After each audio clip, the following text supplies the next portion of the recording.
The FBI Bride, an undercover bridesmaid romance, Book 1. Written by Kimberly Montpetit. Narrated by Jennifer Jill Araya.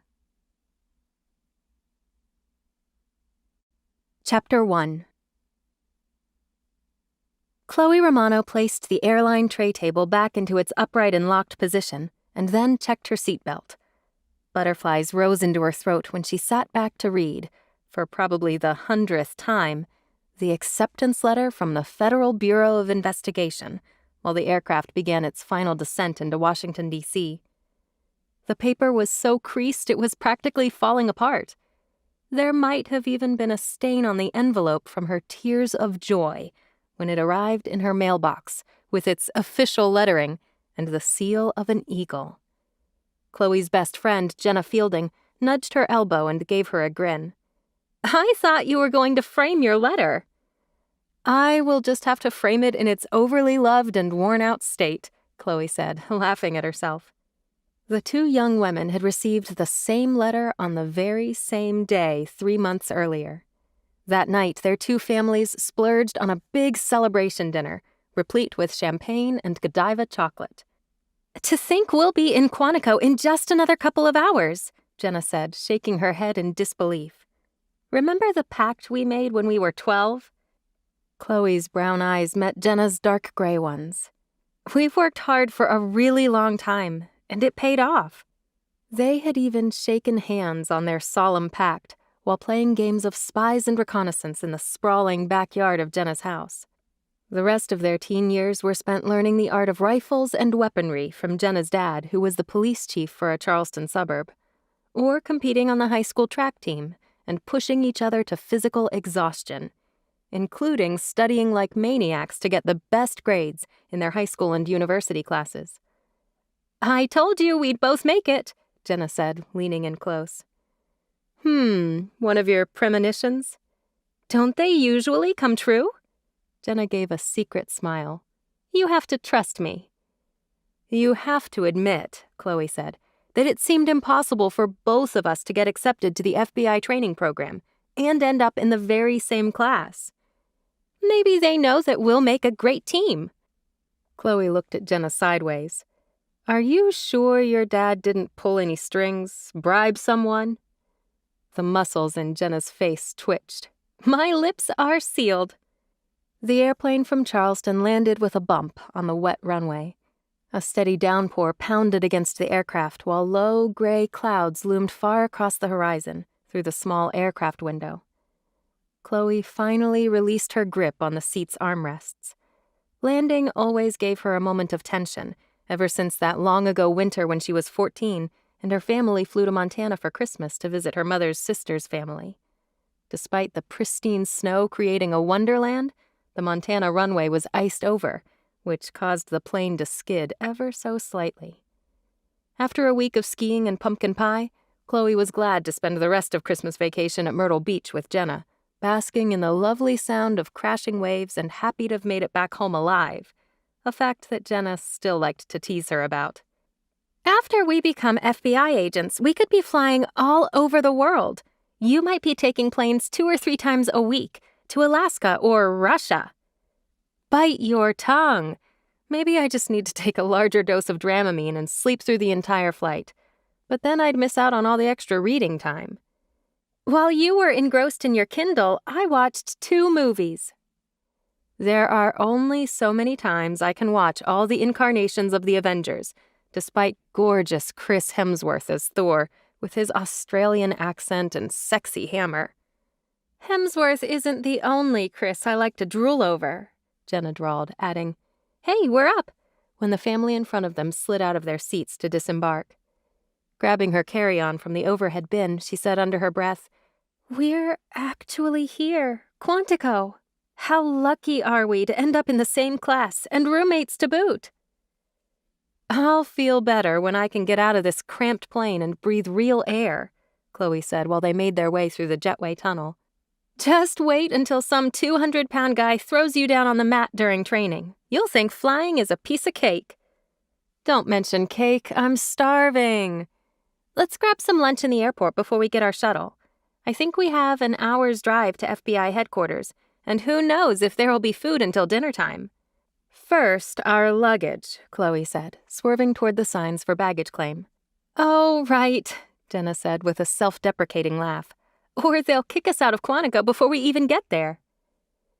After several downward escalators, Chloe spotted the correct rotating carousel for their flight and waited for the luggage to begin sliding down. Black suitcase after black suitcase, with the odd bag in blue or purple. Oh, there's mine, she said at last, darting forward to lug her large black suitcase off the carousel. While Jenna retrieved her blue set, Chloe spotted her second bag and walked toward it, weaving her way around the crowd of passengers while pulling her larger bag behind her on its wheels. It had been hard to fit everything she might need for the next 5 to 6 months into just 2 suitcases. She could go shopping, but who knew how much time they'd have off? But she and Jenna didn't have a car. They'd be walking or taking buses or taxis around D.C. Just as she reached for her smaller black bag with the silver cording, a large male hand reached out from nowhere to pop up the handle and begin rolling it across the tile floor. Adrenaline shot through Chloe as she lunged to grab at it again. This is my suitcase, she said, keeping her eyes focused on the piece of luggage so the guy wouldn't steal it from her. I'm sorry, I'm afraid this bag is mine, a deep voice said, inches away from her ear, as they both bent over the luggage piece. Chloe held herself still for a moment, and then yanked on the suitcase again, panic surging through her to claim what rightfully belonged to her. Did you bother to read the name tag? The man chuckled, and then Chloe froze into place when she lifted her eyes to meet 2 large brown ones gazing at her. A smile played on the guy's mouth, amused at their predicament. Whoa. Chloe's eyes traveled the length of this man, who had to be at least 6'4", with broad shoulders and flat abs that were so chiseled she swore she could see the 6-pack of muscles under the shirt that perfectly fit his body like a glove. She tried not to drool when her eyes roamed across the crisp white shirt under his navy blue tailored jacket, a shirt and jacket that accentuated his incredible physique. He was carrying a black leather laptop in his left hand, while his right hand remained cupped over hers, which still clung to the suitcase. Heat spread up Chloe's cheeks, burning like it was the middle of steamy August and not a cold March day. She probably looked like an idiot, but the sensation of his warm, firm palm against her hand shot a bolt of electricity straight up her spine, fanning out to every cell of her entire body. Had a rod of lightning just come down from the ceiling? Glancing up, Chloe fully expected to feel raindrops falling through the roof due to the jolt of lightning that must have peeled back the roof of the terminal. Chloe blurted out, "I'm sorry, sir, but I promise that this is my suitcase."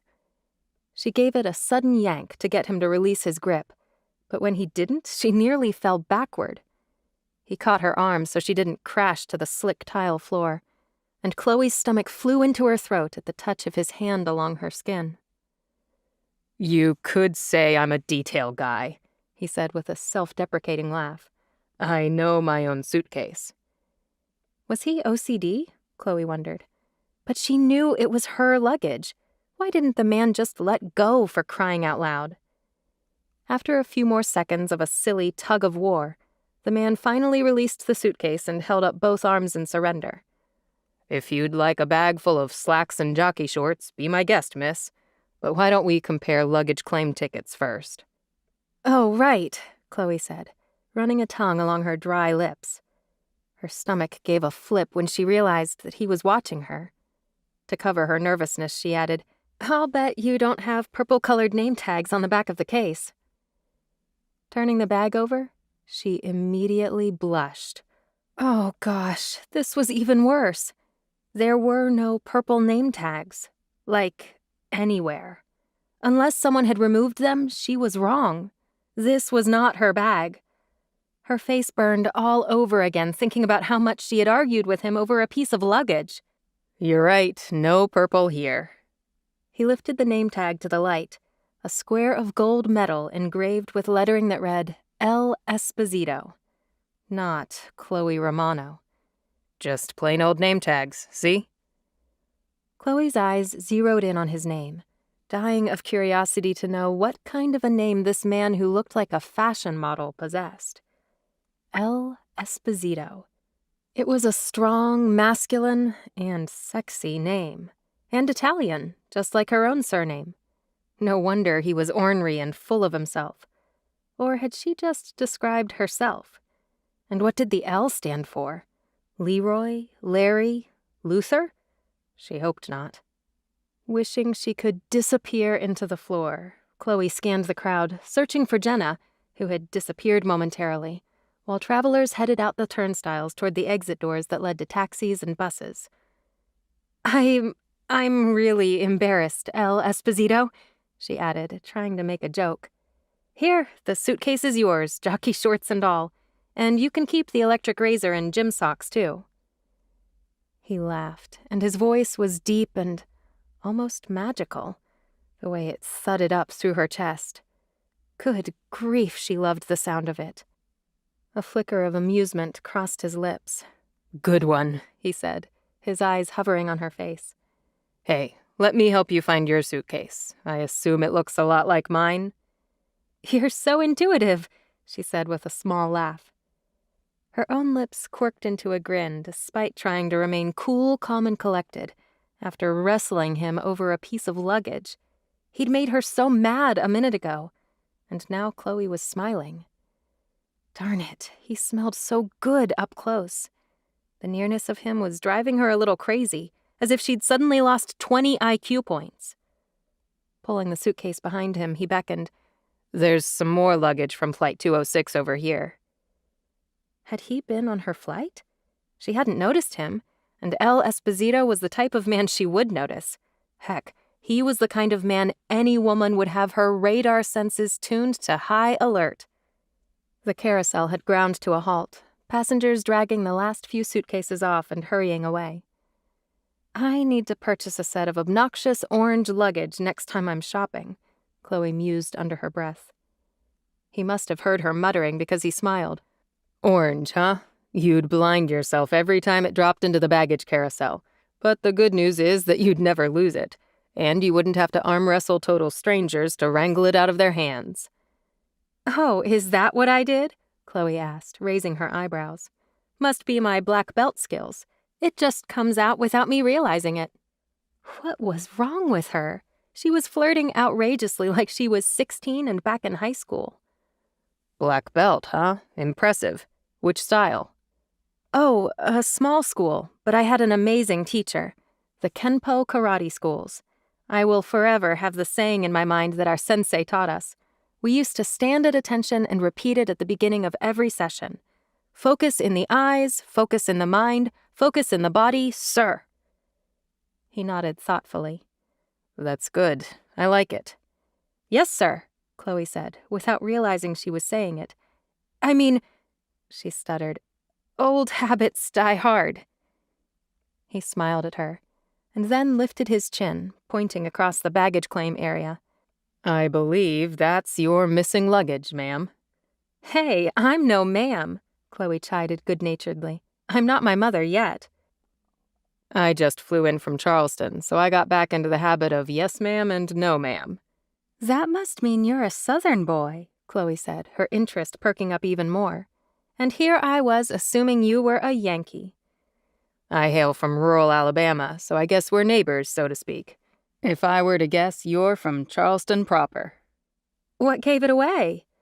Your slight accent, and the fact that you were on the Charleston plane. So you were on the same flight? Flying back to D.C. from Charleston? He nodded. I noticed you and your friend get on, although I booked my ticket late, so I had a seat in the very back. He'd noticed her? Chloe looked up at him through her eyelashes. Business in Charleston? Or the other way around, as in you're in D.C. on business? She couldn't resist teasing him. Or perhaps you'll tell me that you have an old aunt you were visiting as a way to hide all your secrets. Both, actually. Business secrets, he added, giving her a crooked grin. But you know what they say about secrets. His voice trailed off. Chloe tilted her chin. Tell me, what do they say? He lifted an eyebrow, a crooked grin on his lips. If I told you my secrets, I'd have to kill you. "Oh, it's like that, is it?" she said. "I guess Washington, D.C. is the perfect place to keep secrets, unless you're a devilish leaker of classified information, like so many congressmen in this town. Of course, I wouldn't know since I'm not from here.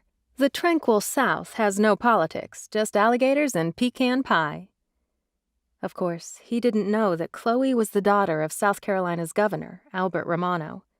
She knew how crazy and cutthroat politics could be. She wasn't about to tell him that, and it was fun to pretend she was someone else. Good practice for when she got to Quantico and began her training. Could she become someone else on the spur of the moment? A stranger in an airport was a good place to start. Mr. Esposito shrugged, his expression turning mild. "Then I will have to plead the fifth myself." Chloe stared at him. Her question seemed pretty benign, but he didn't appear to want to answer any questions. "Fine, Mr. Mysterious. Shall we double-check our luggage?" She made a show of checking the suitcases, trying not to laugh as they inspected the series of numbers on the airline claim tickets. Chloe wished she knew his name, and she hoped he might ask for her business card. "Looks like you have the correct purple-tagged black suitcases," he said, his eyes settling on her face while she tried to remain cool, calm, and collected. "And you have yours," Chloe said faintly. "Taxis and shuttles are through the glass doors at the end of the concourse. Have a good visit in Washington. Watch out for those devilish politicians, and be sure to visit the Lincoln Memorial." He tipped his head at Chloe and then nodded at Jenna before heading through the crowded terminal. 30 seconds later, he was gone from sight. "That was quite a conversation," Jenna said, throwing Chloe a wicked grin. "For two people who didn't know each other and were just looking for misplaced luggage." Chloe shook her head. "What are you talking about?" "Why are you looking at your hand?" Jenna asked, giving her a knowing look. "Nothing, no reason. Let's go find our shuttle." Except Chloe was lying. She could still feel the imprint of the man's hand against hers when they brushed fingers. There had been a definite connection, but Mr. Esposito left without a backward glance. The attraction between them must have been her imagination, her overactive imagination. But Chloe couldn't help feeling an extraordinary sense of disappointment. She would never see the man again, and she had no idea who he was.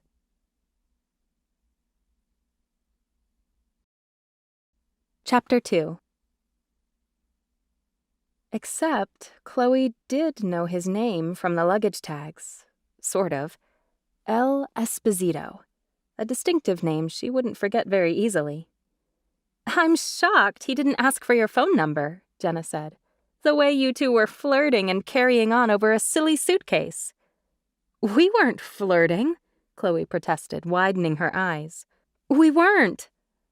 A laugh burst out of Jenna, and she shook her head. "Methinks the lady doth protest too much." "Oh, stop it." But he must not have been that impressed. He didn't even give me a single backward glance or a final flirtatious wink. "Maybe he isn't a winking kind of guy." "Every guy winks, at least sometimes," Chloe added lamely. "Don't they?" "The bigger question is, are you going to try to find him?" "No!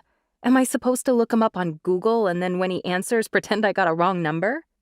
"We could start working on our sleuthing skills. Find out where he lives, where he likes to eat, work out, and casually show up in his favorite Starbucks or donut shop."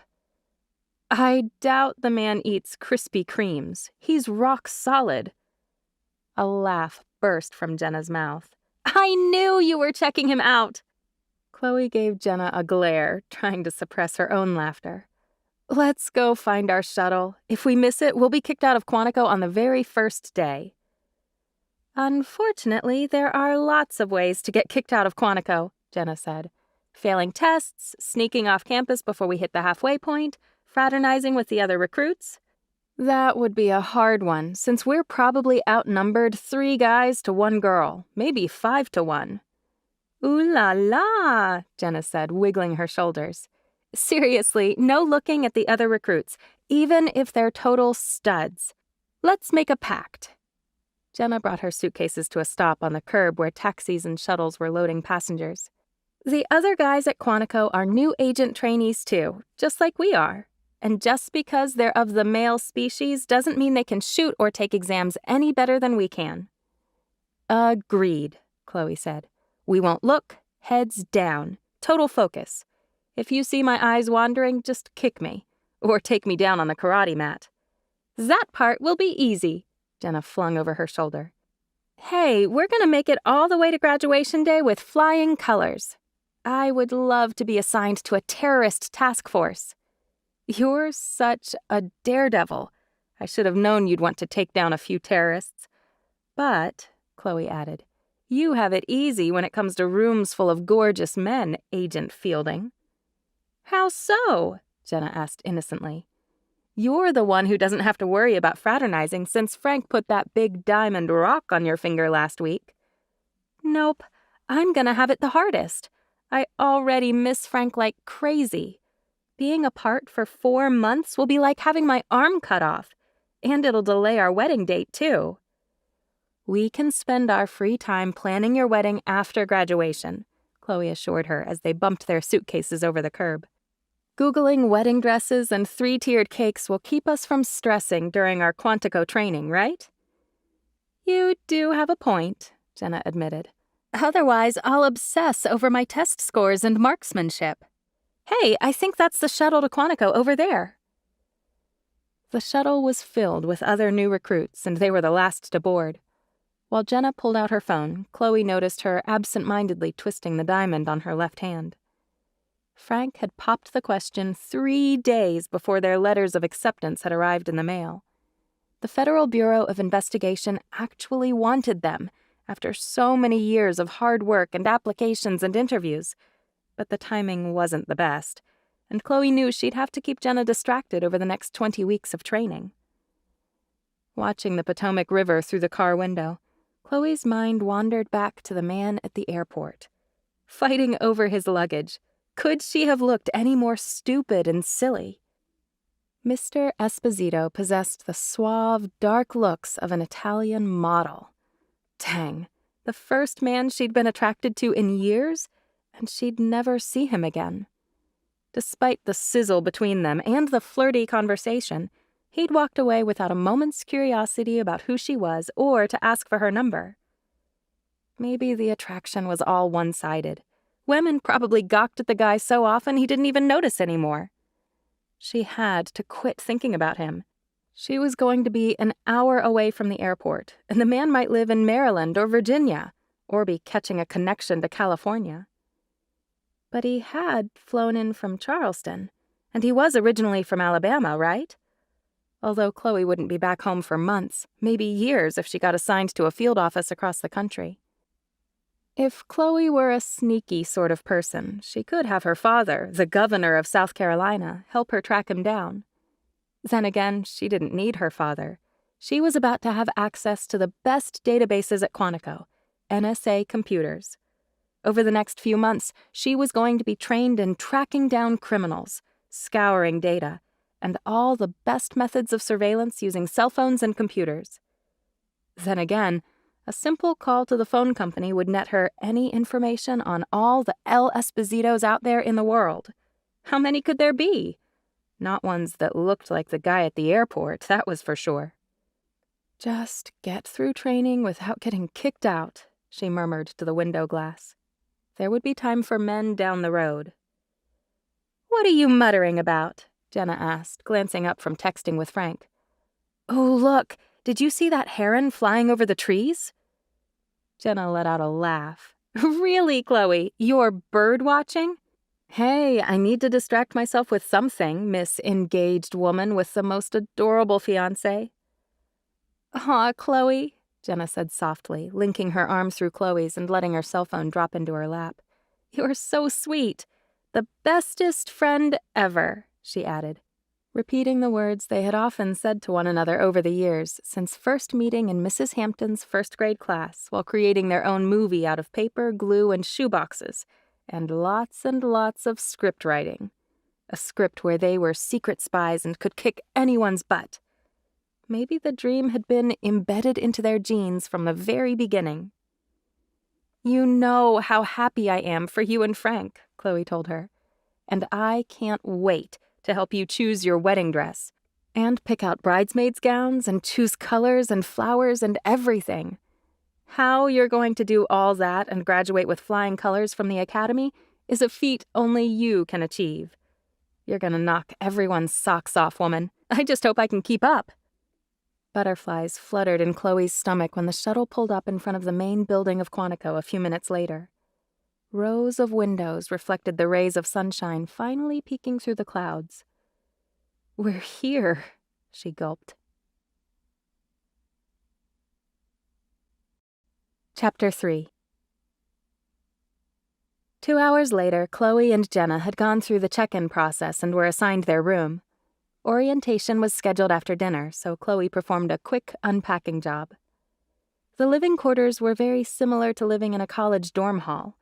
Well, maybe more like a hotel floor, but with rooms that 2 people shared. "Interesting combo room, right?" Jenna mused as she sorted through her luggage. "I like it. Better than college, actually," Chloe said, while she shoved folded and stacked underwear, t-shirts, and running shorts in the bureau drawers. The room was laid out with open living spaces, but partial walls gave them some privacy, creating a bedroom with a bed and nightstand placed under their own personal window that overlooked the back courtyards and grounds. Each recruit also had a desk, dresser, and personal closet. They shared a large double-sink bathroom with the room next to theirs, which was occupied by 2 other new agent trainees.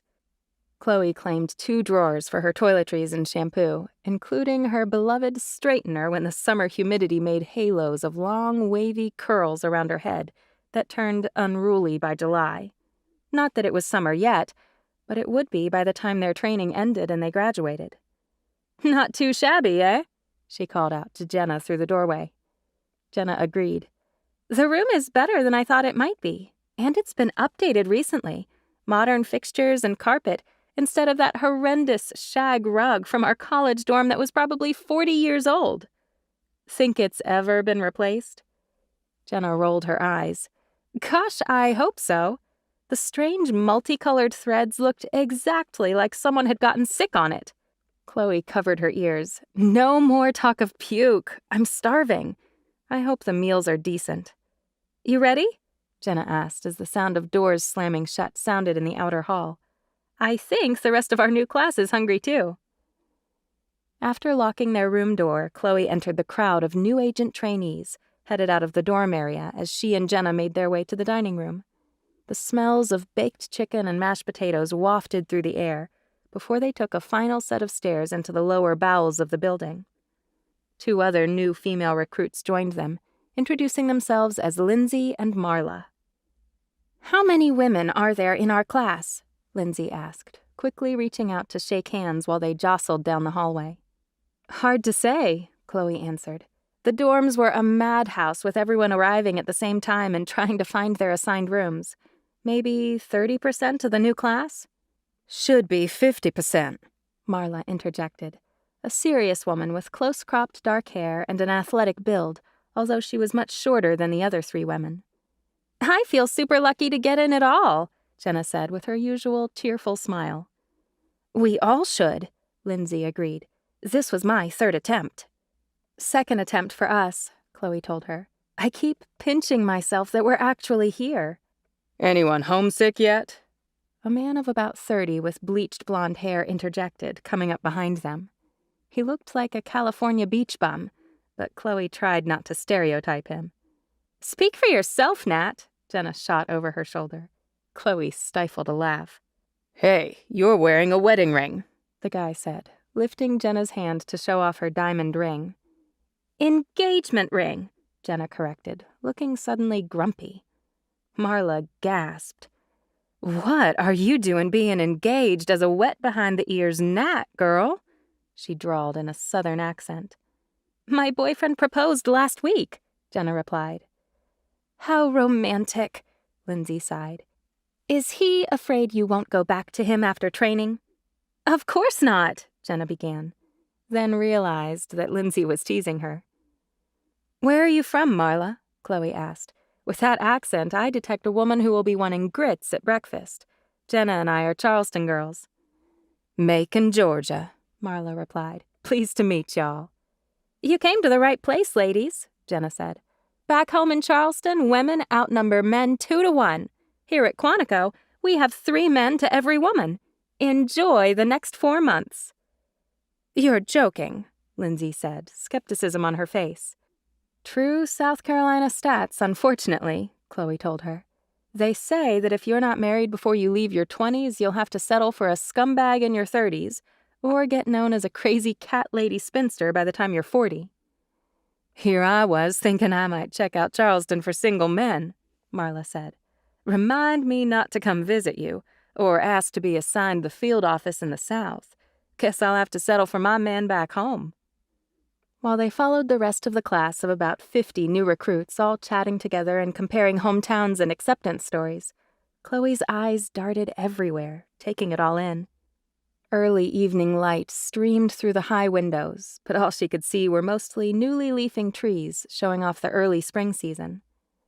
When they reached the lower floors of the building, she glanced into various rooms as they walked down the halls.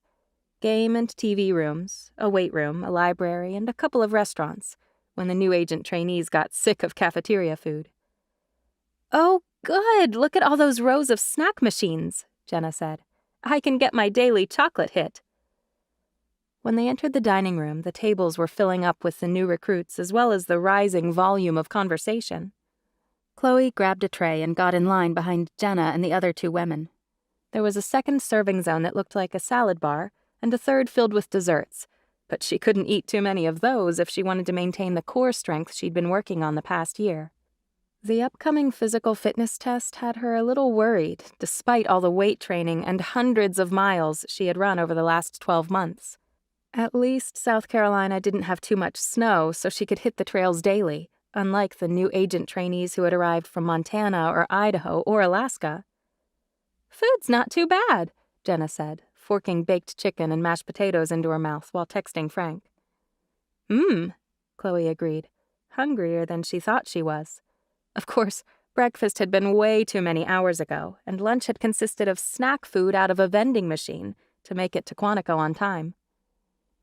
The din of chatter grew louder as the new recruits interrogated each other about their backgrounds in law or engineering or languages, but the dinner hour was soon over. "At least we don't have to change clothes," Chloe said, as the group of newbies headed toward the main hall for orientation. She glanced down at herself in the standard issue uniform everyone was wearing. "Never thought I looked particularly good in neutral tan colors. Otherwise known as blah," Jenna added, using the term they had coined in high school so long ago. Their uniform for the next 20 weeks was a pair of khaki slacks and a soft-knit polo shirt with a row of buttons up to the neckline. "It's not a fashion show, dear Chloe," Jenna quipped. "I do believe you look better than I do in your Quantico uniform," Chloe shot back. "Only problem is, we won't be able to recognize anybody from a distance since we all look alike. We're twinsies, just like we always wanted to be." "There's that," Chloe agreed. "Oh, here we are. I've got butterflies in my stomach." "Because you're still thinking about that man back at the airport," Jenna said, lowering her voice and quirking one eyebrow. Chloe fixed an innocent expression on her face. "What guy?" "The one you had a tug-of-war with over his luggage. Oh, go wash your mouth out with soap." Jenna's laugh was so loud the other agents around them gave them looks. Chloe hissed, "You're never going to let me forget how much I made an idiot out of myself over the luggage, are you?" "That's what best friends are for, darling Chloe." "Shh," Lindsay hissed at them.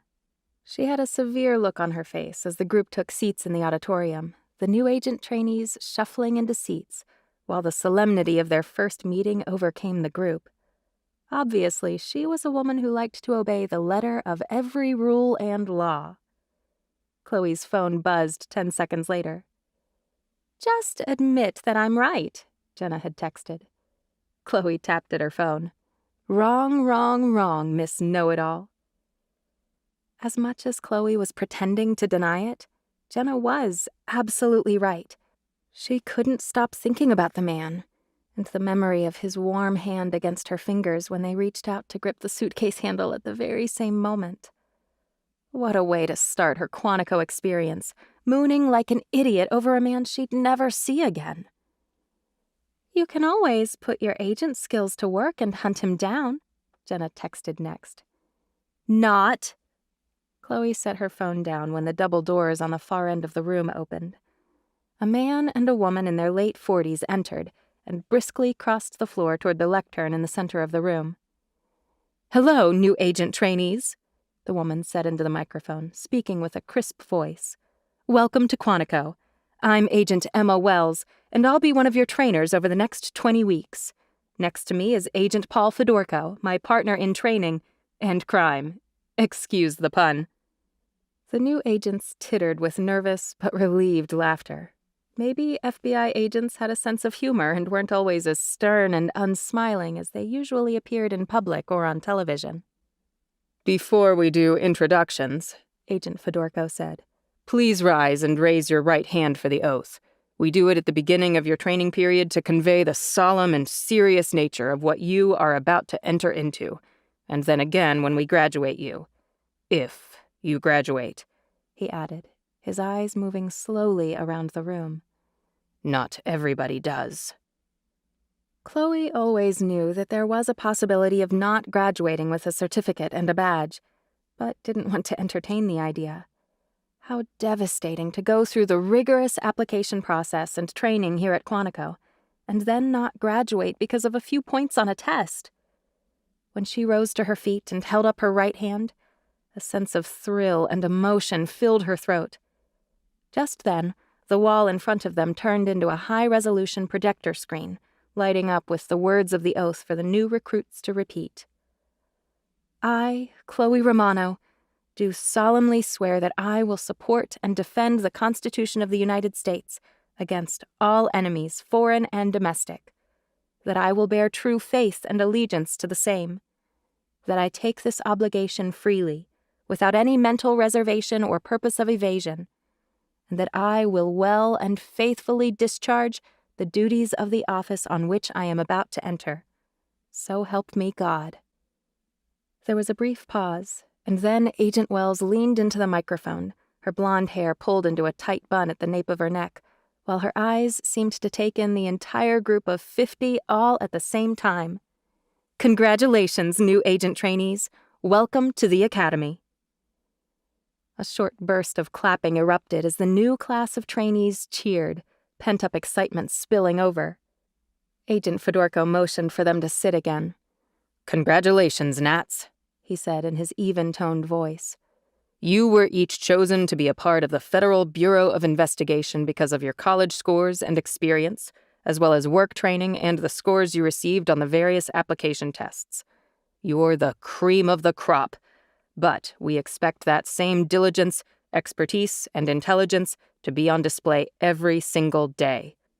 Graduating from Quantico will take all of your mental and physical strength and endurance. Not all of you will graduate, so never take your acceptance here for granted. This is the hardest thing you will have ever done before. You will not see your families or friends or significant others until graduation. You will not be allowed off the Quantico compound until the halfway point of your training. Khaki will become your favorite color, and the food will become the best you've ever eaten, so get used to it." There were a few murmurs and glances at each other. "I love the color brown already," Jenna murmured under her breath, while Chloe reached over to squeeze her hand with a big smile. Agent Wells stepped forward again. "I can guarantee that your Quantico training will take you to your breaking point. We're also watching for grit and determination and unflinching fortitude. Your training will be broken down into 3 categories: classroom, firearms, and defensive tactics. In the classroom, you'll learn about more than 300 federal violations the FBI enforces, along with interview techniques, informant development, report writing, terrorism, counterintelligence operations, constitutional law, white-collar crime, organized crime, civil rights, cybercrime, and public corruption." Without missing a beat, Agent Fedorko added, Your instructors are experienced FBI agents and educators. You will take regular exams that require a minimum score of 80 to pass. If you score below 80 on one exam, you get one more chance to pass. If you fail that second chance, you are sent home.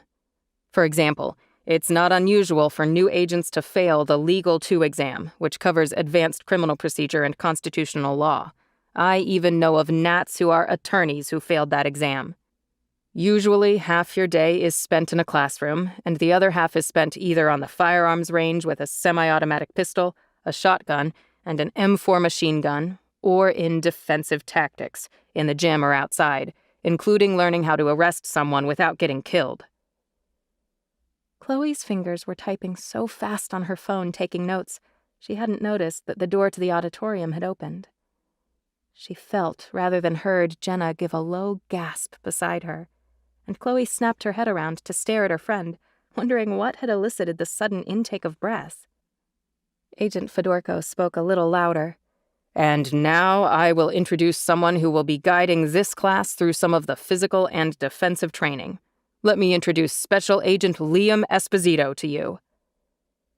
Agent Fedorko stepped away from the lectern, allowing a second man to come forward where he reached out to grip the sides of the lectern. He faced the group of new agent trainees with confidence and squared shoulders, his large frame dwarfing the other two agents. The air left Chloe's lungs. No, it couldn't be. It was the man from the airport, the man with the face and body that had sent her into the stratosphere. What was he doing here? Her phone dangled from her fingers, and Jenna reached over to scoop it out of her hand so she didn't drop it. "Unbelievable," Jenna whispered in a low voice. A choked sound came from Chloe's throat, and she tried not to splutter. Her eyes were riveted to Special Agent Liam Esposito, because all of a sudden, Liam instantly picked her out of the sea of khaki and blue polo shirts. At that very moment, his deep chocolate eyes stared into the depths of her brown eyes, giving her a smile that Chloe knew was meant exactly for her.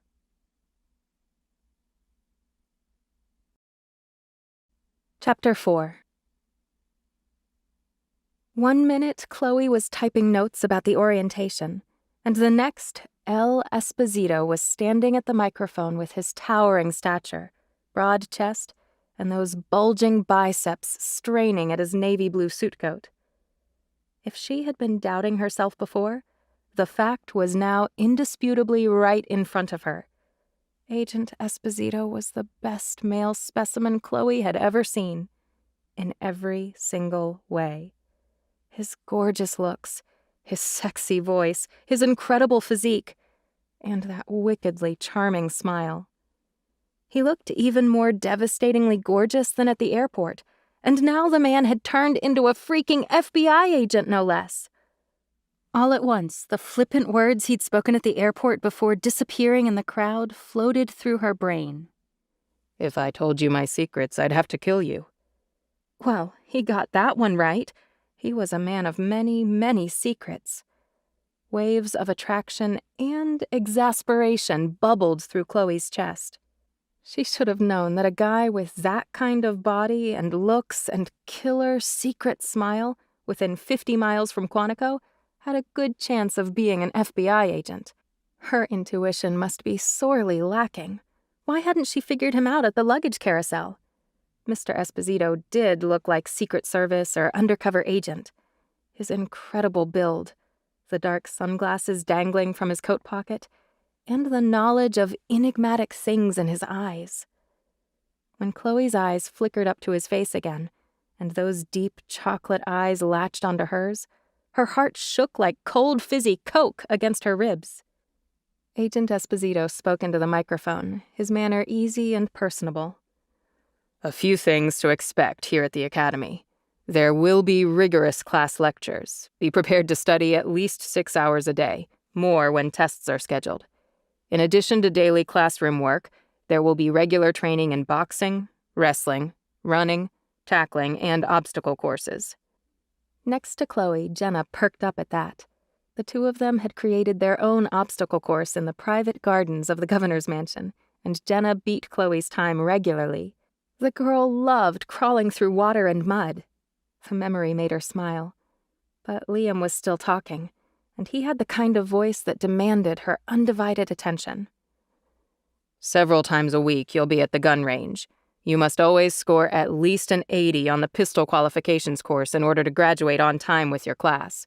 Pistol, rifle, and shotgun, to be exact. Chloe gave an inward smile. This was one of her strong areas. I hope you already know how to swim, people, Liam went on, consulting a leather-enclosed notebook he'd placed on the lectern. Or else you'll drown the first time we throw you into the pool. You'll do various exercises in the pool. How to get out of a rope tied around you, or handcuffs, for one thing. As well, you'll be required to jump off the high dive to learn how to safely drop into the water from a height. Liam glanced up quickly, but it seemed as though Chloe was the only one his gaze actually landed on. When Chloe gave him a small smile of acknowledgement, he cleared his throat. Did she make him uncomfortable? Probably not, but it was an intriguing idea. You will also take the Emergency Vehicle Operations course, called the EVOC for short, and learn how to operate a car at high speed without killing yourself or others. A few titters of laughter shot through the room. This is the short list, people. A few other surprises like the Yellow Brick Road, daily runs on the grounds, as well as training at Hogan's Alley will give you a great experience and turn you into decent agents. I'll be the one supervising Hogan's Alley and the gun range, but you never know when I'll show up to get in your face or toss you onto the wrestling mat for a round to toughen you up. Agent Wells stepped forward. Thank you, Agent Esposito. Tomorrow we'll put you through your first physical test, so get a good night's sleep. There are basic requirements for timed runs, push-ups, sit-ups, and pull-ups, so I hope you've already started practicing, if you're smart and motivated, which we assume you are or you wouldn't be here. You must show steady improvement over the next 20 weeks, or you go home. Now, go finish unpacking and get some sleep, people. See you tomorrow at 8:00 a.m. I recommend eating breakfast first. There were a few more quiet chuckles, and then Agent Wells and Fedorko stepped away from the podium, gave a quick, silent nod, and then left the room. The rookies shuffled in their chair desks as if uncertain what they should do. Liam Esposito was the last to leave. You've officially been dismissed. Get out of here, he said, then strode from the room. Chloe had hoped for a final nod from the man, but disappointment rushed over her when Liam didn't, as if she'd suddenly turned invisible. So, Chloe, Jenna drawled in her best Southern accent, lowering her voice. So, the mystery man from the airport is actually Special Agent Liam Esposito, huh? Knock me over with a feather. And he's gonna be one of our trainers and bosses for the next 5 months? Hubba, hubba, Lindsay said, getting up from her chair down the road and nudged Chloe. Agent Esposito is hot. I heard that, girl, Marla said, joining them. He's what I call a babe magnet, and I call dibs, just so you all know that, she added, her voice rising as if to warn away any of the other new trainees. I'd love to wrestle him on the mat sometime. Take a number, another woman said. A few other female trainees concurred, and Chloe found herself tongue-tied, unsure of how to compose herself or what to say. She shrugged and put on an air of nonchalance. Under her breath, she warned Jenna, "Not another word, girlfriend." The last thing she wanted any of the female Nats to know was that she and Liam Esposito had already met, if wrestling over luggage at the airport qualified as actually meeting. Gotcha, Jenna nodded, her eyes skimming over the faces of the other women as they made various comments about Agent Esposito's physique and charm. A stab of annoyance pricked at Chloe.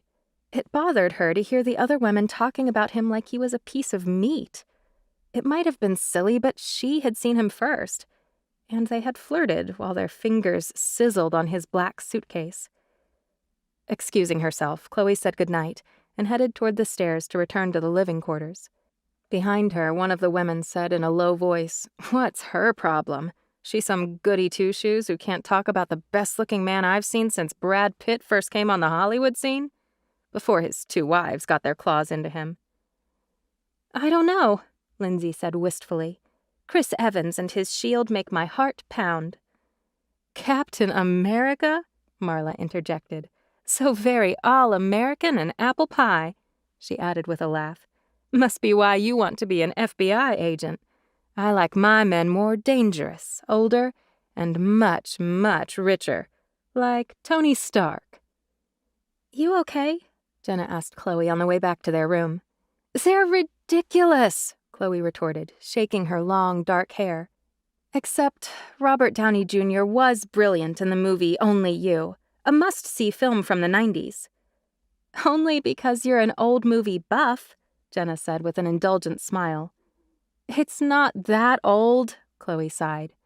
I have got to stop thinking about him, erase him from my brain. That makes me think of that song from South Pacific, Jenna said, linking her arm through Chloe's. I'm gonna wash that man right out of my hair and send him on his way. Now you're talking. I'm an idiot, Jenna. That's all there is to it. Wash who out of your hair? A male voice said, coming up behind them. Chloe whirled. Liam Esposito was moving briskly through the wide hallway, and the sight of him made her heart shoot straight into her throat. What? She stammered. You were talking about washing your hair, and some man. I think you were referring to one of the songs from the musical South Pacific. I'm sure you misheard us, Chloe said, stumbling over her words while her face flamed. Despite her burning cheeks, her eyes zeroed in on Liam's face. A man who knew old movies, and musicals no less. Most men she dated had no idea what she was talking about when she mentioned Fred and Ginger and their dancing prowess. The African Queen, Charade, The Philadelphia Story, All About Eve, Vertigo. Even Gone with the Wind was a movie most guys had only heard their grandmothers talk about, but never personally seen. I have pretty good hearing, he said, grinning at her with a flash of perfect white teeth and a mouth that boasted the best lips Chloe had ever seen. Her eyes were riveted to his face like a magnet, and it took an enormous amount of willpower to break off her stare, instead of fantasizing about what his lips tasted like. Or maybe it's my eyesight that's lacking, Liam Esposito went on, falling into stride beside Chloe while Jenna made a show of moving to the other side of Chloe. I had this amusing scuffle over my suitcase tags earlier. You, sir, are a tease, Chloe shot back. I apologize for being so obtuse at the baggage carousel today. It was clearly my eyesight that was lacking. Well, Agent Chloe Romano, Quantico should fix that. You'll have a lot of practice attending to detail, and doing so much analysis your brain might melt. If not, I fear you won't be here for long, and that would be a shame. What did he mean by that? Chloe wondered. She blew out a breath. I'm well aware of that, Special Agent Esposito. His smile was magnetic. The luggage scuffle is starting to make sense now. Nerves? Nope, Chloe bluffed. Just anticipation of being here at last. A dream come true? Something like that, she answered vaguely, not wanting to sound like a little kid at Christmas. She wanted to be a professional, clever and smart, and impress the socks off Agent Wells and Fedorko, and Special Agent Liam Esposito. Except being in his presence was throwing her off balance. In a minute, she'd start drooling or babbling incoherently. It's a dream come true for all the new trainees, although nobody wants to admit it out loud. Are you feeling better now? Okay, I'll admit it, Chloe said. Better and worse. My stomach has been taken over by killer butterflies competing to turn my brain into scrambled eggs. Agent Esposito grinned, his eyes focused on her face. I'll let you both go unpack and get some sleep. The first day, tomorrow, will wear you out. Is that a threat or a promise? Jenna let out a small groan, as if embarrassed for Chloe, who silently chided herself. She was flirting shamelessly with an agent who was her superior. Had she no sense at all? When Liam turned to head down another corridor, Jenna grabbed Chloe's arm, rolling her eyes. What is the matter with you, woman? All of a sudden, Liam turned back, his dark, wavy hair falling over his eyes that reminded her of melted chocolate. Hey, name your favorite Jimmy Stewart movie. Do I have to choose? She returned with a laugh. It's a toss-up between Rear Window and It's a Wonderful Life. He nodded approvingly. Brilliant holiday nostalgia and a crime whodunit. Although Rear Window isn't exactly a whodunit, trying not to get murdered when the killer starts to stalk you. Sort of like the FBI. We're always trying to figure out mysteries around here. That's one reason I joined, Chloe said. Among other things. Agent Esposito slowly walked backward down the hall. I'd be interested to hear more about those other things.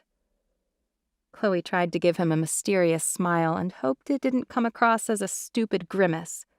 Right before Liam lifted his hand in a brief wave, before disappearing around another corner. Jenna tugged Chloe up the staircase, speaking in hushed tones. You've got it bad, girl. Was I too obvious? Borderline, but you still might be toast. All I can say is you have to ignore Special Agent Esposito and keep yourself from getting burned. Going down that path will only lead to heartache. I can predict it. Are you having agent's intuition? Chloe asked. Call it women's intuition, best friend intuition. That guy is going to break your heart if Lindsay or Marla or one of the other Nats doesn't get her claws into him first.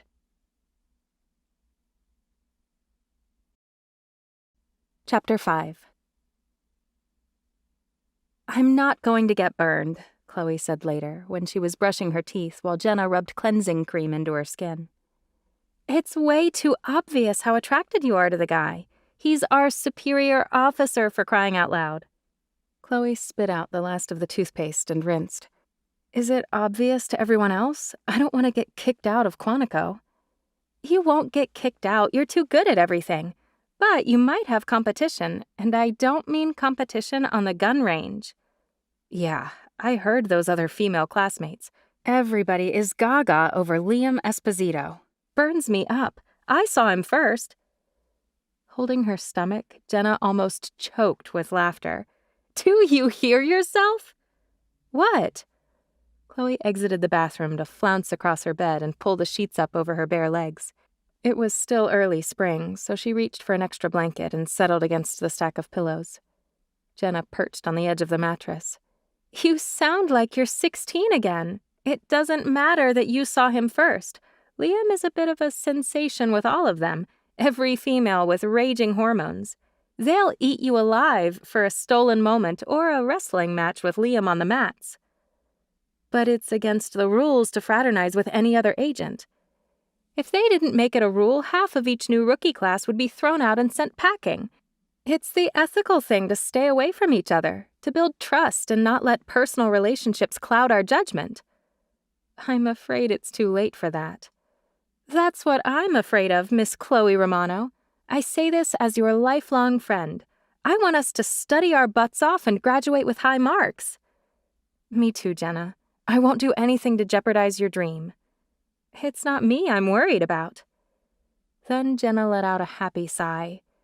It's thrilling to be here. There's exhilaration in the air, in the hallways. Is it stupid to admit I even love our uniforms? Chloe laughed. I do too, actually. Makes it easy to pick out our outfit every morning. Never thought I'd get excited over a closet full of khaki and polo shirts. We'd better get some sleep. If I can sleep at all with thoughts of Liam Esposito running through my head.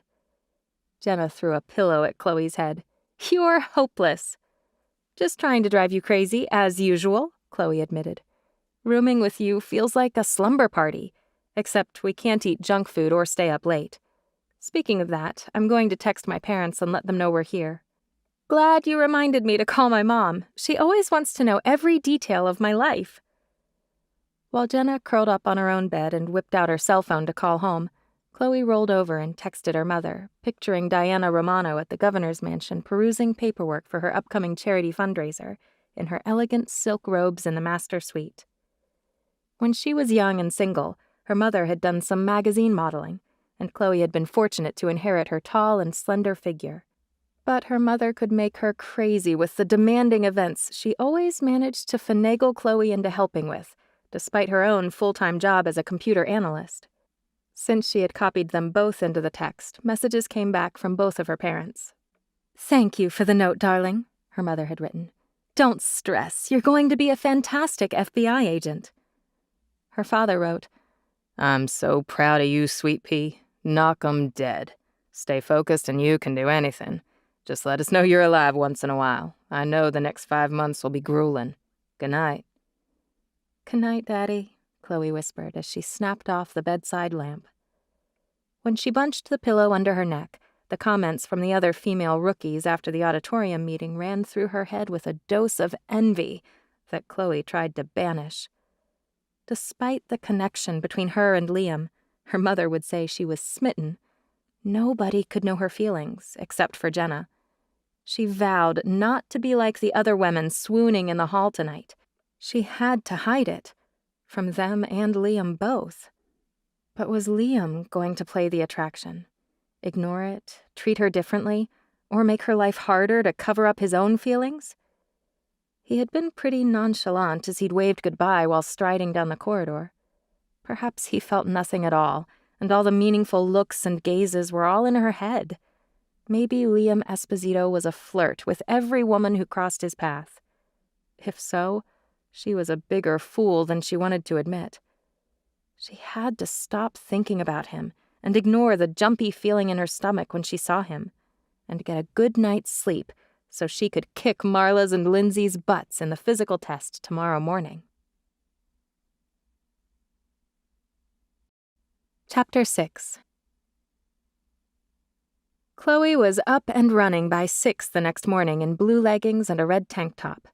The morning was still chilly, but there wasn't a cloud in the sky, and it was going to hit 80 degrees by noon.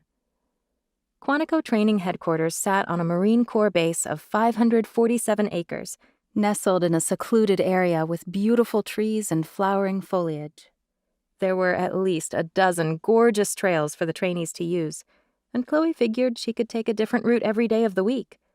In 15 minutes, she was sweating, her ponytail swinging against her shoulders as she pounded the trail. At least 10 other agents were running as well, stretched out along the dirt trail in an uneven line. Jenna ran on Chloe's left side, breathing easily and not yet breaking a sweat. "You know what I've been wondering?" Chloe asked. "Stop thinking so much, woman."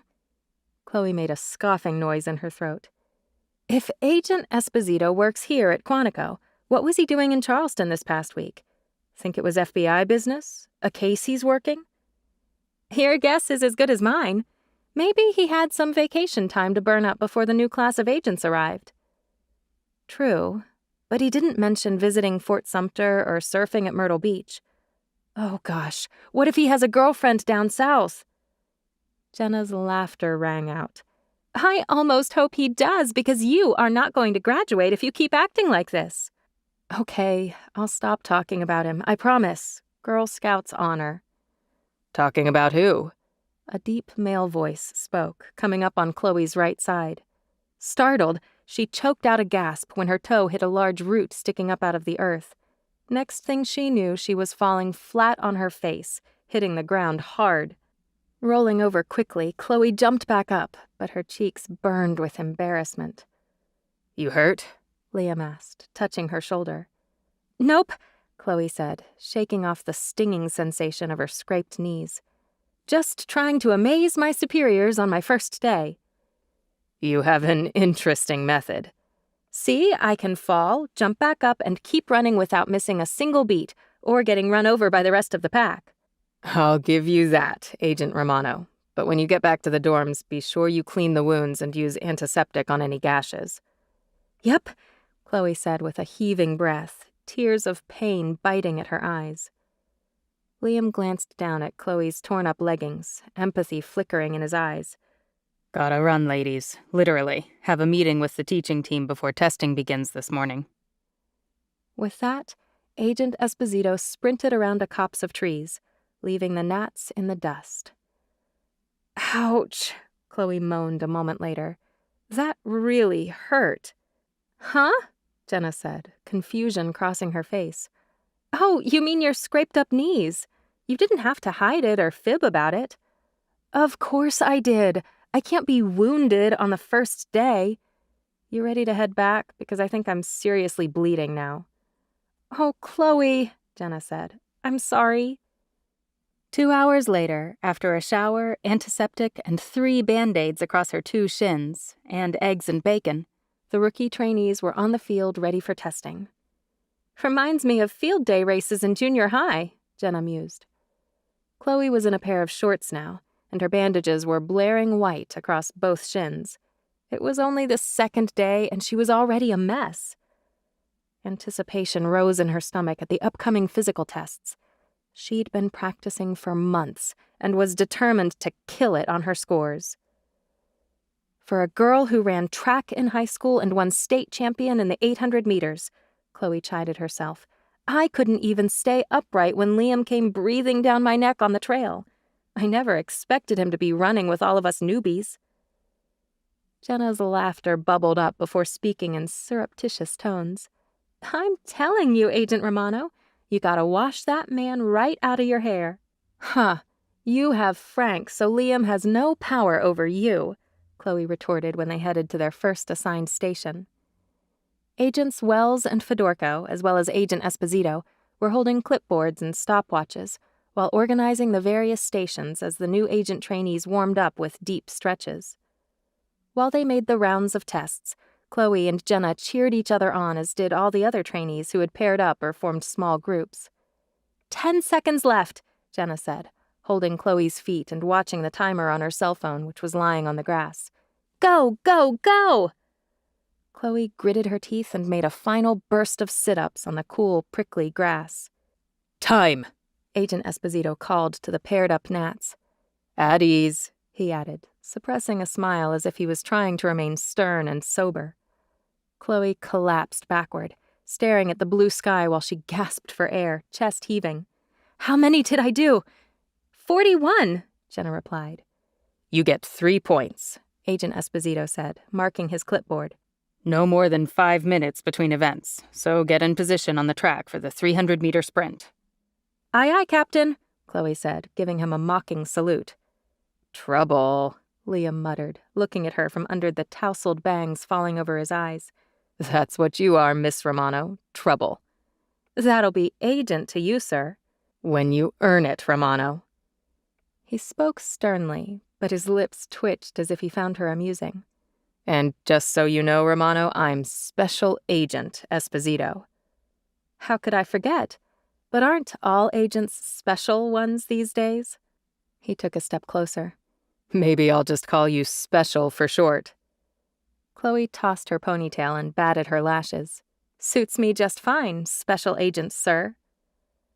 His smile curved all over his gorgeous face, and Chloe tried not to swoon, but maybe her heart was just pounding after the sit-up sprint. Glad we've come to an understanding. A moment later, Agent Wells narrowed her eyes when she spotted the two of them bantering together. 5 minutes is up. Get your derrieres over here and start running, or I'll fail every last one of you. Chloe and Jenna quickly jogged to the track, and the whistle blew almost immediately. Despite taking off from a dead standing position, Chloe quickly picked up speed, tearing down the track to the finish line. Her college track coach had made them do these sprints every single day, so it didn't bother her too much, and she came in under a minute. Barely, Liam said, writing down her time and points on her score sheet. Still, you earned 2 more points. You used to run in college? She nodded, placing her hands on her knees to catch her breath. High school and college. Long distance is my specialty, though. You have good form. 2 minutes until you need to be in the push-up area. Thanks. Chloe was heating up, sweat dribbling down her brow as she made her way over to the push-up testing. How'd you do, Jenna? Seemed like you were right on my tail. Came in 2 seconds after you did. Got 1 point. But wow, you got the compliment of the day. Good form, she said, repeating Agent Esposito's words. And yeah, I'll bet he was checking out your form, she added. Chloe waved a hand in the air as they took their places. I'm a nobody rookie, He's not interested, other than to give me a hard time. He may be married for all we know." "He's not wearing a ring," Jenna mused under her breath. "My mother used to say that boys who tease a girl usually have a crush on her deep down. Maybe in elementary school, but not real adult life."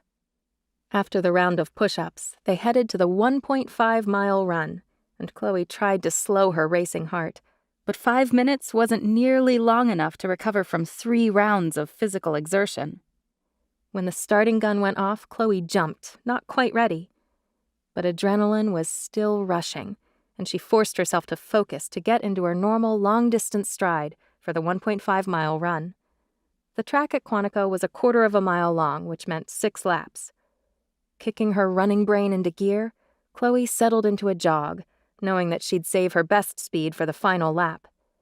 When she crossed the finish line, sweat was streaming down her face and inside her shirt.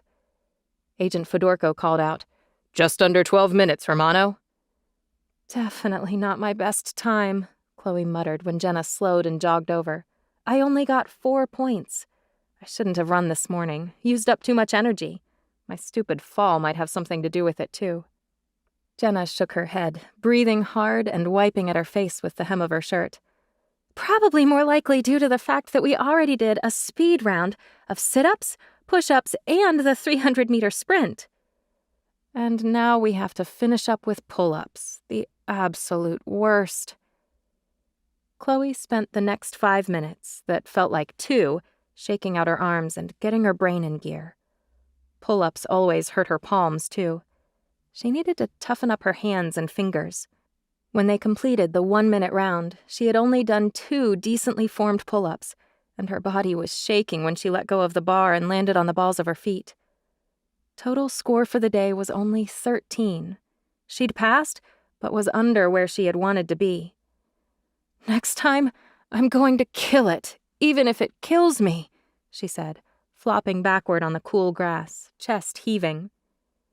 Agent Esposito's face loomed over hers, shadowing Chloe from the bright sun. "You passed, Romano. You should be happy. Don't have to do it again until the end of your training." "Just watch. I'm going to get a score of 20. You can count on it." 20 is ambitious," Liam said, lifting his eyebrows. "No one in the new class cut the scores they wanted today, but that's normal. Most people who test themselves ahead of time will end up scoring about 25% lower on the day of the actual test. Blame it on nerves, a new place, new people. And you probably didn't sleep as well your first night after traveling all day yesterday. It all affects you. There's a lot more pressure to perform." Chloe grabbed her water bottle and a shirt to pull over her tank top where she was glistening with perspiration, as well as feeling self-conscious in front of Liam. "So what's your score, Special Agent Sir?" "My last score was an 18. "I'm gonna beat you at 20, she threw back at him. "You're a sassy thing, aren't you, Romano?" Liam said in a low voice, suddenly closer than Chloe had realized. She gripped her water bottle, lifting her chin to gaze right back at him. "Want to make a bet? In 4 months, we'll have a match and see who comes out ahead." "Loser buys the winner dinner?" he suggested, smiling broadly. Chloe gazed at him flirtatiously. "Ooh, dinner, huh? I thought Nats couldn't fraternize with their special agent trainers." "Once you graduate, the rules might change. Besides, dinner isn't exactly fraternizing. It's 2 people fulfilling a challenge. 2 people who will be really hungry after the challenge." "Am I going to have to report you?" Chloe asked softly, her voice becoming a hoarse whisper.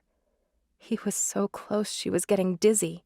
His aftershave was intoxicating, while she probably smelled like a locker room. "Nothing to report, rookie Romano. Now, go get showered. See you in class in 1 hour.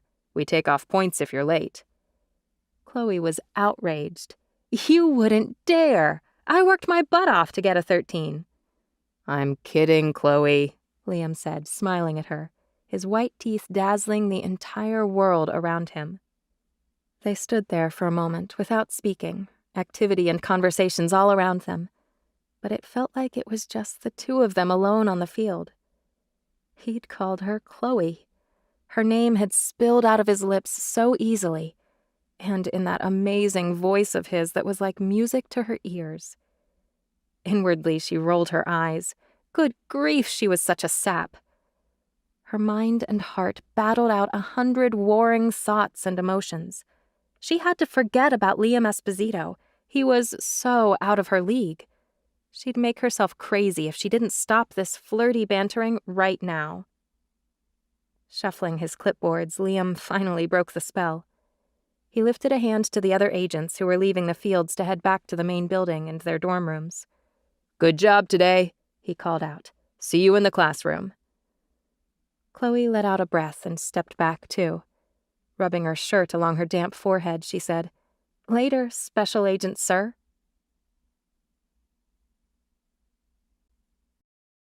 Chapter 7. Classroom time was intense and fascinating, but also the hardest thing Chloe had ever done, despite her own Bachelor of Science degree in computer engineering.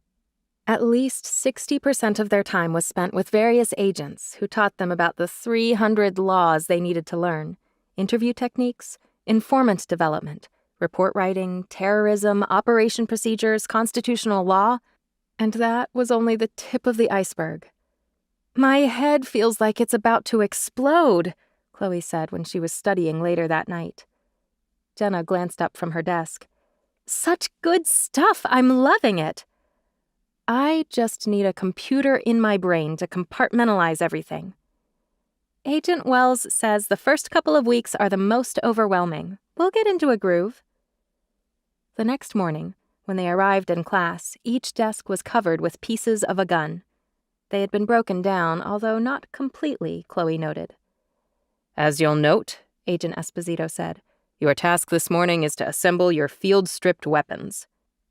"Weapons? There's more than one?" Lindsay asked behind Chloe.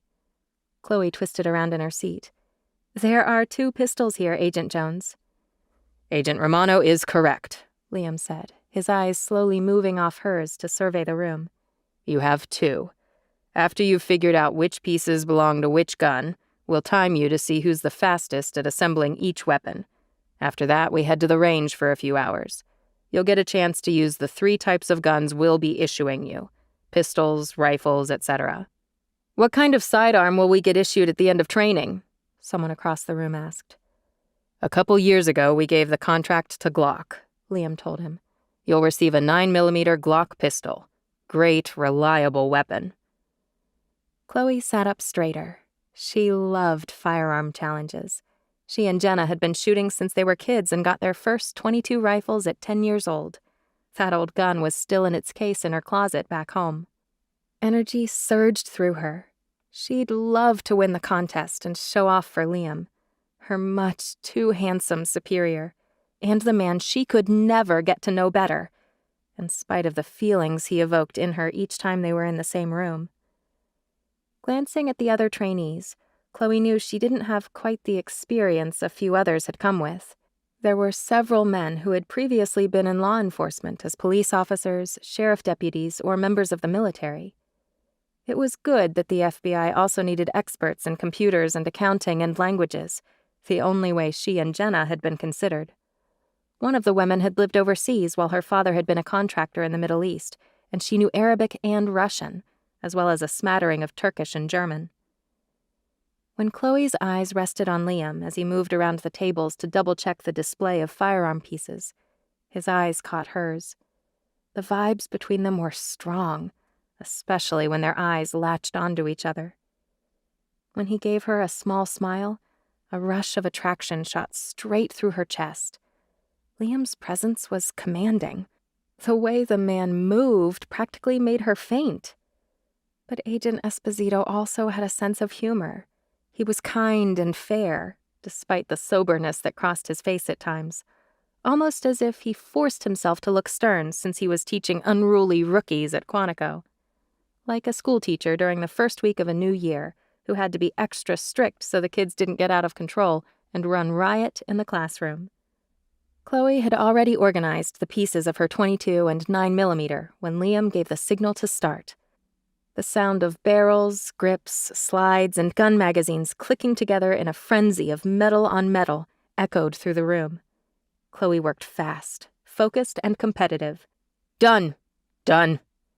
The sound of firearms clapping against the tables as the gnats declared their time made Chloe's ears ring. "Done!" she called out. Her chin lifted. Liam was staring at her with approval. Good job, Agent Romano. Third done. Were you a police officer in your previous life? Nope, sir. Just a girl who's been shooting with her dad since she was 8 years old. You mean Governor Romano likes to hunt? Chloe's jaw dropped. How did Liam know her father was the current governor? Well, duh, the man had flown into D.C. from Charleston on the same flight she did a few weeks ago. But did most people flying for pleasure or business know the name of the governor of every state they visited? Not usually. Although Liam was an FBI agent who would need to know things like that. He had never conveyed to her or Jenna why he'd been in South Carolina. Perhaps it was FBI business, and he purposely hadn't told her. But he wasn't assigned to the field office in South Carolina. He was here teaching at Quantico. It didn't make sense. Chloe finally stammered. Yeah, we've always gone fishing and hunting together. Or with Jenna's dad, who's a retired police officer. Suddenly aware that the class had finished their assembly of firearms and were listening to their conversation, Chloe shut her mouth. Liam looked at his watch and jerked his eyes from Chloe's face, pretending they hadn't been just having a personal conversation. You people are slow, he said now. Try it again. Field strip your weapons and we'll try again. There were mutterings around the room when pieces jammed or stuck. A couple of people caught their finger in the pins and cursed. Another person hadn't paid enough attention to the order they had put the gun together in the first place and was slowed down by starting all over again. Chloe quickly removed her magazine, checked for bullets, aimed the gun at the floor to press the trigger and ensure its empty chamber. Then she proceeded to remove the slide, the barrel, and the spring of the first weapon. Within moments, she had finished off the second pistol, too. Laying the last spring down on the table, she lifted her hands in a sign that she was finished, just as arms shot up all over the room. Good, Liam said, rising from the edge of the desk where he'd been perched watching them. When he stepped forward, his eyes glanced off Chloe's face for a second. Now assemble them again. The sound of metal on metal was a lovely sound to Chloe's ears. The sound of strength and confidence, knowing she could defend herself and others. Within 3 minutes, everyone was finished. Tomorrow you'll learn how to properly clean your gun, Liam said. The class is taught by Agent Fedorko here in this room. Take your loaded pistols with you and we'll head out to the gun range now. Shuffling chairs echoed across the room as everyone rose. Jenna caught Chloe's arm. Our first time on the range, girlfriend. You ready to impress Special Agent Esposito? I always aim to impress my superiors and teachers, Chloe answered glibly. I think you already did. Dang, woman, you were fast today. You beat me by a few seconds. My weapons were a little stiff. They need oiling. Once they trudged across the compound and to the rear of the buildings, the new agents arrived at the range and collected eye and ear protection. We'll be out here for 2 hours, Agent Esposito told the group once they had assembled at the range. Rotate through each station twice, firing at least 3 magazines for each weapon. You'll practice with pistols, rifles, and shotguns at a variety of distances, and scored on accuracy. Liam held up a hand before dismissing them to the various stations. Wear your protective glasses and ear protection at all times. Ask for help from your instructors if you need it, not your fellow Nats. Some of you are more experienced than others. Play fair, play nice, and no belittling the accountants and computer scientists among us. They may surprise you. Jenna's lips quirked as she threw a grin at Chloe. There are only a few people he's referring to with that comment, she said. You're merely trying to distract me, Chloe said, just like you always do on the range at home. I'll challenge you. Ice cream sundaes when we get our first day off campus. You're on. Glocks first or long-distance rifles? Glocks. I'll let you warm up. You're so sweet, said Jenna. They always gave each other a hard time on the gun range. It was part of the fun and the challenge. Once everyone was in their chosen places on the range, Agent Esposito called out final instructions. We'll abide by normal gun range protocols here. When the range is cold, all weapons are down, magazines out of the holster, and step 2 feet away from your gun. When the range is declared hot, I'll give the signal to begin firing. He lifted an arm, his eyes sweeping the rows of new agents. Step forward to your weapons. Range is hot. I repeat, he shouted louder, the range is hot. For the next 20 minutes, the firing of various pistols, rifles, and shotguns was constant, smattering intermittently through the air.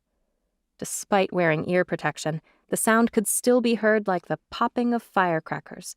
Unless the bigger guns were used, then the sound was like a series of small booms. After several rounds, Chloe was soon out of bullets. A moment later, Agent Esposito's yell could be heard. Range is cold. Put down your weapons, release your magazines, and step away to retrieve your targets.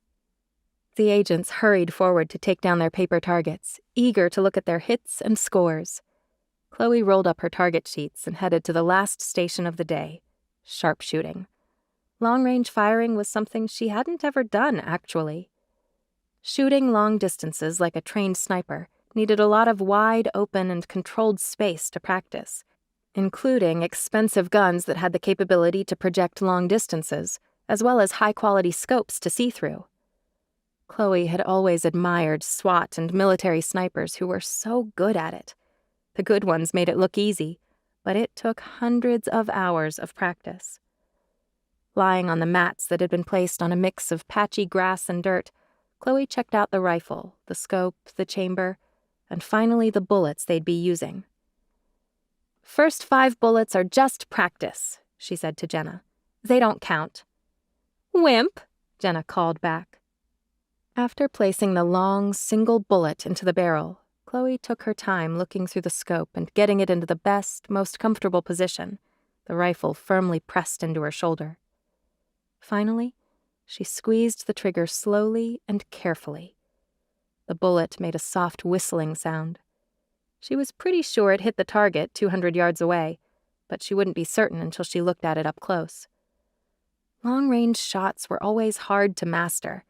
You had to analyze your firing position, the rounds, the gun itself, the method of holding the rifle, and the method of squeezing the trigger from every angle to get better accuracy after finishing a few rounds.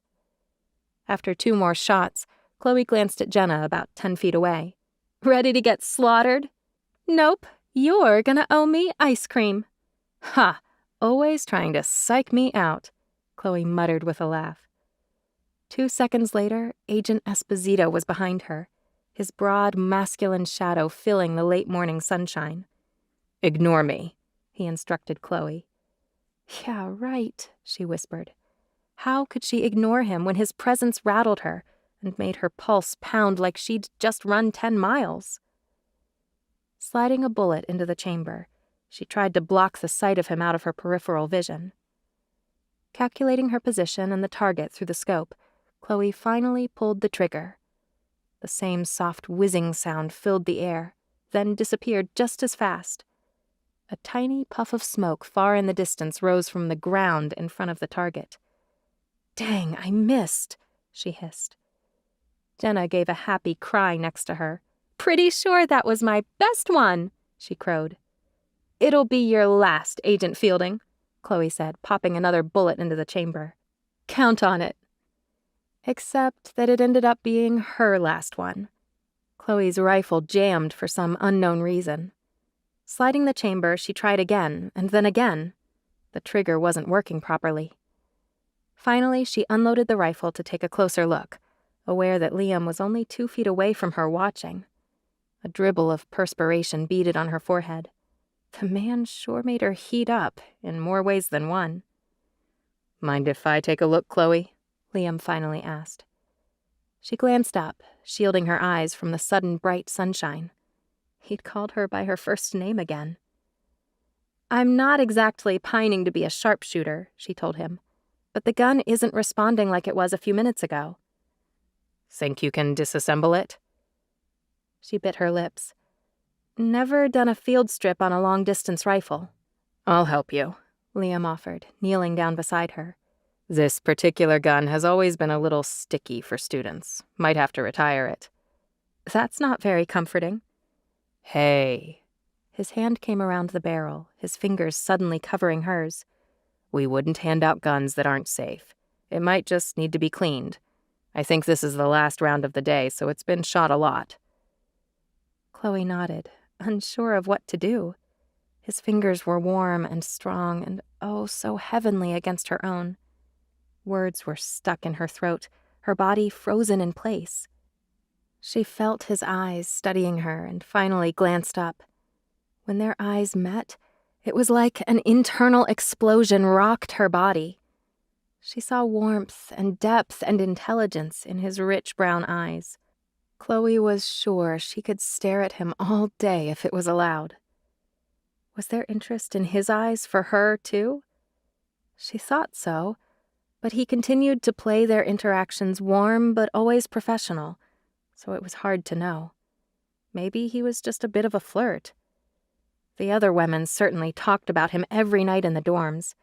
It was becoming annoying, actually. What if Liam was actually interested in somebody else? What if he had a girlfriend outside of Quantico, in D.C., or maybe even Charleston? Breathing harder than normal, Chloe tried not to stutter as she explained the gun's performance during the last few rounds. Liam opened the chamber, popped out the bullet, and then eyed the empty barrel. Yeah, I think there's too much gunpowder residue, he said smoothly. Try this other rifle for another few rounds, and then it'll be time for lunch break. Go ahead and get back into position. I'll hand you the bullets and watch. Chloe stretched out again on her stomach and placed the rifle into her shoulder, then inserted the bullet Liam handed over into the chamber and locked it into place. He was barely 5 inches away, lying next to her, while he studied the target attached to a bale of hay in the far distance. She let out her breath slowly, staring into the scope one last time. Squeeze slowly, Liam whispered, just before Chloe pulled. The shot was a good one with this cleaner rifle. No telltale puff of smoke where the bullet might have hit the dirt instead of the target. Chloe gazed back into the scope. I think I got it, she said.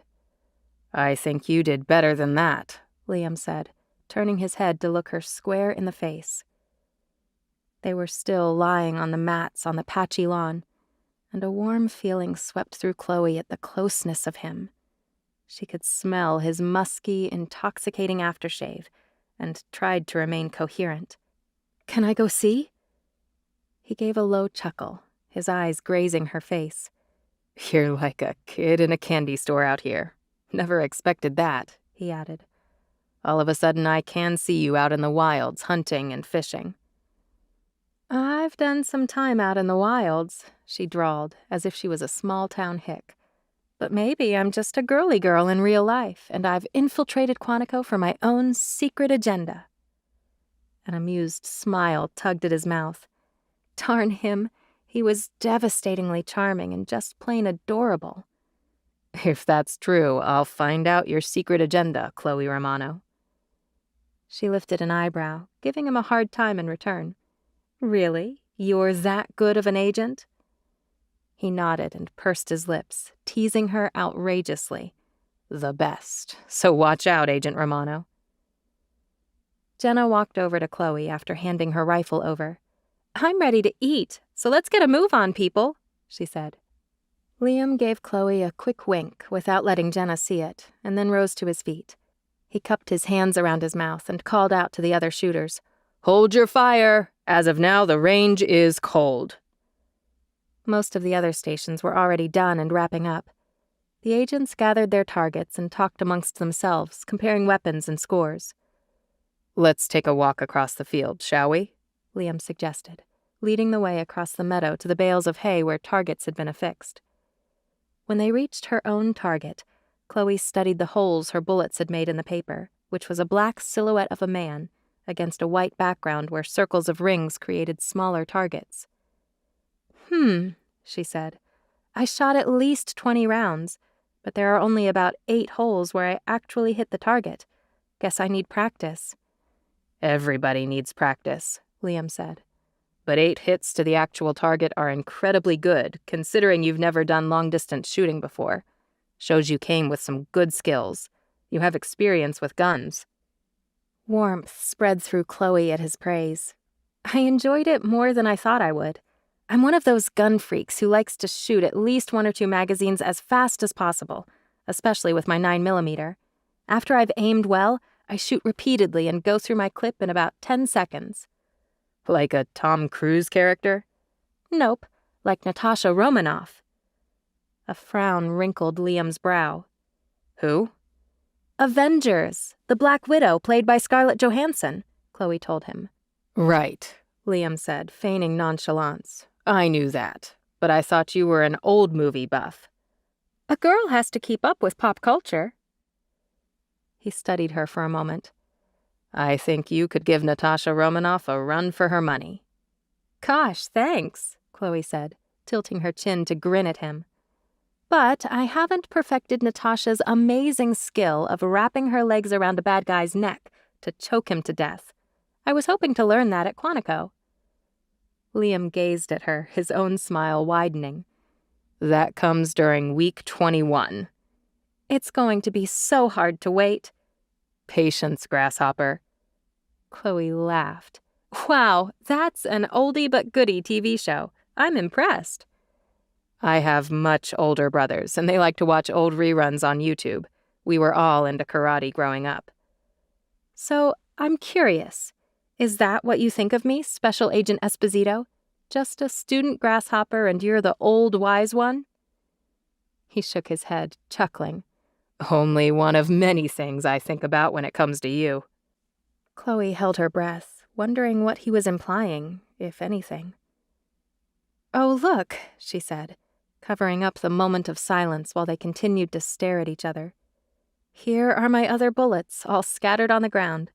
Well, not all of them, but a few. She bent to pick the spent casings up. I probably overshot on several, so who knows where the rest are.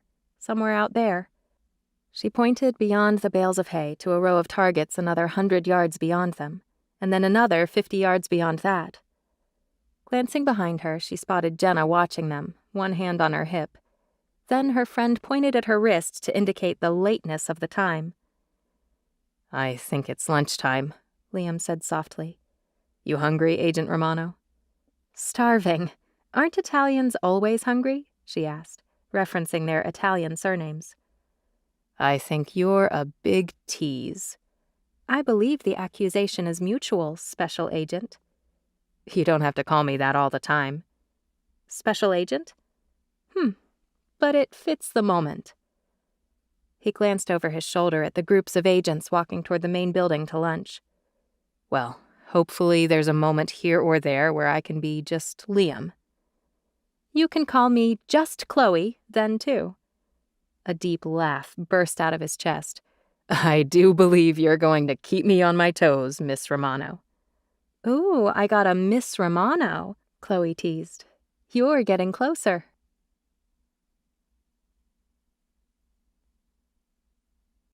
Chapter 8. The next few weeks were spent working harder than any of Chloe's semesters at college, maybe all of college combined. Every day consisted of hours of classes, studying late every night, taking tests that kicked her in the brain, especially the tests having to do with law and the courtroom, learning how to preserve evidence, learning about arrests, and learning rules about what to do and what not to do in dozens of various scenarios. Then there was training in computer hacking, surveillance, interviewing a suspect, as well as the art of tough interrogation with an uncooperative witness. Tracking suspects, figuring out clues to various crimes and murders and drug-related crime from actual past crimes, including how drug cartels and gangs worked. Chloe also spent hours at the gun range, where her marksmanship on all kinds of weapons improved dramatically. It was all fascinating, and she loved it. Then there was daily running, weightlifting, and martial arts in the gym, with boxing gloves and mats, where she tried to take down the biggest guys who were ex-military. The men were friendly enough, but their build, height, and muscle denseness was intimidating. until she learned a few tricks that helped her remain on her feet.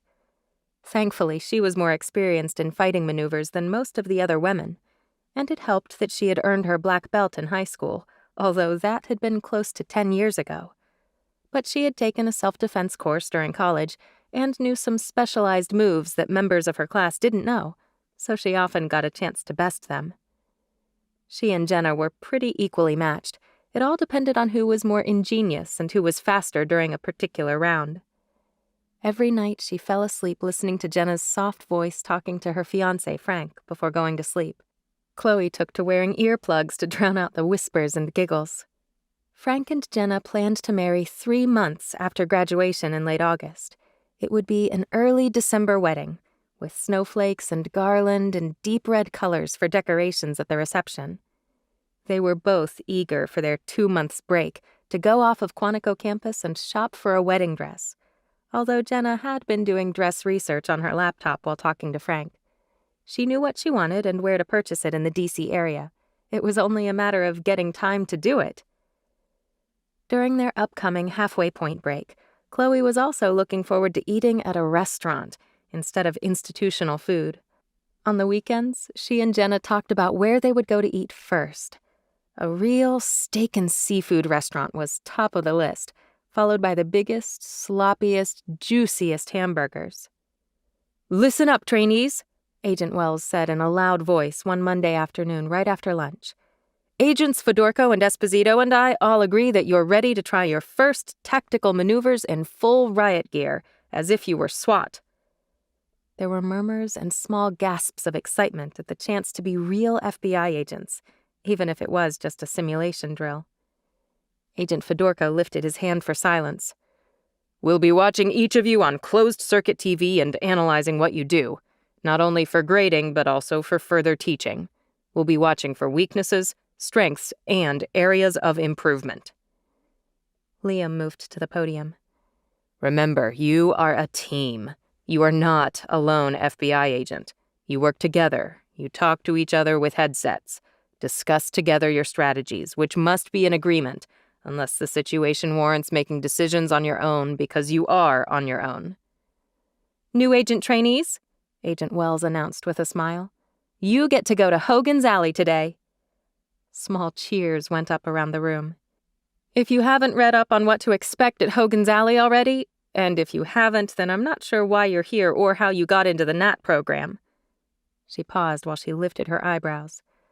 "But you'll be wearing full tactical gear, black leather clothes, helmets, walkie-talkie headsets, and carrying rifles with sims. In other words, paint guns. Shoot to kill the suspect if the situation warrants it. Shoot to protect your fellow agents or an innocent citizen." Fedorko took over when Agent Wells stepped aside for him to continue. "Hogan's Alley is a mock-up of a town. This is not a fake Western town with false storefronts. These are fully functioning buildings. Grocery store, post office, shops, cafes, drugstore, etc." Agent Esposito gave a clap with his hands. "Head to your lockers where your gear will be waiting for you. A shuttle bus will take you out to Hogan's Alley on the far side of the Quantico complex. Dismissed." The agents chatted enthusiastically as they quickly headed to their lockers downstairs to stow their normal slacks and blue polo shirts and climbed into black protective clothing. Once their helmets and headpieces were in place, they received an assigned rifle. 30 minutes later, they were pouring out of the shuttle bus, their superior officers leading them to the entrance of Hogan's Alley. "Welcome to Hogan's Alley City Limits. Caution, law enforcement training exercise in progress. Display of weapons, firing of blank ammunition, and arrests may occur. If challenged, please follow instructions." "Looks so real, doesn't it?" Jenna murmured. "It looks great," Chloe agreed, her eyes roving over the various storefronts that looked as if she'd just stumbled into a quaint but modern small town. She checked her gun. "Do we get unlimited ammo for this exercise?" "For all intents and purposes," Agent Esposito said, handing out their ammo where they could load their guns and then clip extra to their belts. "But, of course, only what you can physically carry, so no wild shooting, Agent Romano." "I'll try not to go crazy," she shot back. He gave her a wink and a sly grin, and everyone laughed. This is also going to be an exercise in working through adrenaline rushes, something you haven't experienced before. The nerves, the fear, the call of duty. You will have no idea what to expect and need to be prepared for anything. But we know it's all pretend, though, Lindsay said. Be careful what you wish for, Agent Wells said briefly. What does that mean? Marla asked, sidling up to Chloe and Jenna. Want to be on a team together? Sure, but are we being put into assigned groups? Go ahead and pick your own groups if you like, Agent Esposito called out, overhearing the conversation. Just remember that when you get assigned to your field offices, you don't get to pick who you work with. You have to trust each other, and trust that your fellow agents are just as well-trained as you are. That makes the nerves notch up a level, Jenna said with a small laugh. We might trust ourselves, but working with new agents could take some getting used to. Exactly, Agent Fedorko said with a nod. Trust and teamwork do take time. You will continue to train for the rest of your careers. And if you move field offices, it's like starting all over again with a new set of coworkers. But that's part of the FBI life. Working together successfully and striving for perfection in every assignment or interview or arrest. FBI agents can't make mistakes. Maybe we want some of those military guys on our team, Marla murmured. Doesn't matter to me, Chloe said. Pick your men, girls. The trainees shuffled into groups of 10. They were each taken to a different location in Hogan's Alley where they received a set of instructions on the situation. Agent Esposito took only 2 minutes to convey what they were doing. There's been a robbery at the bank, and the gunman has taken the bank's vice president hostage. You need to breach the back door, move stealthily through the building, figure out where the gunman is and where the hostage is, or if they're in the same location. We want the hostage alive, as well as the gunman if possible, because he's got information that the FBI needs. Move out, Agent Wells shouted to her group, taking them down Main Street to the hotel, where a known terrorist had just checked in. Another group headed to the grocery store, where a fight between 2 vicious gangs had broken out. For a small town, there sure are a lot of criminals, Chloe said facetiously. She heard Liam chuckle behind her. It's the Wild West. See you all in an hour or two. An hour or two? Jenna echoed. It won't take us that long, will it? Depends on how good you are. These people will put up a fight.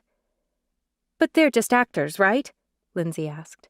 They're very good actors, Liam said, folding his arms across his chest as he watched them huddle to confer with one another. They get paid bonuses if they outsmart you rookies.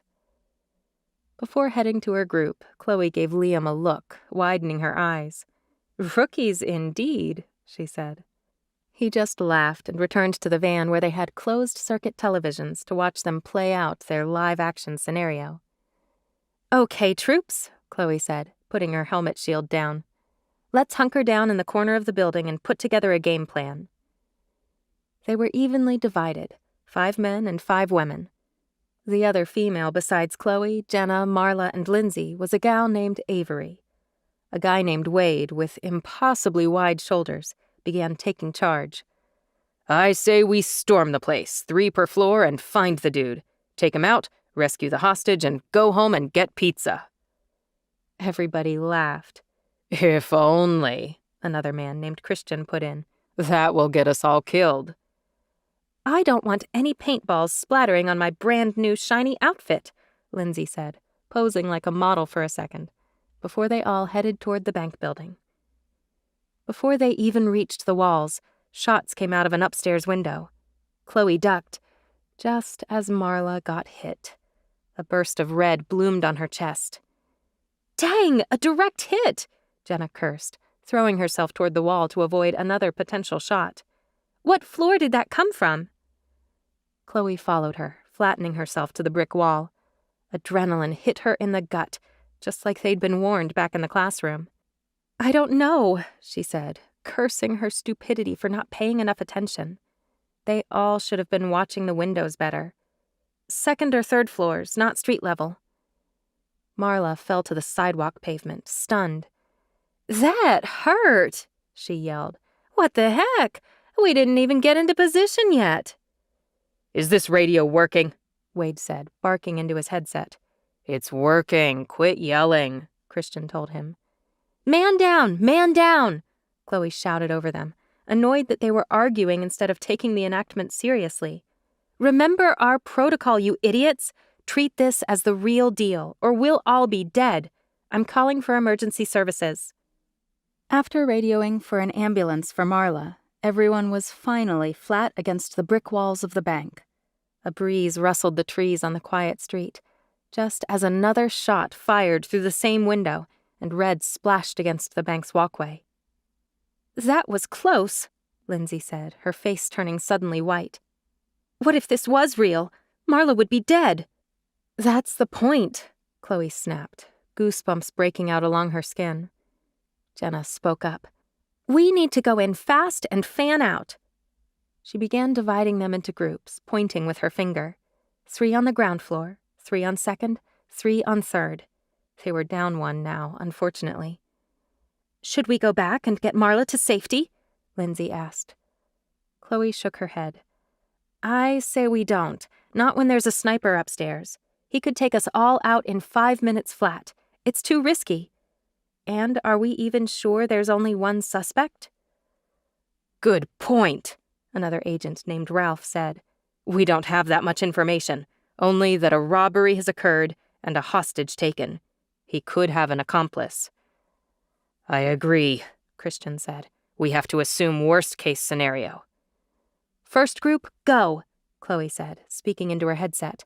Quiet as we enter, if you know what the word stealth means. Then she asked, wouldn't we normally have an architectural layout of a building we're clearing? I'd never go in blind. Her earpiece crackled softly. Good point, Agent Romano. Agent Wells' female voice came through. Optimally, you would get a layout of the building you were entering, but often there isn't time to locate one if lives are in danger. But your command center, out here in the van, would help guide you using the security cameras of the bank. We'll help direct you. At least that's something. Slow and easy, Agent Esposito said in Chloe's ear. You can do this, even when you feel blind and ill at ease. The soothing timbre of his deep male voice spread like sweet molasses through Chloe's mind and heart. He was confident in her abilities, even if she was a newbie and still so ignorant. Whatever was between them, this crazy, unspoken attraction and longing, didn't matter at the moment. Hogan's Alley was a place she could prove to herself that she could be a good FBI agent one day. Agent Wells and I agree that we're putting Chloe in charge of the second-floor team. Liam's voice came again. Go. Liam believed in her. He had her back. That's all Chloe needed to know. Chloe spit out directions to the other 2 gnats. We'll clear the entrance first. I'm going in first to the inner wall. Once I call clear, Lindsay and Jenna, you come in and go to the far wall and take up at any doors that lead to the interior of the bank. Then we take the stairs up and see where it leads, 1 step at a time. Jenna and Lindsay nodded, and 3 seconds later, they were inside. The concrete stairwell was shadowy, barely any light filtering from a single upper-story window above them. The place was silent. The other team had already gone up to the 3rd floor, and the first-floor team was entering right after them. Chloe waved an arm that all was clear while they took the stairs up, rifles in an upward position, her infrared goggles turned on to spot any heat signatures. Cold so far, she whispered into her headset. Silently, they ran up the stairs, not making any sound. At the door to the 2nd floor, they paused. Ready? Chloe mouthed to her teammates. They nodded and breached the door, clearing the first room they entered, which was a hallway, actually. Restrooms and a lunchroom were shrouded in darkness on either side, gray light filtering through from the cloudy afternoon. Moving quickly again, they took the corner at the end of the hallway, which opened up into an office space of individual cubicles, where computers and filing cabinets and desks lay in silence. Whimpering sounds came from the cubicles to their left. Pointing their weapons toward the sound, Chloe barked out, "Who's there? Come out with your hands up!" "It's just us, bank employees," came a jumble of voices. Some men, some women. One of them was weeping. "Hands up and come out slowly," she ordered again. "It could be the criminal we're looking for pretending to be an employee," she added to all the teams in the building. She held her rifle on top of the cubicle wall where 2 men and 2 women slowly rose from the floor, their hands raised in the air, while Jenna and Lindsay scanned the area watching for suspicious activity. One by one, Chloe quickly matched the employees' IDs with their faces and relayed the information to the rest of the team upstairs and downstairs, as well as their communication team outside in the van. "Do you know where the hostage has been taken?" she asked the huddled group of terrified employees. The women were shaking, and one was crying. Chloe had to keep reminding herself that they were actors. Dang, they were good. "Third floor has been swept. All clear," she heard Christian say in her ear. "Must be on the 2nd floor. He's all yours, Agent Romano." "Get your ugly selves down here in case things go south," she ordered. "I'll take all backup. As we've been trained, agents," she said to Christian and Wade. She couldn't remember what the other guy's name was at the moment. Her brain seemed scrambled, thoughts flying in every direction. No wonder they would do these practice enactments another 20 times or more. Performing room clearing and sweeps and trying to take a criminal into custody would take time to become second nature, if ever. "Do you know where the criminal has taken the hostage?" she asked the employees. "He hauled Clara, the VP, into the president's office, which is over there," one of the 2 men said, pointing across the room beyond the desks and filing cabinets. "Do you know if Clara is hurt?" "We don't know," said one of the women, who wiped at her face. "But Bill got hurt when the guy threw him into the copy machine. Susan is with him. They're over there." Chloe bit her lip, annoyed at herself. "We should have known that already," she muttered. "Lindsay and Jenna, go find them and report back. Move carefully." Her team should have continued to sweep the large, open office space. The double doors to where the bank president was located were half closed. A sudden scream sounded, as though the bank robber had hit the vice president to keep her in submission. Jenna's voice came through the earpiece. "Need an ambulance on the 2nd floor. Injuries to one of the employees, a man named Bill. Not life-threatening, but possible concussion and broken arm. But he's coherent and able to walk." Moments later, the 3rd floor team entered, guns drawn and scanning the room. The next half an hour was spent trying to coax the criminal into letting the hostage go. She was now hurt and openly wailing as he dragged her around the room. Then he began threatening to throw the woman out the window if his demands weren't met. He wanted cash and a free escape. "That ain't happening," Chloe heard Jenna growl. Finally, 2 of the agents went back to the street and got on a loudspeaker to talk to the suspect. The sound of shattering glass came next, and they could hear the guy yelling his demands and threats over and over again. "While he's distracted by the team on the street, shall we try to take him down?" Chloe whispered into her mouthpiece. Various scenarios ran through her mind of how to do it safely, but there was no guarantee any method was foolproof or safe.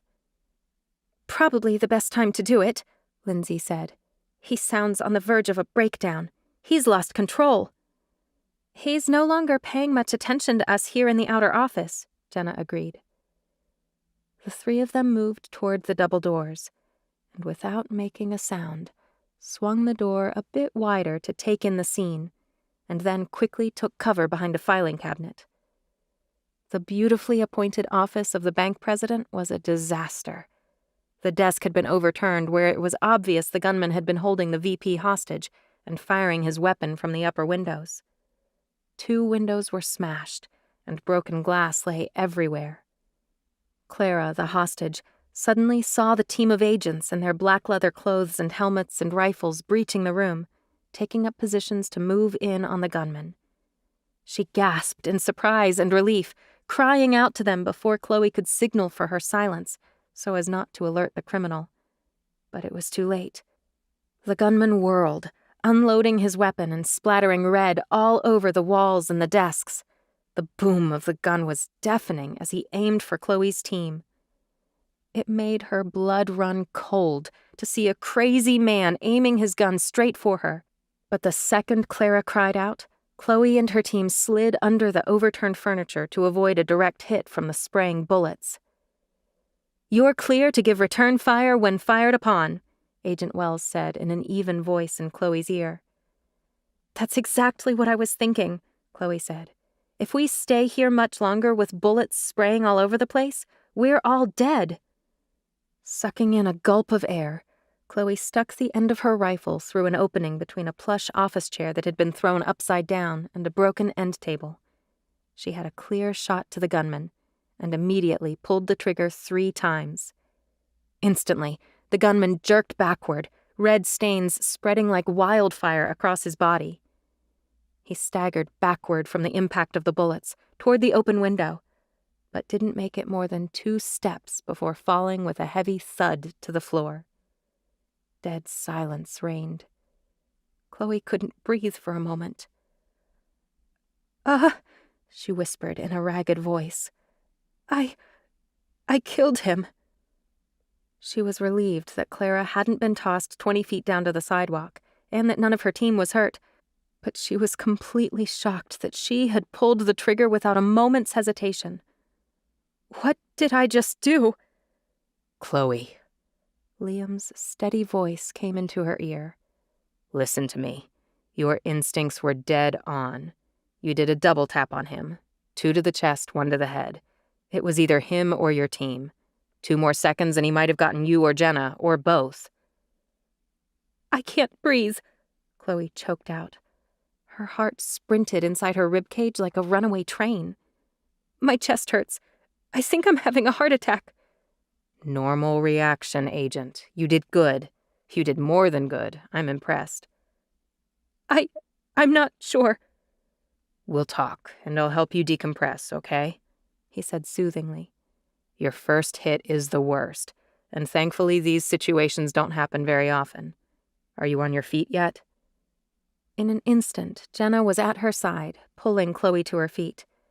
They stared at each other without speaking, and then crunched through broken glass to lift Clara up from the midst of the destroyed office space.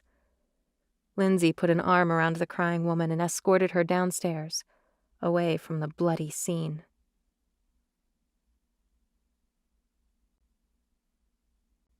Chapter 9. A strange numbness took over Chloe's body when she stood over the dead gunman, staring down at what she had done. 2 shots in his chest, a third directly at his forehead. Her aim had been perfect. Hours at the gun range had certainly helped her accuracy over the last month. The scruffy guy wasn't moving. That was the thing that freaked her out the most. "Okay, either you're dead or you are a really, really good actor," she said, trying to get past the roaring sound in her ears. "Put me out of my misery and twitch a finger or something. Even a paint gun leaves bruises." Liam walked toward her after doing a quick check of the room. Agents Wells and Fedorko were talking with the rest of the group and inspecting the crime scene for analyzing later in class. Liam stared down at the man, too. "Nothing. Not a blink or a single movement." "Maybe I really killed him," Chloe said, tempted to kick the guy's leg with the toe of her boot. He was scary-looking, with wild, matted hair, tattoos all over his face, and bullet slugs in his ears. With red blood all over him and puddling underneath, it was hard not to believe he had actually been killed. "Nope, he's okay," Liam murmured. "But he's really good, huh? The guy isn't moving at all." "Liam, maybe I've actually hurt him and he needs CPR. I mean, Agent Esposito," she added quickly, glancing around to see if anyone had heard her etiquette breach. The dead gunman, lying flat on the floor in a pile of glass, suddenly lifted his lips into a crooked smile. He cocked one eye open and then twitched a finger at her. Wise guy. "You're not supposed to still be here," he said, giving Chloe a wink. "I'm waiting for my body bag." Growling under her breath, Chloe crossed her arms over her chest and strode toward the corner of the room for a moment, before marching back to the dead man. "It was a little too real, okay?" she said. "But why aren't you writhing in pain from the paintballs? I've been hit by my older brother before, and I was screaming bloody murder for a good 5 minutes. It hurt so bad. Of course, he was close range when he pulled the trigger on me, but still, I was only a dozen feet away from you." The actor sat up and opened up his shirt. "I'm wearing a bulletproof vest, so I don't yelp from the hit. Helps to keep it real in Hogan's Alley." Chloe shook her head at him, trying not to laugh at his expression, but also wanting to cry a little bit. Her legs were trembling from the hour of adrenaline coursing through her limbs. "I should have guessed." Liam's eyes were on her face. Chloe wished she could melt in his arms and let him stroke her hair to comfort her, but that was only because she was fanatically attracted to him. She stepped away, wavering on her feet. "It's going to take time to process," he said in a low voice. "Hogan's Alley aims to make things as real as possible, to train our Nats and SWAT teams well. But your first kill does mess with your head. I hope you never have to experience it in a real scenario." Chloe nodded, trying to get a grip on herself. She felt so strange. "I know I have to shake it off, but wow, I never expected this kind of reaction. My legs feel like jelly. Worse than being in a movie." "No cameras or directors to let you know that it's just a scene, right?" Liam said soothingly. "Let's head back. You need a meal and a hot shower, Agent Romano. Get some sleep, and tomorrow we'll have an in-depth discussion about all of the scenarios that just played out in Hogan's Alley this afternoon." A good dinner and a long, hot shower was perfect, but Chloe couldn't seem to settle down to any studying or reading after the events at Hogan's Alley. Every little detail kept running through her head over and over again. While Jenna was on the phone with Frank, she finally got up and headed outside for a walk. She was restless after the events at Hogan's Alley, and maybe a brisk walk to clear her head would do her good. The early spring evenings were beginning to lengthen, but it was still a little cool. She slipped her arms through the sweater she'd brought, rubbing at her arms. It was a beautiful night, the early stars beginning to pop in the deepening blue color of the sky. Chloe pulled at the elastic of her ponytail and shook out her hair, walking briskly to let off steam. Taking deep breaths, she strolled out of a copse of trees and realized that she had reached one of the ponds situated around the marine base where Quantico was located. The last rays of setting sun sparkled red and gold off the calm surface of the water. 2 colorful ducks flew overhead, like a silent apparition of peace and beauty. This was exactly what she needed. Shoving her hands into her pockets, she took a few steps closer to the edge of the pond, staring into its deep, dark depths. A moment later, she sensed sudden movement behind her and whirled, instantly going into an attack stance, her fists balled and up. "What?" she spluttered when she saw who it was. "Where did you come from?" It was Liam, standing a few feet away from her, as if he'd materialized out of thin air. He gazed at Chloe, hands shoved into the pockets of his jeans. The deep forest green pullover sweater he was wearing outlined his biceps and broad shoulders, fitting him absolutely perfectly. Wow, the man took her breath away, and all of Chloe's nerves went on high alert, sending waves of heat through every one of her fingers and toes. Her heart was in her throat, not in dread or fear, but only in the fierce longing she felt for Agent Liam Esposito. Involuntarily, Chloe's foot took a small step forward, but good sense took over just in time. She couldn't have this man. He wasn't hers for the taking.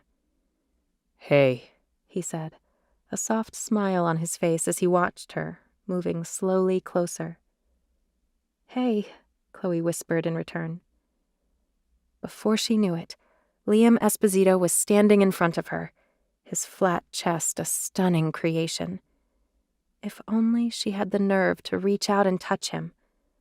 But before she could draw her next breath, Liam was enfolding her against that magnificent chest. his arms pulling her close with a warmth that made her legs wobble.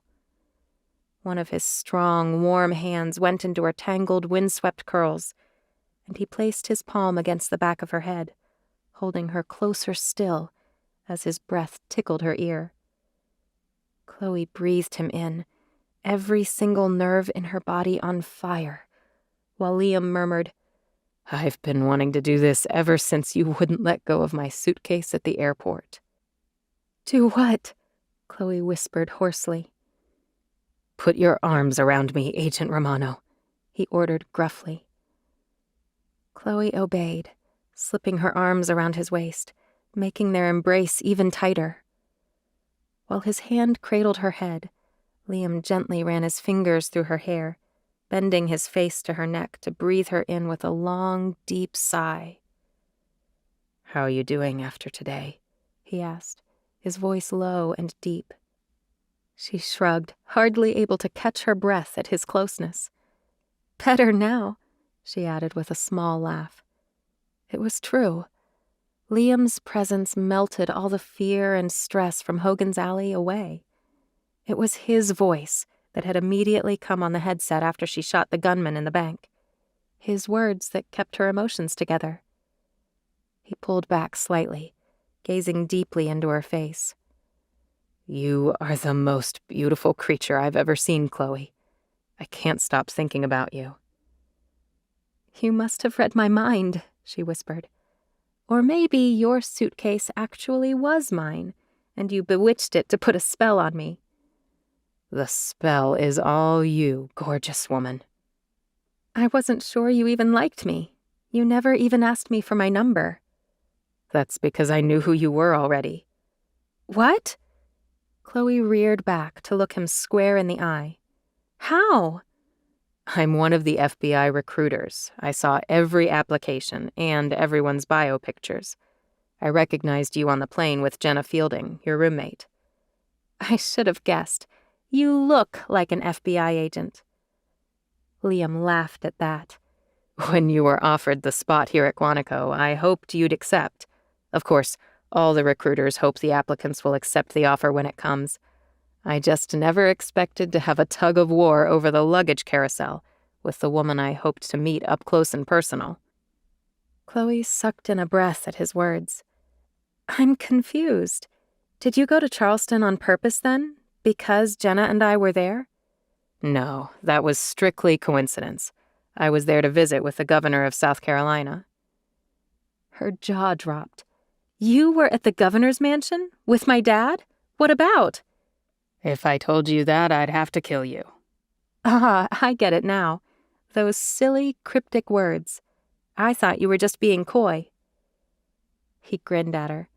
"It actually was FBI business. We were discussing some known felons that made it out of Florida and were working their way north. We wanted to let Governor Romano know we had a couple of extra agents in the city, helping the local bureau with some interrogations and arrests. Nothing to do with you." "So, what are you doing tonight, pulling me into your arms?" Chloe asked flippantly, mesmerized by the muscles in his jaw as he talked to her under the starlight. "Solely to make me crazy and doubt my sanity? Isn't this strictly forbidden?" He lifted an eyebrow. "You mean fraternizing with a gnat?" "Is that what you think of me? A gnat? Like a swarm of bugs around a streetlight, pestering everyone who walks by?" "It's early spring. Not too many gnats out here yet," Liam said, his lips twitching. "I was sitting in my office and saw you walk by through the window. I, took the opportunity, shall we say." "What made you so sure I wouldn't slap you across the face when you ran your hands through my hair?" "Lucky guess. And vibes." Liam let out a low whistle. "Holy cow, the vibes. Please tell me I'm not insane, Chloe. Tell me that you feel it too." "In spades," she whispered. "All this time I thought I was the crazy one." He ran a finger along the length of her jaw. "Hey, I'm trained to keep my face as impassive as possible. Come on, there's a nice place to sit over here." Liam tugged at Chloe's hand, leading her to a weeping willow with branches that nearly touched the ground. Soft, thick grass surrounded it, as if the gardeners had forgotten to mow after the spring rains. "It's not wet," Liam told her, pulling her down to sit next to him on the lawn. "But I should have brought a blanket." Following me must have been a spur-of-the-moment decision. "You caught me," he said, laughing. "I've been wanting to talk to you, alone. Too many people are always hovering and watching." I completely agree. With a soft laugh, Liam brought Chloe closer, his hands spanning her waist. She nestled against his chest, and the touch of his warm hands on her bare arms was electrifying. She held her breath, the sky overhead changing colors as the last of the setting sun disappeared. Within minutes, stars lit up the darkness as if a switch had been flipped.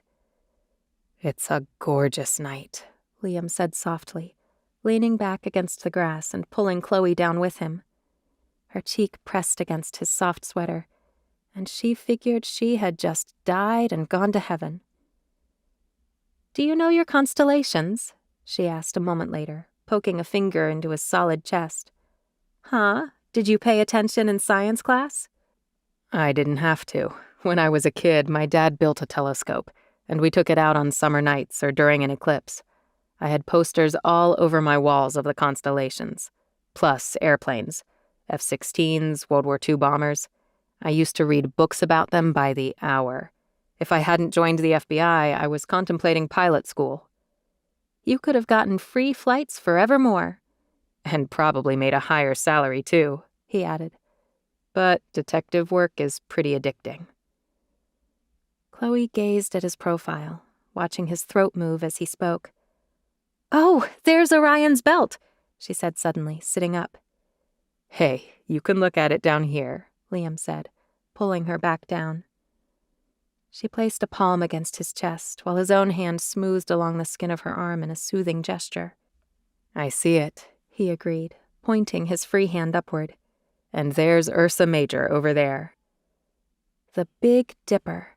I've always loved that one since I was little, and my dad pointed it out. It's easy to pick out, too. Ursa Major, Liam mused. It's the story of a beautiful maiden named Callisto, whom the god Zeus secretly loved. Didn't they have a love affair? He added in a whisper, shifting his position to stare down at Chloe. Chloe gazed into Liam's eyes, her heart thumping in her throat at his suggestion of a secret love affair. "Liam, we can't even think about it. I've worked too hard to get here. Besides, I don't have affairs, Agent Esposito." He held her gaze steadily, firmly. "I didn't think you did, and I'm not asking you, us, to jeopardize our careers. I wouldn't do that to you." Maybe this sounds sappy and old-fashioned, but when I fall in love, it will be forever. Liam nodded thoughtfully, brushing a lock of hair from Chloe's face when a breeze danced it across her cheek. "Surely you've had lots of boyfriends. I have a hard time believing you wouldn't at 26 years old." She shrugged, trying to think of any man she'd known over the past decade that had affected her like Liam Esposito. She couldn't even remember a single face, let alone their names.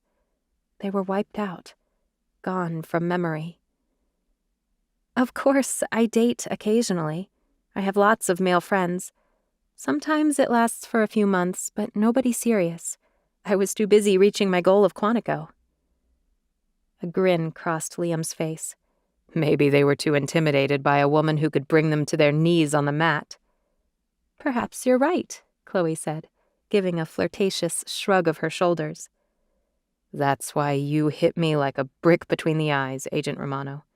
You have completely captivated me."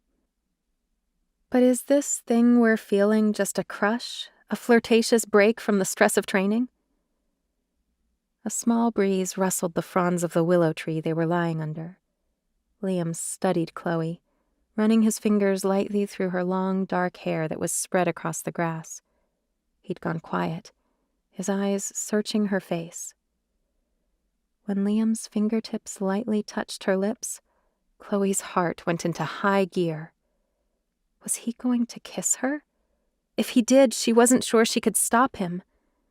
But if she died without the taste of his mouth on hers, even for a brief moment, sometime, somewhere in the future, she didn't think she'd be able to stand it. "Oh, Chloe," he whispered with a small groan. "I want to so badly." He left the sentence unfinished. "You do know that you have to be a good Italian," she said, trying to lighten the mood.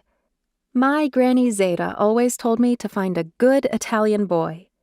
Except I've found a man I can't have." "Your granny sounds like my grandmother Victorine. One day I'll introduce you and she'll feed you meatballs and the best marinara sauce you've ever had in your life." Sounds divine. But I'm not so sure I believe you, Agent Esposito. After all, you've spent most of the last month ignoring me. He chuckled in that deep-throated way he had. "I can't give you too much attention. If we're not careful, I might just sweep you off your feet during class, carry you out in my arms, and slam the doors on the way out." "That's a nice daydream," Chloe whispered. Liam shook his head, tucking her cold fingers into his warm hand and pressing it against his chest.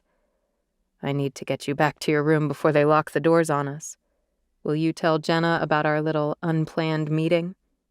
"She knows that I admire you, but Jenna wouldn't turn us in. Our secret is ours alone. Of course, we could always be like Humphrey Bogart and Katharine Hepburn in The African Queen.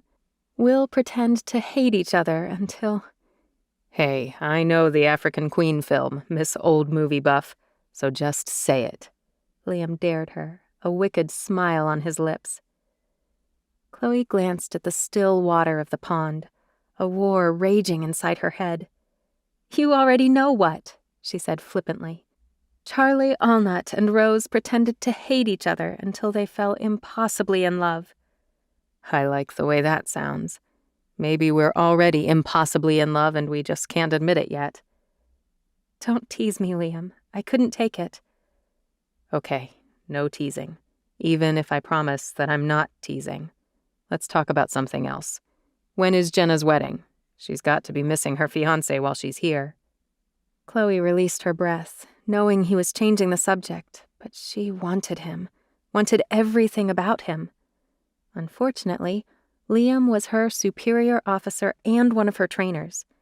They had to tread carefully. "Yep, I left her on the phone with Frank an hour ago. He's a great guy, and they're perfect together. The wedding will be sometime in the winter after graduation, but they're not setting a firm date until we get our assigned bureau. She'll probably be asleep when I return." Chloe tried to ignore the niggling worry that this evening with Liam would only be one fleeting moment in time. "You owe me a Fred Astaire," she said now with a small laugh. "And what is a Fred Astaire?" "If you don't know that, then we can't be friends." All at once, Liam jumped to a standing position and pulled Chloe up from the lawn with a firm hand. Sweeping her into his arms, he slid an arm around her waist and then grasped her right hand in a dance position. "I can waltz with the best of them," he said, "although I like the foxtrot better. It's more romantic because I can hold you a little bit closer and avoid bumping into other couples on a dance floor." Tilting her head back to gaze at him, Chloe laughed softly. Holding her firmly, Liam hummed in his deep, melodic voice, while a sliver of moon peeked out from behind a cloud.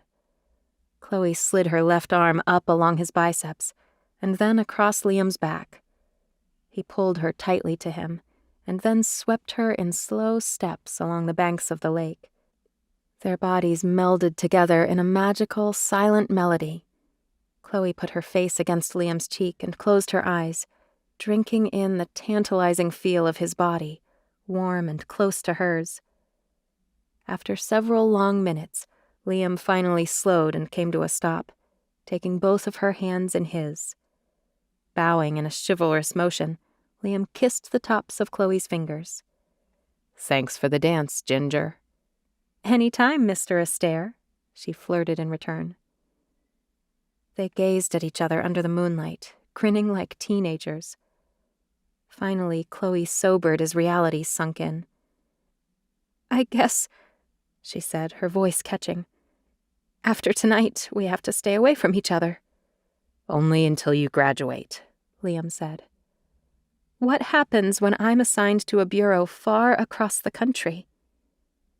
That was the unspoken question. How would a long-distance relationship work? And how could Chloe even think about a long-term relationship with him? Maybe she was being stupid. Liam may not have more than a passing fancy for her. He'd return to his house or apartment or wherever he lived and realize he was an idiot to even think about getting involved with her. He'd only been with the Bureau for 5 years, and he was risking his career. To have been assigned to train new agents meant he was good, and he was trusted, and he couldn't risk losing that. Besides, there were dozens of gorgeous women out there in the world of Washington, D.C., women far more glamorous and sophisticated than she was. I know what you're thinking, Chloe, Liam said softly, and her name on his lips was like a caress. We'll figure it out. Tonight might feel like our only night together, but I promise you it's not. Liam lifted Chloe's fingers to his lips, and then cupped her hands with his to kiss the soft skin inside her palms. The kisses from Liam were utterly romantic, and her chest heaved with desire for this incredible man, but also the weight of the knowledge that she might never be able to call him hers. Liam had invaded every one of her senses, occupying the very core of her being and turning her soul inside out. All she could hope was that she didn't die before she got the chance to kiss him.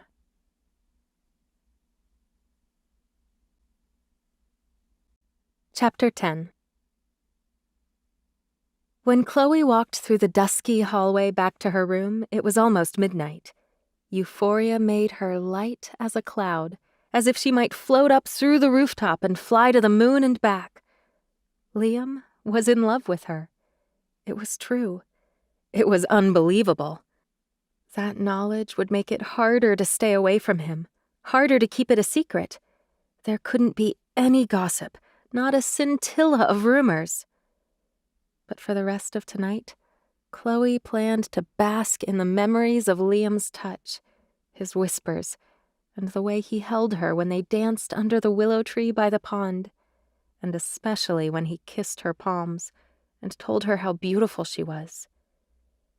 It was dark when she tiptoed into the room she shared with Jenna. Moving silently into the bathroom to get ready for bed, Chloe quickly brushed her teeth, and then stared into the mirror at her reflection. Hugging herself, she did a little dance on the bathroom rug, before hitting the light and sliding into bed, trying not to rustle the sheets. 2 seconds later, Jenna rolled over. "It's midnight, Chloe," she hissed in her best motherly voice. "Where have you been? And don't tell me watching TV downstairs in the lounge." "I was watching a movie, a long one, Gone with the Wind. It's 4 hours, you know." "You are such a liar. You left hours ago to take a walk and decompress. Who have you been with? If you took up with another one of the trainees, you have to tell me all the details." Chloe smothered a laugh. "I haven't taken up with anyone." "There's something different in your voice, a giddy exhilaration. Besides, the scent of male cologne is wafting everywhere you walk." "Wow, you have a good sense of smell." "I'm a bloodhound in disguise. Spill it, girl." "Oh, Jenna, it's wonderful and it's terrible." "How? What do you mean?" Chloe knew she could confide anything in Jenna, and nothing would tear a secret out of her best friend, even under threat of torture. "I've been down at the lake. With Liam." Jenna jolted upright, her face illuminated by the alarm clock on the bedside table. "No! Serious? The Liam? The one you've been moaning over ever since the airport?" "Keep your voice down," Chloe hissed. "These walls aren't soundproof." "So, how was it? Good?" "Oh, Jenna, I can't even explain it. He found me on purpose. We talked about everything, constellations and movies, and we danced under the moonlight. He held me in his arms. He kissed my hands. It was perfect." So he kissed you, and now you're in love. I already was, but it definitely confirmed it. But no, he did not kiss my lips. We came close. Oh, so deliciously close. But we can't jeopardize everything. Wow! I don't know how you managed not to. Sheer willpower, and it was terrible. Wonderful and terrible both. It was so hard to say goodnight when we parted ways at the parking lot. Oh, Chloe, Jenna said softly. I'm so sorry, but I admire you. And I admire Agent Esposito even more now. That's self-discipline. It also means he really cares about you, not to hurt you or your future. I guess I can officially approve of the man. Well, thank you, Chloe said primly before rolling over to laugh into her pillow. Next week is the halfway mark, and we can go shopping for the wedding. That will help distract you. We'll work harder than ever to graduate with flying colors. How's Frank? Jenna let out a happy sigh. Perfect. Only 8 months now. We decided to get married between Christmas and New Year's. It'll be easier to get time off, especially when I'll be a new agent without any vacation time. A few minutes later, Jenna checked their alarm, and then they both rolled over again to try and sleep. Chloe? Jenna whispered a few minutes later. Yeah, you okay? I had a premonition that we're going to get assigned to the same field office. That would be fantastic. Then you can keep me sane while I pine for Liam in the Arctic Circle of Alaska, or in the wilds of Wyoming. It means I'll keep you from floating off into the clouds. Do you think I should leave the FBI, Jenna? Chloe said, finally getting up the nerve to ask the most difficult question of all. Maybe go into some other form of law enforcement? Or computer reconnaissance with the military or NSA? Don't be silly. You were made for the FBI.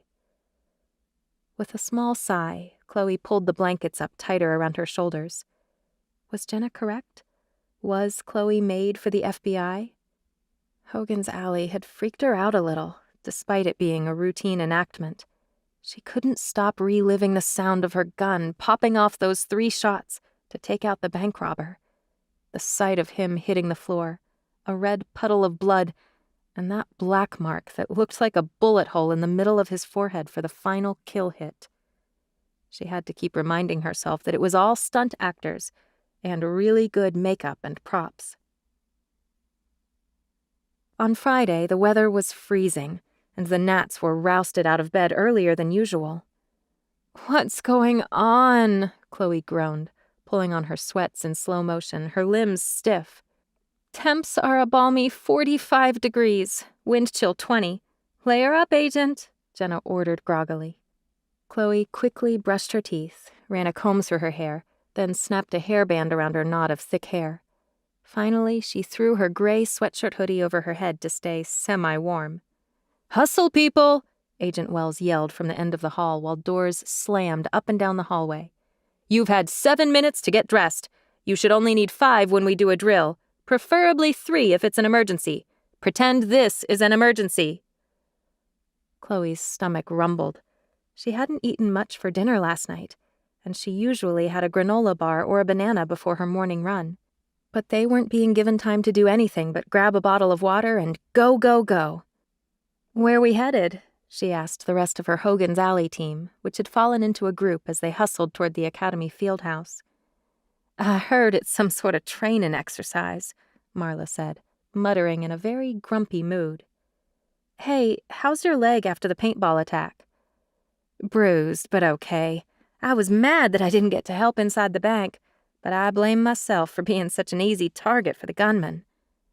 We all make mistakes, Chloe empathized, and it was our first attempt at a real-life situation. They reached the field a few minutes later, and Chloe groaned when she saw what was happening. No sleep was going to make this worse than normal. A lot worse. Wade moaned and ran his hands through his crew cut. I've heard about this, but I thought it came later in our training. Christian concurred with a simple, this completely sucks. What's happening? Lindsay asked, moving closer to Chloe and Jenna as if for comfort. The trainees were being lined up in single file to get blasted in the face with oleoresin capsicum, the substance better known as pepper spray. "They're gonna hit us with pepper spray." "Why, what did we do?" Marla said, her eyes going wide with horror. "Nothing. You're a new agent trainee is all, my dear," Jenna said, a grimace crossing her face. "I don't get the purpose," Wade moaned again. "What are we supposed to learn?" Jenna was the only patient one. She could usually calm everyone down with her practical sense and a personality that didn't turn into hysterics at the drop of a hat. "Our superiors want trainees to know what it's like to get pepper sprayed, so we know what to expect if we spray a target or subdue an out-of-control suspect." "I don't need to experience it to know that it's awful," Marla spit out. Agent Fedorko was walking up and down the long line. "Yes, you do. What if an assailant does pepper spray you and then tries to take your weapon? You'll be caught off guard one second, the next you're dead, shot with your own gun." Okay, Lindsay finally said with a sarcastic laugh. "Spray me and get it over with." Turned out she was up next. Everyone cringed to watch as she gasped and gagged and flailed around. "Next!" Agent Wells yelled. Chloe found herself pushed forward to where a punching bag was hanging from the roof soffit overhead. "Here goes nothing," she muttered. At the same time, a fresh blast of cold wind whipped her ponytail against her face, stinging her skin. If only she wasn't so bleary-eyed. But maybe it didn't matter. In a few moments, she wouldn't be able to see anything at all. Agent Wells spoke up. "After I spray you, hit the punching bag at least 3 times, and then defend yourself from the attacker who will be trying to take your pistol out of its holster." Agent Fedorko strapped the gun holster around Chloe. She automatically placed her hand on it so she knew where it was, and brushed a finger against the trigger, memorizing where she was standing. She'd been practicing fast draws the last few weeks at the gun range, and was comfortable doing them now. The ability to sweep the gun out of her holster and fire within 3 seconds. "Okay, close your eyes," Agent Wells ordered. No sooner had she shut her eyes than Chloe's face was burning like she was on fire. She cried out with the horrific pain. Agent Wells had given no countdown or warning. Now she knew how Marla had felt earlier when she was suddenly shot out of the blue with a paintball. "You must open at least one eye," Fedorko called out. "Keep blinking." Scrunching up her face to get past the horrible pain, Chloe attempted to open her eye while taking a swing at the punching bag.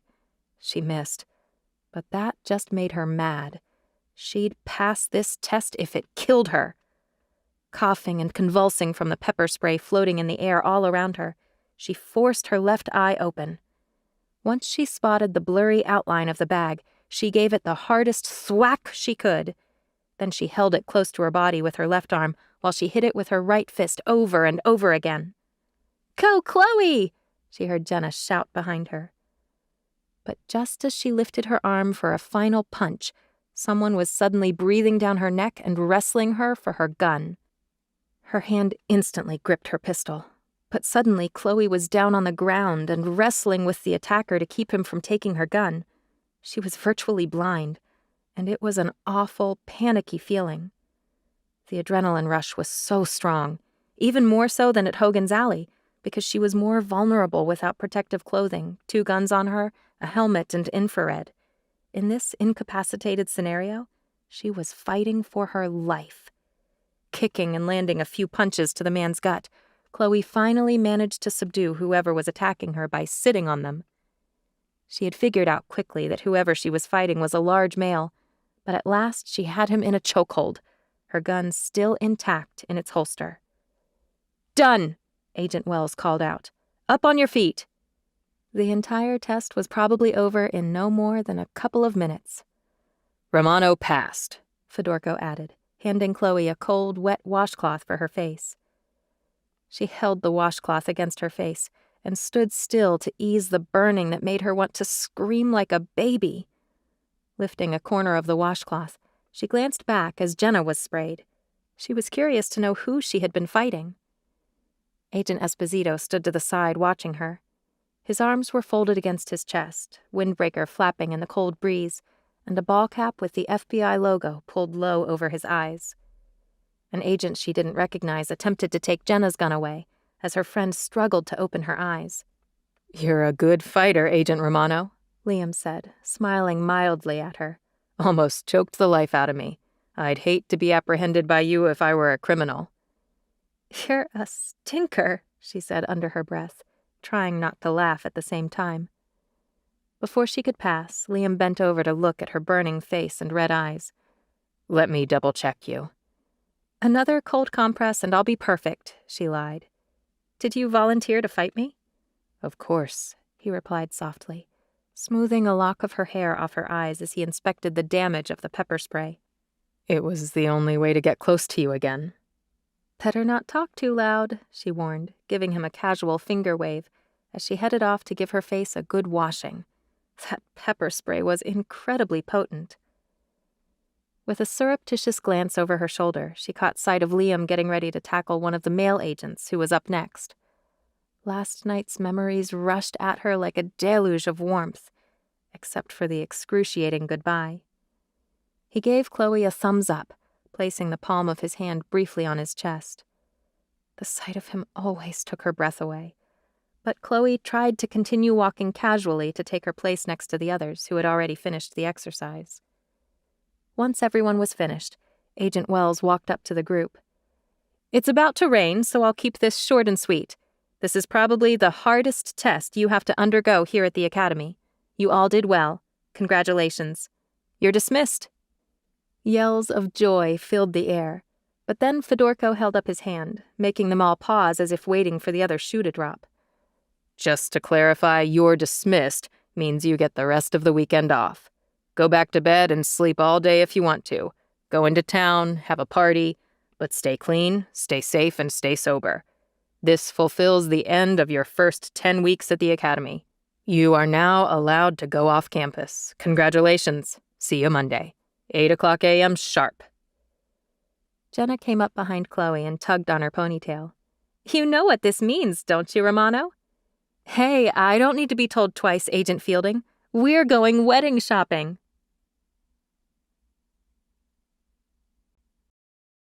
Chapter 11. Before heading into the real world, Chloe dropped back into bed for 2 hours after showering and using a milk mixture on her skin to counter the effects of the pepper spray, a tip Agent Wells had offered up. Eager to experience the real world again, she and Jenna finally rose and dressed in actual civilian clothes, skirts and blouses, and caught a local bus into town. First order of business was a sit-down lunch, complete with barbecue ribs and sky-high biscuits slathered in butter and honey. It was heavenly. "There's nothing like 2 months of institutional food to make you appreciate good cooking," Chloe said, dripping honey on the last of the biscuits. "I'm taking the last rib," Jenna said. "Be my guest. I couldn't eat another bite." The rest of the day was spent in bridal shops.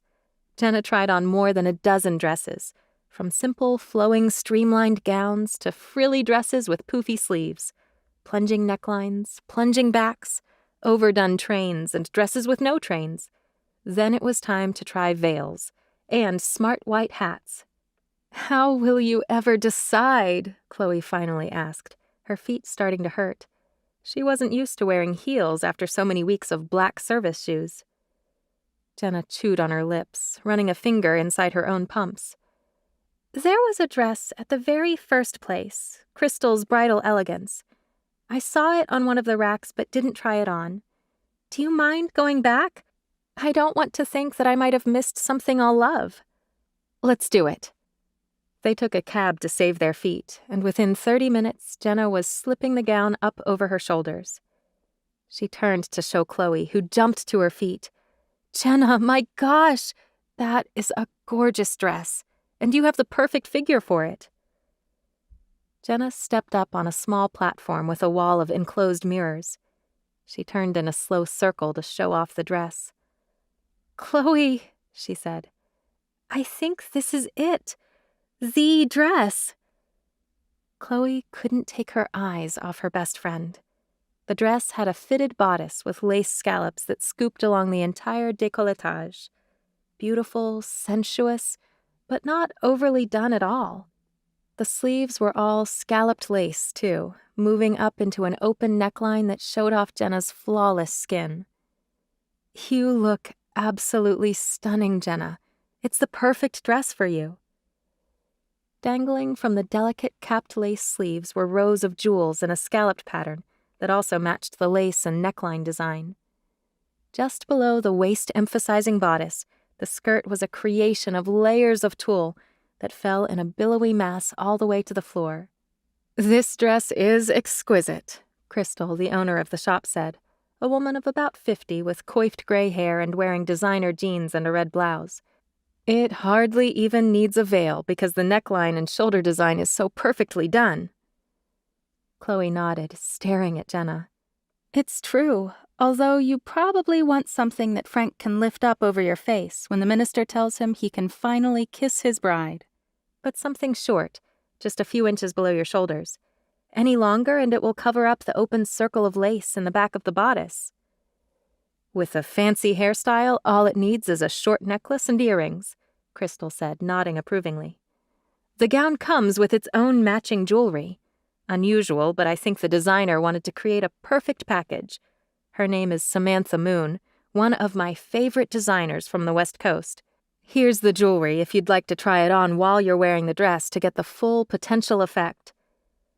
"My hands are shaking with excitement," Jenna said as Chloe clasped the necklace around her neck and then inserted the earrings. "You are a vision, Agent Fielding," Chloe said, staring at Jenna in the mirror. "And to think I was beating up some guy this morning with a red, swollen face. You are a woman of many talents." "Shall I wrap it up for you, my dear?" Crystal asked. Jenna's eyes caught Chloe's in the mirror. "What do you think? I've been saving pretty much all of my Quantico salary for wedding expenses." "It's the best dress of the day, and I think we've exhausted all the shops. Frank won't be able to take his eyes off of you. I mean, I can't take my eyes off of you." "Done," Jenna told the shop owner. "I'll take it. I just didn't want to be frivolous. It's a pretty hefty price tag." $2,000 is the norm these days, Chloe told her. "Did you notice the tags on all the other dresses you tried on today?" "You're right," Jenna admitted. She stared at herself in the mirrors again, a smile lighting up her face. "This makes me want to get married tomorrow." "Well, call Frank, have him fly up, and you can elope." "My parents would kill me if I did that." "I suppose I'd really miss eating the wedding cake," Chloe said with a grin. "I'm supposed to have a southern wedding at the church with the reception in the backyard of one of those old plantations outside of Charleston." "That will be absolutely lovely." "You're right, but gosh, it's so hard to be away from Frank and wait for the new year." "It's going to be a fantastic new year," Chloe told her, helping Jenna out of the dress. "Maybe the new year is the best time to get married and begin your new life." "You're absolutely right," Jenna agreed, while Crystal rang up the purchase, although the dress would stay at the shop for alterations over the next few weeks. During the last 2 months of training, Chloe and Jenna spent weekends perusing flower shops and discussing the wedding dinner menu, including the option to hire a band or DJ for dancing. "I do love to dance," Chloe said, smiling secretly. "You always were a nut for Fred Astaire and Ginger Rogers." Among other things I'm nuts for." Jenna jerked around, her eyes zeroing in on Chloe. "Have you been keeping secrets and conducting more rendezvous with Liam?" "We've never left campus together. It's against the rules while we're in training, you know, but—" "Keep talking, girl." "We've met a couple more times down by the lake. Well, we went to a different lake so nobody could follow us. And yes, we put on some music through my phone and danced. I always wanted a man who could dance." "You found your Fred Astaire." "Be assured that my Fred Astaire is even better than the real Fred." "Liam is much better looking, and he's more your age bracket." "Huh, because my age bracket isn't entombed in the cold ground." "You know what I mean," Jenna said, laughing. Liam is everything I've ever wanted in a man. But why did I have to fall in love with my superior and trainer? I told Liam that we have to stop these last several weeks before graduation. Did he agree? Yes, but it's killing me. He's so close and yet so far away. And you've never even kissed him. We made a pact. If Liam and I had been kissing under the stars all these weeks, it would show because I wouldn't be able to hide it. One day, Chloe, you'll get him all to yourself, I promise. If that's a premonition, I'll take it. So, when does your mother fly down? Mrs. Fielding wanted her daughter to get a bridal photo shoot done in the D.C. area, since she wouldn't have to try to transport the dress until after graduation. It made sense because Jenna could do it over a weekend without having to fly to Charleston and potentially miss classes or tests. The summer months were also so much lovelier for flowers and foliage than winter would be. By staying here, I won't be tempted to show off my dress for Frank, Jenna said, making a face. But I half wish he'd accidentally on purpose show up while I happen to be wearing it. That would be bad luck.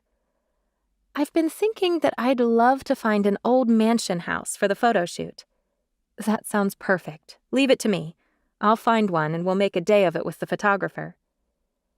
It turned out that there were lots of fine old homes that were open for tours or had been turned into restaurants, and the week before graduation ceremonies they met the photographer on a Saturday morning. Jenna had her hair done by a professional stylist who specialized in wedding creations, and it was gorgeous and glamorous and simply romantic. I want to fly you to Charleston to do my hair for the wedding, Jenna told her, admiring the beautiful upsweep of finely done curls in the mirror. The hairdresser laughed. I can send pictures to a stylist in Charleston with instructions to replicate it. The photographer, a woman named Alice Dawson, set the entire shoot up ahead of time, getting permission from the historic home. They took pictures of Jenna in the mansion gardens, under the portico, and a variety of garden trellises. After the outdoor shots, they went inside the house, where there was a magnificent drawing room with white Victorian sofas and a white grand piano. Alice Dawson snapped her camera 100 times over. Pause right there, Jenna, she instructed, while Jenna stood in front of the antique sofas. Jenna turned her head at a slight angle, hands resting lightly on the layers of white tulle. The pose showed off her gorgeous hair creation while her face was in profile. That's perfect, Chloe said across the room. The background is stunning, and you're even better, Jenna. Your dark hair with all those amazing curls stands out against the white background so well. Gorgeous, Alice agreed. Keep holding, she said, snapping the shutter as fast as she could. A moment later, Chloe stopped roaming about the room and paused to stare at her friend. Jenna had a pensive, haunted expression on her face. Are you okay, Jenna? Do you want to take a break for a minute? I'm fine, Chloe. But Jenna wasn't smiling any longer. Her skin was flawless, makeup glowing, eyelashes dark and mysterious. But something was going on inside her friend's head. Alice paused, fussing with her camera. I need to change my lens and make some adjustments. The light is changing in here. Let's find another room to do the final poses. Chloe touched Jenna's hand. I'll hold up your dress while we hit the restroom. I brought you a bottle of water, too. You are an amazing bridesmaid, Chloe. Actually, you're my maid of honor, you know. I'm here to serve you. Was something bothering you about the room or the photographer? No, just my own silly mind.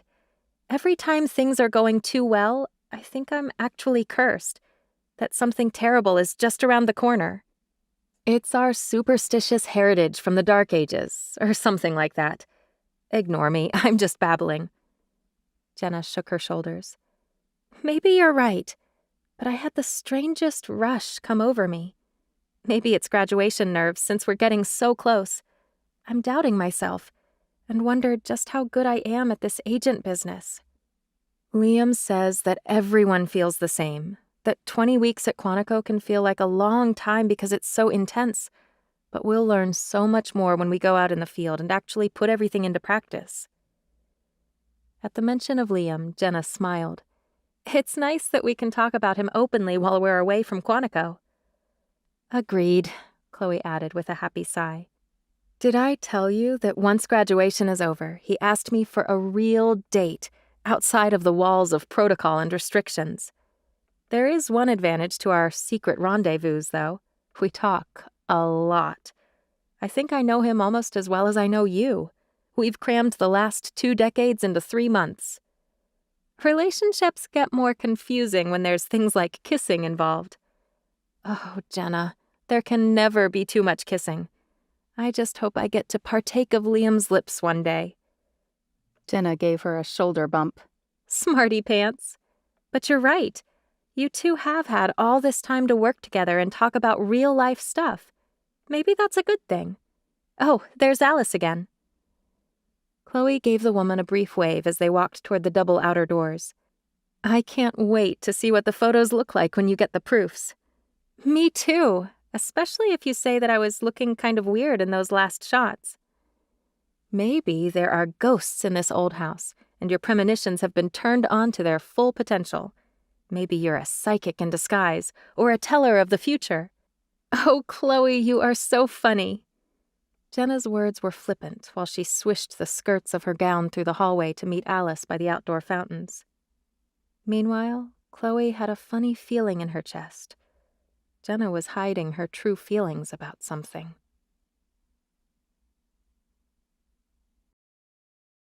Chapter 12.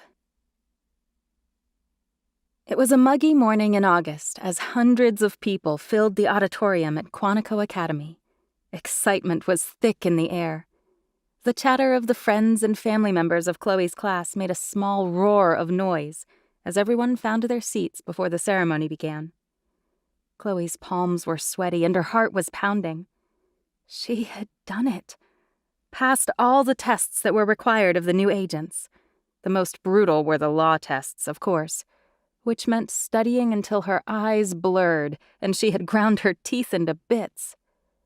Thanks, Dad, she would text her father each evening, when bragging to him about how many bullseyes she'd acquired. The feeling was exhilarating. Chloe had also survived several more rounds of scenarios and shootouts at Hogan's Alley, ran endless miles every morning, and performed sit-ups and push-ups until she dropped in exhaustion, improving her scores with every round of testing. The night before graduation, she had met Liam Esposito for the last time, when he picked her up for their challenge dinner made so many months ago. Chloe had walked to the far corner of the Marine base where Liam picked her up in his personal car to take her to dinner at a small Italian restaurant. Paisano's Cafe was basically a hole in the wall off the main drag on the outskirts of D.C. Liam had assured Chloe that none of the Quantico staff had ever mentioned going to this particular restaurant. They probably didn't even know it existed. We weren't followed, he told her, holding her hand across the green-checked tablecloth, while a set of red candles flickered. I know when I'm being followed, and you've learned all the signs too now. I especially like the clue of my scalp tingling, or the hair on the back of my neck rising straight up like an antenna, Chloe said with a laugh. It's funny how Quantico taught us to see so many scientific signs of being tailed. Liam gave her a sardonic smile. Very funny, Agent Romano. Intuition is a big part of agenting. I know, just giving you a hard time. While I try not to think about this being our last hours together. Maybe forever, Chloe added, choking on the last words. Liam lifted her hand and kissed the back of it, sending a sensuous shiver through Chloe. Don't think that. We'll figure this out. I hope you're right, she whispered. Right now, I'm going to buy you the best dinner you ever had. And even though this place is small and homey, it's one of my favorites. The food is homemade and will have you swooning in the chef's arms. I'd rather swoon in yours, Agent Esposito. But I do have a question for you. Who won the bet? He laughed. I can't even remember what the details of the bet were supposed to be. All I remember is you batting your eyes at me and wishing I could kiss you right there on the field, even with 50 people watching us. Her heart fluttered, and Chloe tried not to gaze at his lips. Hopefully, once she had her diploma and new assignment, Liam could fly out to visit her and they could have a real date, and a real kiss for the first time. Being near him was almost more than she could bear. It was hard not to launch herself into his arms. "Let's call it a tie," she suggested. "Even though I probably beat you," she added with a grin. "I'll look up the stats in case you're lying, and then we can arm wrestle for the official victor." "You're on, Esposito," Chloe teased back. Thinking about being in Liam's arms made all the fatigue and brain meltdowns here at Quantico worth it. "You know, we're awfully lucky we've never been caught." "We may not have fooled everyone," he replied. "There are always some new agent trainees who get romantically or physically involved with some of the staff or special agents. But it's kept on the down low and nobody talks about it much, despite it being against the rules. I always vowed I would never break that rule and subject myself to censure. Then you came along and I lost my mind." "We haven't lost our integrity yet," Chloe said softly. "And I'm grateful for that. But there have been times when Lindsay and Marla have given me particular looks when you walked into a room. I've always tried to keep my expression impassive, but maybe someone has seen us talking to each other too often. Maybe they just grin at me because every woman in our class thinks you're the hottest agent in town." Liam's laugh made Chloe's heart rise into her throat. "You exaggerate, sweetheart. I'm lucky that Wells and Fedorko return to their own homes every night. They're rarely around in the evenings unless we're practicing night reconnaissance.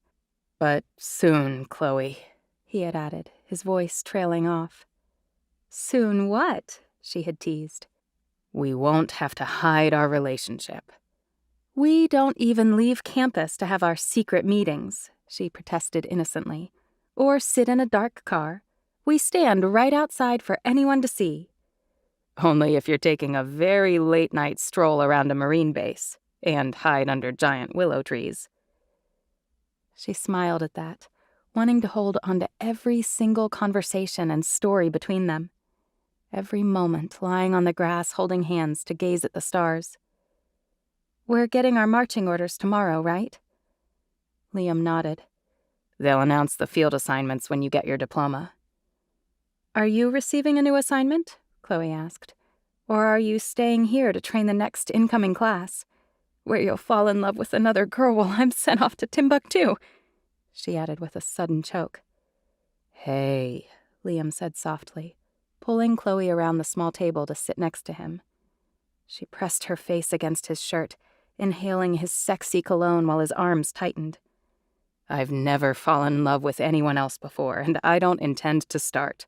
Whatever our new assignments are, we'll figure it out. Promise you'll try not to worry."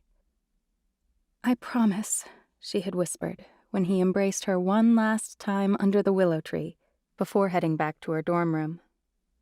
Chloe's daydream of the previous night's dinner with Liam ended when Jenna reached over to squeeze Chloe's hand. Together, they raised their right hand to take the oath and be officially sworn in as special agents of the Federal Bureau of Investigation. The rustling sounds of paper programs from the audience of friends and family members stilled, while the class of 50 repeated the solemn and sober words to uphold the Constitution of the United States and swear to protect the country and its citizens against all enemies, domestic or foreign. The feeling of being part of something big and important and special filled Chloe with awe. She would never forget this moment. After the swearing in, there were remarks by their instructors, as well as the Quantico president and other officers. Finally, Chloe and Jenna and the rest of their classmates moved closer to the stage to wait for their turn to go on stage and complete the journey they had endured at the academy. Since the lineup was done in alphabetical order, Jenna received her badge before Chloe, who was one of the last to be called up on stage. Jenna's parents and her younger sister were in the audience, sitting by Chloe's mom and dad, as well as her older brother, Carter, and Frank. Chloe was sure that the loud voices she heard whistling when hers and Jenna's names were called was Carter and Frank. She had finally reached her dream and succeeded, and Chloe knew she would never forget this moment. All at once, Chloe was on stage and accepting the credential paperwork and her badge from Agent Wells, shaking hands with the woman and then Agent Fedorko. Standing in line with the other instructors, Liam shook her hand too. giving Chloe a smile and a quick wink only she could see. "Congratulations, Agent Romano," he said in his deep, beautiful voice. "Thank you, sir," she said, turning to walk down the stage stairs, where the rest of her class excitedly compared their diplomas and shimmering gold badges. She and Jenna launched into each other's arms to embrace, trying not to jump up and down like teenagers. "Hey, Rumi," Chloe said. "We made it! We actually made it!" Jenna wiped away a small tear while grinning wildly. "It feels like a dream. Did you see our families sitting together? And Frank made it too. I cannot wait to see him after the ceremony." "You two deserve some time together. Only 4 months before the wedding. Now we get to do a real countdown." "Please let our assignment be in the South," Jenna pleaded, looking upward to the ceiling of the auditorium. "From your lips to God's ears, Agent Fielding." Chloe turned the gold FBI badge over and over in her hands. It was stunning. A symbol of so many years of hard work, blood, sweat, and tears, not just the 20 weeks she had spent here at Quantico. "New agent trainees," Agent Wells called out from the podium. "You may now put on your badges." The applause was thunderous in the room as the newly ordained special agents pinned on their shiny new badges. "Don't take them off, not even when you sleep," Agent Fedorko added, leaning into the microphone to joke. Laughter burst throughout the room and a sudden murmuring chatter from the audience. "How about when we shower?" Wade said in a joking tone. "Nope," Christian told him with a jab of his elbow. "For you, it even has to be worn in the shower, or you might forget it when you go to work." "It feels like we're part of this great big family that spreads across the globe," Chloe said. "I love that," Jenna said, giving her another hug. "Now it's time to announce your assignments," Agent Fedorko boomed out from the stage. "It's in the letter that you hold in your hands, but we'll announce them one by one so everyone can hear the location you've been assigned to. Assignments to field offices are determined by the needs of that particular office and your own qualifications and skills and specialties." The group of newly ordained agents climbed up the stage stairs to stand in rows, while Agents Wells, Fedorko, and Esposito read off the assigned field office for each person. It was exciting to hear where everyone was going. These people that Chloe had come to know and love.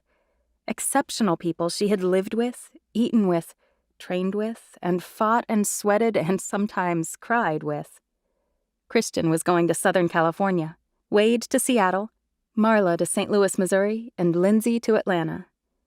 "Jenna Fielding has been assigned to Baltimore, Maryland." "Whoa," Jenna said under her breath, her eyes flicking over to Chloe. "That was a little unexpected when we both requested somewhere in North or South Carolina. Say goodbye to our Southern dreams. And the sweet iced tea I miss so much." But not everybody got their requested locations. Only about a third of them did. And when that happened, there were cheers and a few whistles of approval. Several more new agents were assigned, heading to cities such as Anchorage, Houston, Albuquerque, Salt Lake City, Las Vegas, New Orleans, and Honolulu, Hawaii. "I'm next," Chloe whispered, a knot in her throat. Agent Fedorko opened up the next paper and glanced out at the audience. "Agent Chloe Romano is assigned to Baltimore, Maryland." Chloe's jaw dropped. "No way," she whispered. "We'll be serving in the same office," Jenna said, turning to her. "Just like I thought would happen." "Your premonition was right again," Chloe said, feeling a moment of stunned shock. "I guess Baltimore must be short-staffed." At least she and Liam could now openly communicate, see each other, and visit on weekends. Baltimore was only about 40 miles from Washington, D.C. If Liam stayed here at Quantico, it would be closer to a 2-hour drive, but better than 1,000 miles or more. "Excellent news for you, eh?" Jenna said, leaning in to squeeze Chloe's hand and give her a wink. Following the graduation ceremony and festivities, the new agents were told to go directly to the weapons vault to pick up their FBI-issued pistol and ammunition. Chloe hefted the newly minted Glock, chambered for 9mm bullets. "It's beautiful," she breathed. putting it into the new shoulder holster she had picked up at one of the gun stores the previous weekend. "It's a little sobering, isn't it?" Jenna said. "We'll be putting criminals and terrorists behind bars and safeguarding the nation, protecting real lives, not actors in Hogan's Alley." "Time to pack up our stuff and head to our field offices," Chloe said, shaking her head in wonder. "This is it. We are so lucky to be together. It's like a miracle." "We get a whole weekend for travel. Such a long break," Jenna added sardonically. "Spend it all with Frank and your parents." "Frank got us a rental car and plans to drive me up to Baltimore. We'll have the entire weekend to talk about the wedding and discuss his transfer to Baltimore and figure out where to get an apartment. That could be tricky. But I may end up in Baltimore for several years. At least he has a flexible schedule and company." "I'm sorry, Jenna," Chloe told her. She shrugged. "At least it's not thousands of miles away in Hawaii or Alaska. We can see our families more often than some of our fellow new agents." Jenna always seemed to look at the bright side of things, although the soberness in her expression the day of the bridal photo shoot continued to haunt Chloe. It was probably nothing, but she had never seen that particular expression on her friend's face before. "Is Liam staying here at Quantico?" Jenna asked, after signing the paperwork for the weapons and preparing to leave the gun vault and find their families. They had planned a celebration dinner together. "I'm not sure. I haven't had a chance to talk to him yet." "There he is now." Jenna gave a small wave, and Chloe turned to watch the man she craved to be with every single moment walk toward her. "Agent Romano, Agent Fielding," Liam said. "Congratulations again. You did well here at Quantico, and I expect that you both will become excellent agents over the next 3 years while you're on probation in Baltimore." "Thank you, sir," Chloe said primly, knowing other people could hear their conversation. "I appreciate all your help here at Quantico, all the training and advice you've given our class." He grinned at her while she said the proper, neutral words. Even Jenna was trying not to laugh. "It takes about 3 years to get your sea legs under you," Liam went on, "but that's part of the adventure. And I have some news of my own." "Well, tell us," Chloe demanded. "Are you staying here or being transferred? I was hoping you'd remain here to make it easier to see." She trailed off, but the inference was obvious. Liam gazed into Chloe's eyes. His expression was hard to read, and her stomach dropped. "Where? Somewhere far away? Please tell me it's not Europe or some specialized assignment in the Middle East." "No, Agent Romano," Liam said softly. "I'm being reassigned to Baltimore, Maryland." Chloe blinked, an odd buzzing in her ears overwhelming her senses. "I'm confused. Is that good or bad?" "The good news is that we'll be working together every day," he said with a grim smile. "The bad news is that I've been assigned as your trainer in Baltimore in the Drug and Crime Unit. I'll be your supervisor, your boss." "No," Chloe whispered. It felt like the bottom of her world had just dropped out from under her feet. If Liam was her boss, her new supervisor, that meant no fraternizing. Ever. No more secret moonlight meetings, no more embraces or secret kisses pressed against her hair. There was no hope for them now, not for at least 3 years. Maybe more if they were assigned to remain in Baltimore indefinitely. "Drug cartels from South America have been mobilizing in Baltimore and laying down roots the last couple of years that are now spreading across the country. There are drug cells everywhere. Our job is to find them, root them out, and prosecute. Depending on their citizenship status, they go into the federal prison system, or we deport them to whatever country they came from. It's dangerous work, but I think we're up to the task. You both did great field work in Hogan's Alley, as well as physical fitness on the Yellow Brick Road. Not to mention that both of you excelled on the gun range. If I didn't know better, I'd assume you had come straight from the military." "Sounds fascinating and hard," Jenna said, her eyes flickering toward Chloe. "But how does our previous work experience before we came to Quantico help with drug enforcement?" "The drug gangs are skilled with computers. And Chloe is my computer whiz at hacking and spying. And you, Agent Fielding, are an accounting expert.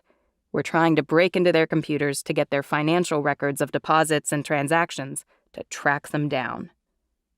When we locate them, are we supposed to infiltrate their organizations and take them down? Chloe asked. Her eyes were latched onto Liam's face, as if she needed to memorize it and brand it forever in her mind and soul, even though they would be working closely together on a daily basis. That's correct, Liam said quietly. Are you up to the task? Of course, Agent Esposito, Chloe said, trying to keep her words from cracking. Her heart felt like it had been breached, like a computer hacker had just turned her world upside down and stolen everything from her in one fell swoop. There was no chance that they could ever be together now. Chloe, Liam said, his voice filled with an emotion as strong as her own. She held up a hand, desperate to maintain her composure. She couldn't cry here, not with so many people so close by. Breaking into dangerous criminal computers is the easy part, isn't it? It's the dangers of the heart that I'm more worried about.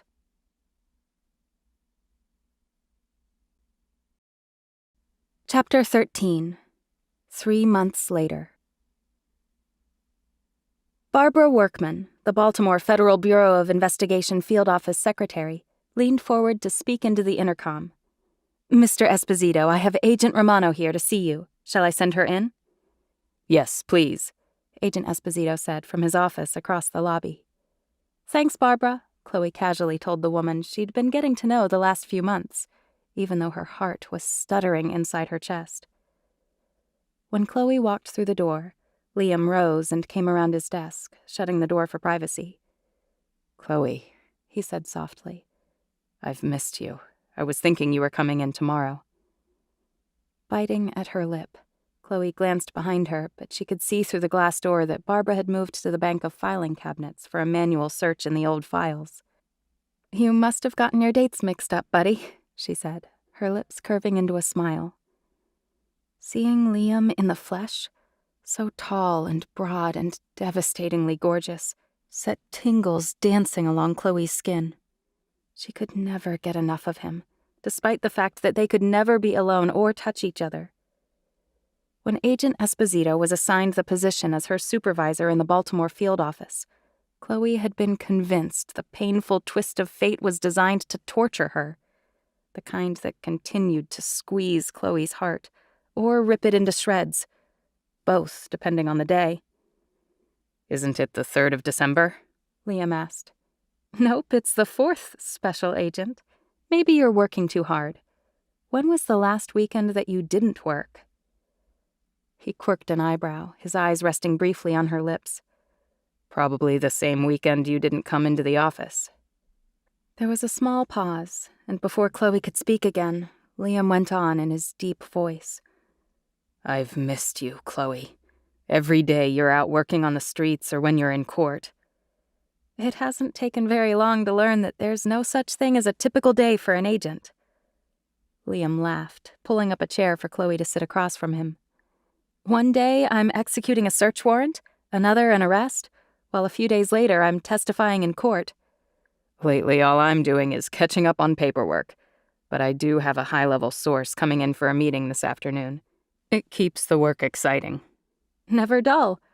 I love it, actually, although I thought I'd be spending more time using my computer skills than out on the streets doing interviews and tracking down clues for our elusive drug gang, Chloe admitted, sitting back and crossing her legs.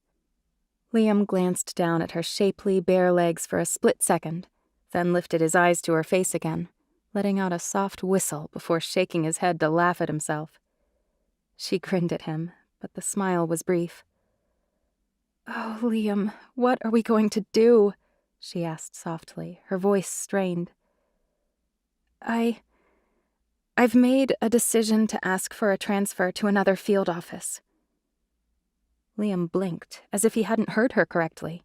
What are you talking about? It's only been 3 months since we arrived in Baltimore. You know why, Liam. Can we live like this for months, years without end? I'm already going mad with missing our time together. It's worse now being in a field office and you as my supervisor than when we were at Quantico. At least during my training period, we thought that after graduation we could begin a real relationship. But I'd hate to lose you, Chloe. You're good, really good. I need you here. We've made great progress in a short time with the Kowalski drug cartel. You've been able to infiltrate their online communications, their shipping routes, bank accounts. We're so close to shutting them down for good. I'm working with another team here in Baltimore on the preparations for a sting. 2 weeks is our goal. Chloe's eyebrows shot up. 2 weeks? That soon? I guess you need to brief me and catch me up to date. She didn't tell Liam that she often found excuses to be away from the office, anything to avoid him. It was just too hard to be around him, and it hurt to hide her depth of feelings toward him. Liam cleared his throat and opened a file folder. We always knew where the shipping route was, the neighborhood, even the exact house by interviewing neighbors who began reporting late-night activity to the local police. Sounds like they're getting too cocky that they have everyone fooled. Confidence breeds mistakes. Things really skyrocketed when we got one of our best undercover guys living in a basement apartment nearby. And now we have a name. Kowalski. The Jax Kowalski cartel. Who would have thought a Venezuelan drug lord would have a grandfather from Poland, despite being born and raised by his grandmother in Venezuela? The guy even has light skin, Chloe added. Although my informants say his eyes are black as midnight and pure evil. Problem is, he's got a wife and kids living there as well as his brothers, who are part of the ring. A drug raid is going to be dangerous, Liam said quietly. I'm trying to figure out a time when the wife and kids aren't at home. Our undercover man is trying to obtain that information now, before Mr. Kowalski starts to get skittish and shuts down his operation or goes further underground. Shifting in her chair, Chloe thought about the tension and nerves, the sheer gut pain it was to prepare for a raid, especially with men like Jax, who was most likely armed to the teeth. Yeah, it will be dangerous. I'll just pretend it's Hogan's Alley. But maybe I'll be out of here before then. Transfers take much longer to process than 2 weeks. Besides, Chloe, Liam added, I'm the one who should transfer, not you. I've been part of the Bureau longer than you have. It probably doesn't look good to ask for a transfer after just 3 months. Right now is extremely convenient since I'm looking for a new apartment to rent. The one that Jenna and I share is too big if I was on my own. And Frank is moving in after the wedding, only a month away. I want something smaller. But if I'm going to move, I figured why not change field offices at the same time? But why? Liam said, asking the question that neither of them had addressed. It was the elephant in the room, the dead body in the living room. You know why, Liam. I'm in love with you, desperately. And I love you, Chloe, maybe even more desperately. Liam's voice had dropped as he moved toward her. You'd better stay where you are behind that safe desk, Agent, Chloe warned, a burning sensation pricking behind her eyes. I don't have much control when it comes to you. The feeling is mutual. It's all I can do not to rush you right now and sweep you in my arms. Chloe made a sound in her throat, a mix of a moan and a whimper. Being assigned together wasn't fair. I wish I were in small-town Montana catching cattle thieves. We had the skills the Bureau wanted for this office. And we didn't have a choice. But maybe I do now. If I don't get out of here, around you, I may not be responsible for my actions. Oh, Chloe, Liam groaned, putting his head in his hands. I'm sorry. Maybe I should never have wandered out into the nighttime at the lake. I should never have held you under the willow tree. Sir, a voice said behind Chloe's chair. It was Barbara, just opening the office door. Chloe got busy pulling some papers out of her purse while brushing at her leaking eyes, hoping the office manager hadn't heard Liam's words. You have a phone call from Dale at the stakeout location, Barbara said. Nodding, Liam reached for the phone, his eyes grazing Chloe's face. I gotta take this. Stay here, okay? I have some more I want to tell you. Abruptly rising from her chair, Chloe strode toward the outer door. I'm going to at least fill out the paperwork. I won't turn it in until after the raid. But wow, it's almost Christmas time. Bad time for a raid. Better than watching Jax and his brothers disappear during Christmas break when his kids are out of school. We've been almost 2 years getting to this point, and within 3 months of you and Jenna's work, we got him. Right now, he's a sitting duck. Liam picked up the phone. They still kept a secure landline on the premises. Dale, hang on a second. Agent Romano is just leaving. He put his hand over the receiver, but Chloe spoke up. I have a question. Why do you need me and Jenna to help during the raid anyway? Won't you have SWAT there and local Baltimore Special Operations cops? Yes, but you know the layout of the house. You know Jax's personality and profile better than anyone. And by the end of Quantico's training, you and Jenna were at top performance levels when it came to raids and sweeps. You're both fresh off Quantico, young and fast and strong. I want you both there. Okay, sir, Chloe replied, keeping an impassive expression as she headed out of Liam's office. But her gut wrenched at the idea of a cartel raid. The real deal with ruthless guys that wouldn't hesitate to pull the trigger and blow you into the next county. Chapter 14. 2 weeks later.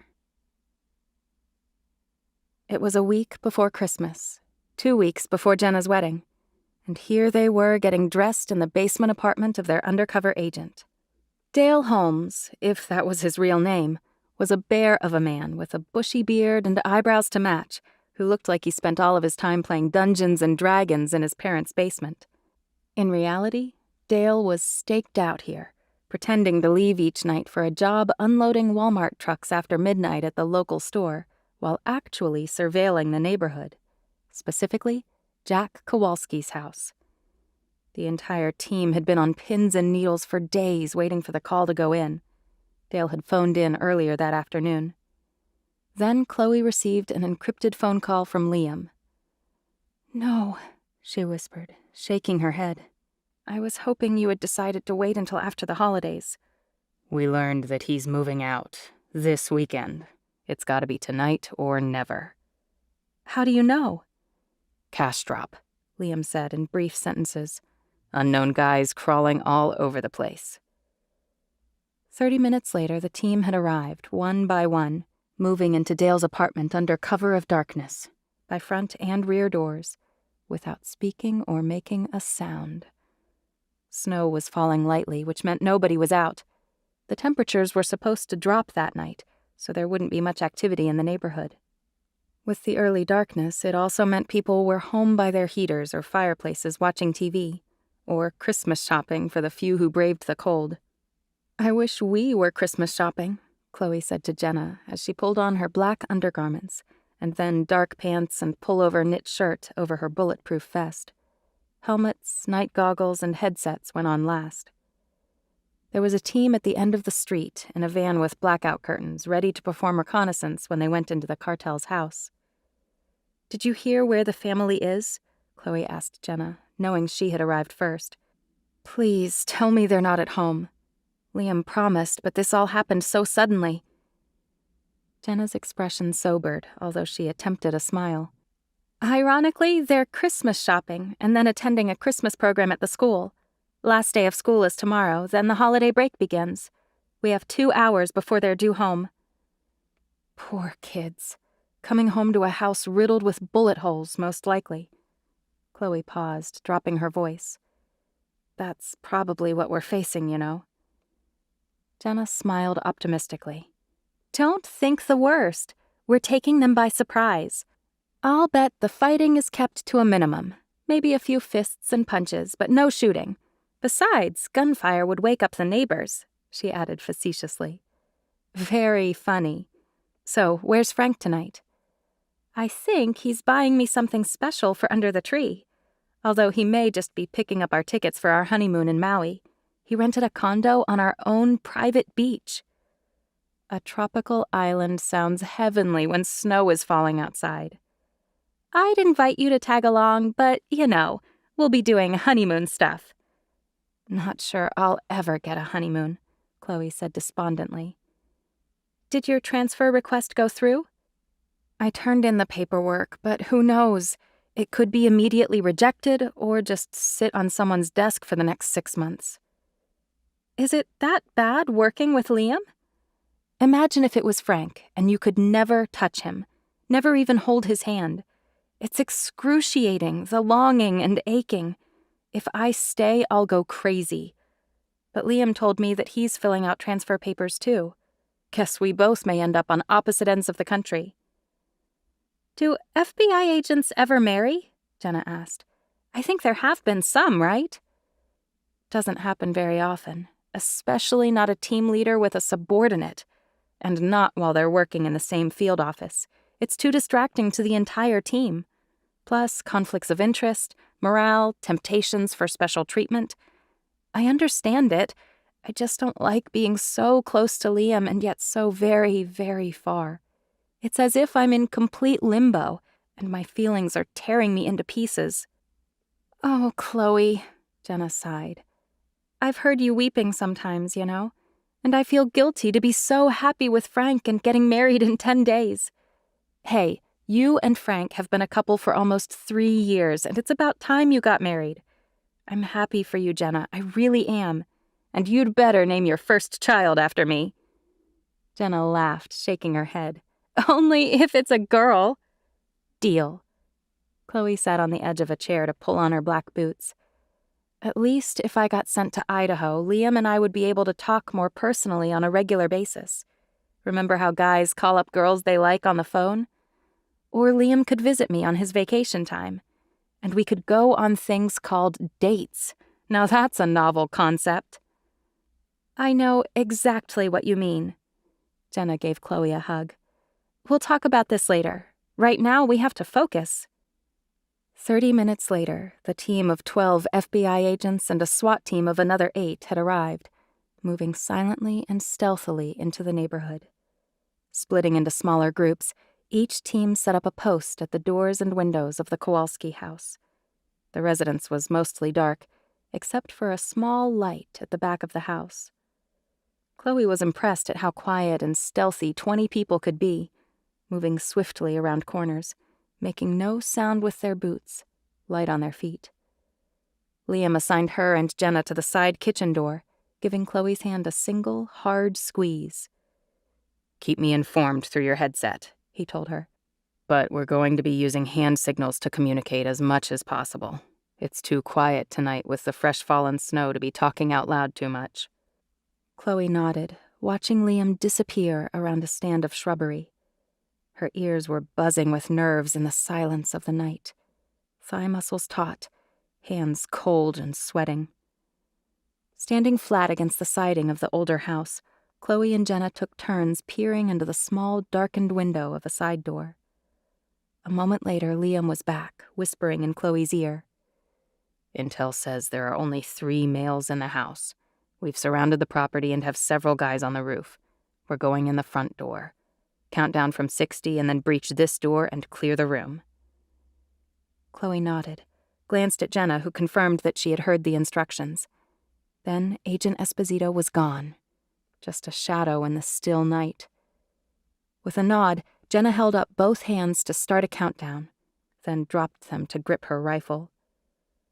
Chloe patted her hip where she had her Glock, and then her boot where she had a knife sheathed on her calf. Finally, she tightened her hold on her own rifle, checked the shaft, and got ready to pull the trigger if she needed to. All at once, from around the front of the house, she heard 4 of their guys swarm the front door. An echoing pounding came from someone's fist. FBI, open the door, ordered the agent. 2 quick seconds passed, then more pounding, echoing in the quiet neighborhood. Chloe recognized Liam's voice next, loud and authoritative. FBI, open the door. We have a warrant. Jenna jerked her hand up to signal Chloe when 60 seconds had elapsed. Shouts sounded above, from the roof. All teams going in. Go, go, go! Chloe twisted the doorknob. It was locked. She let out a curse word. Without conferring with each other, she and Jenna took the butts of their rifles and broke the window glass of the side door. Then Chloe reached in and turned the interior knob. 2 seconds later, she and Jenna were inside. Thankfully, her eyes were beginning to adjust to the darkness. She swept her head from side to side while she and Jenna darted along the walls, clearing what appeared to be the laundry and utility room, which was empty of everything. No washer or dryer, no tools, no soap boxes, no muddy shoes, and no piles of the usual family paraphernalia found in a utility room. Only the plumbing sticking out from the wall and dirty shelving. Jenna's voice was low. "Doesn't look good." Chloe nodded, then spoke into her headset to alert Liam and the rest of the teams. "Place has been cleared out. They knew we were coming." "Copy that," Liam's voice crackled. Rifles in locked and loaded position, Chloe approached a short hall that led into the kitchen, her eyes constantly roving while she and Jenna swept their weapons along the perimeters and into the corners. Chloe frowned. It was incredibly dark. Darker than a normal kitchen should have been, with windows facing the street and the neighborhood's streetlights. A second later, Jenna jerked her hand up, pointing toward the corner windows in the adjoining breakfast nook. Jax Kowalski and his gang had taped cardboard over all the windows. After clearing the kitchen and confirming that nobody was hiding in the walk-in pantry, Chloe took note of the emptiness. Dishes were gone. Only a few canned goods forgotten in the back of a cupboard. Just some balled-up, torn newspapers and a couple of dirty glasses left behind in the sink. After all their detective work over the past few months, Chloe wanted to scream in frustration. Nobody was here. Throughout the rest of the house, including the second floor above them, she could hear the rest of the team sweeping, checking, and then slamming doors. Jenna gave a start when a sudden, blood-curdling scream sounded overhead. Scuffles, pounding, and the sound of bodies thrown into the walls. Chloe caught Jenna's eyes. SWAT had found someone hiding. Male voices were screaming and babbling while agents were yelling over everyone, attempting to subdue them. On the move, Chloe sidled into the hallway that led to the living area, Jenna right behind her. A dirty piece of carpet and one broken couch was all that remained. Broken blinds at the windows that overlooked the backyard. Stumbling down the staircase with its rickety hand-railing, 2 SWAT guys held 2 men who looked to be in their mid-20s. Handcuffs were around their wrists. The familiar Miranda rights were being read aloud. "You have the right to remain silent. Anything you say can and will be used against you in a court of law. You have the right to an attorney." But the 2 criminals were having none of it. They were still struggling and bumping into the stairwell walls. One of the men kicked his leg backward at the cop who held him. Without hesitation, the officer gave him a swift gut punch. But it wasn't stopping the guys who continued to scream and wrestle and fling themselves at the walls. A sudden crack sounded when a piece of the stairwell railing broke and came falling down to the lower hallway. "They're high on something," Jenna said into her headset, while Chloe dropped to the hallway entrance floor at the opening to the living room. She pointed the scope of her rifle up at the thugs in case things turned ugly, or one of them had a hidden knife or gun. PCP was making them strong and crazy. By the time the agents finished hauling the guys to the bottom of the staircase, the railing had been smashed into smithereens, spewing splintered wood through the air. 2 more SWAT guys tackled them to the floor where they continued to fight and kick, while another 2 agents held them down. Finally, an officer pulled out a taser and pointed it at the guy. The delinquent began to jerk from the electricity, yelling profanities. "Where's Jax?" the SWAT leader demanded of the second guy, who was holding up his hands and begging not to be tased. "Not here! Not here!" he kept repeating, eyes rolling in his head. From the interior of the dark hallway, Liam came into view and lunged forward. Without hesitation, he pushed the man's face to the concrete floor. "Tell us where Jax is before we beat the crap out of you." "He left. I promise, he left." "And we're leaving you here to rot," Agent Esposito said grimly. "Unless you cooperate." "They didn't tell me where they went," the young man pleaded. "You're lying. We've been watching this house for days. He never left, only his wife and kids." "What if he disguised himself with them?" Chloe asked, raising her voice to be heard over the commotion. Dale, dressed in gear and fatigues, shook his head. "Not possible. Definitely 3 young kids and a woman. A good-looking woman. Just had confirmation they're still at the school program." "Rogers," Liam yelled to another agent down the hallway where 3 bedrooms were located. "Is there a basement in this filthy place?" A male voice shouted back. "Can't find any stairs going down, but the map of the house shows that there should be." "It's gotta be concealed. Look in all the closets, under the beds, rip up the carpets, tear out the bathtub. They've hidden the staircase. Bet he and his brothers are down there." "Down there laughing at us," another guy said. "But they can't escape either." "But what if they have?" Chloe said, not realizing that she was speaking her thoughts out loud.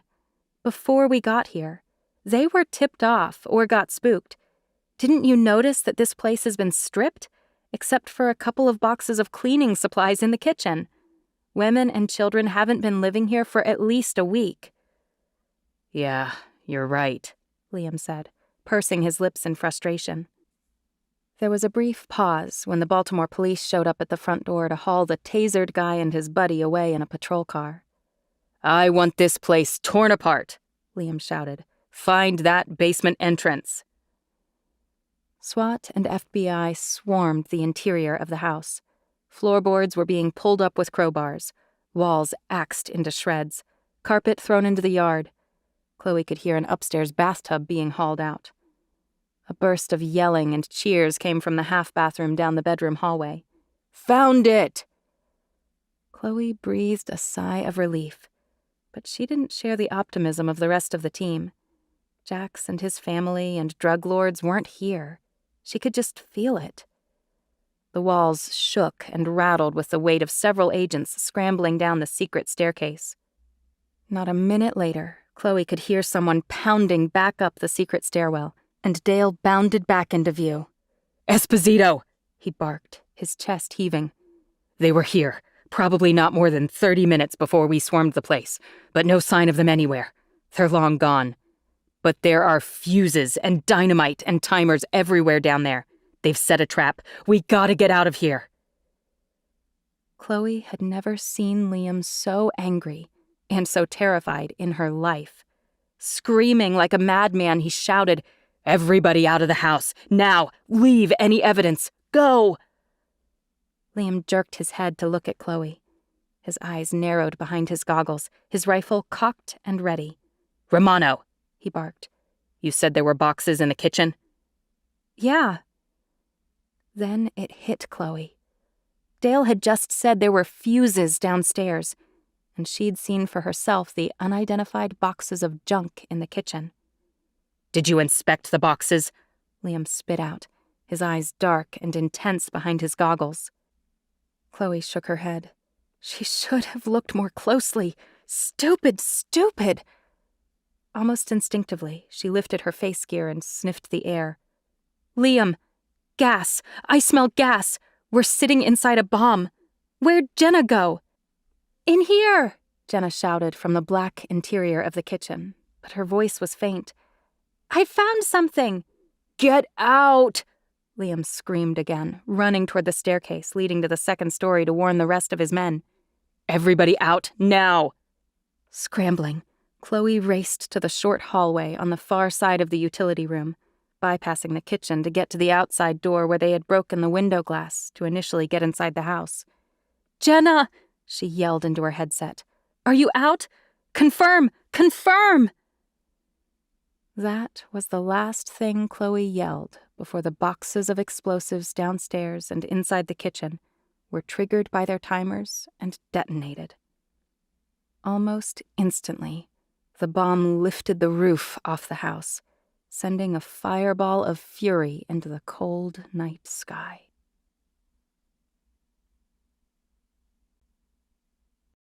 Chapter 15.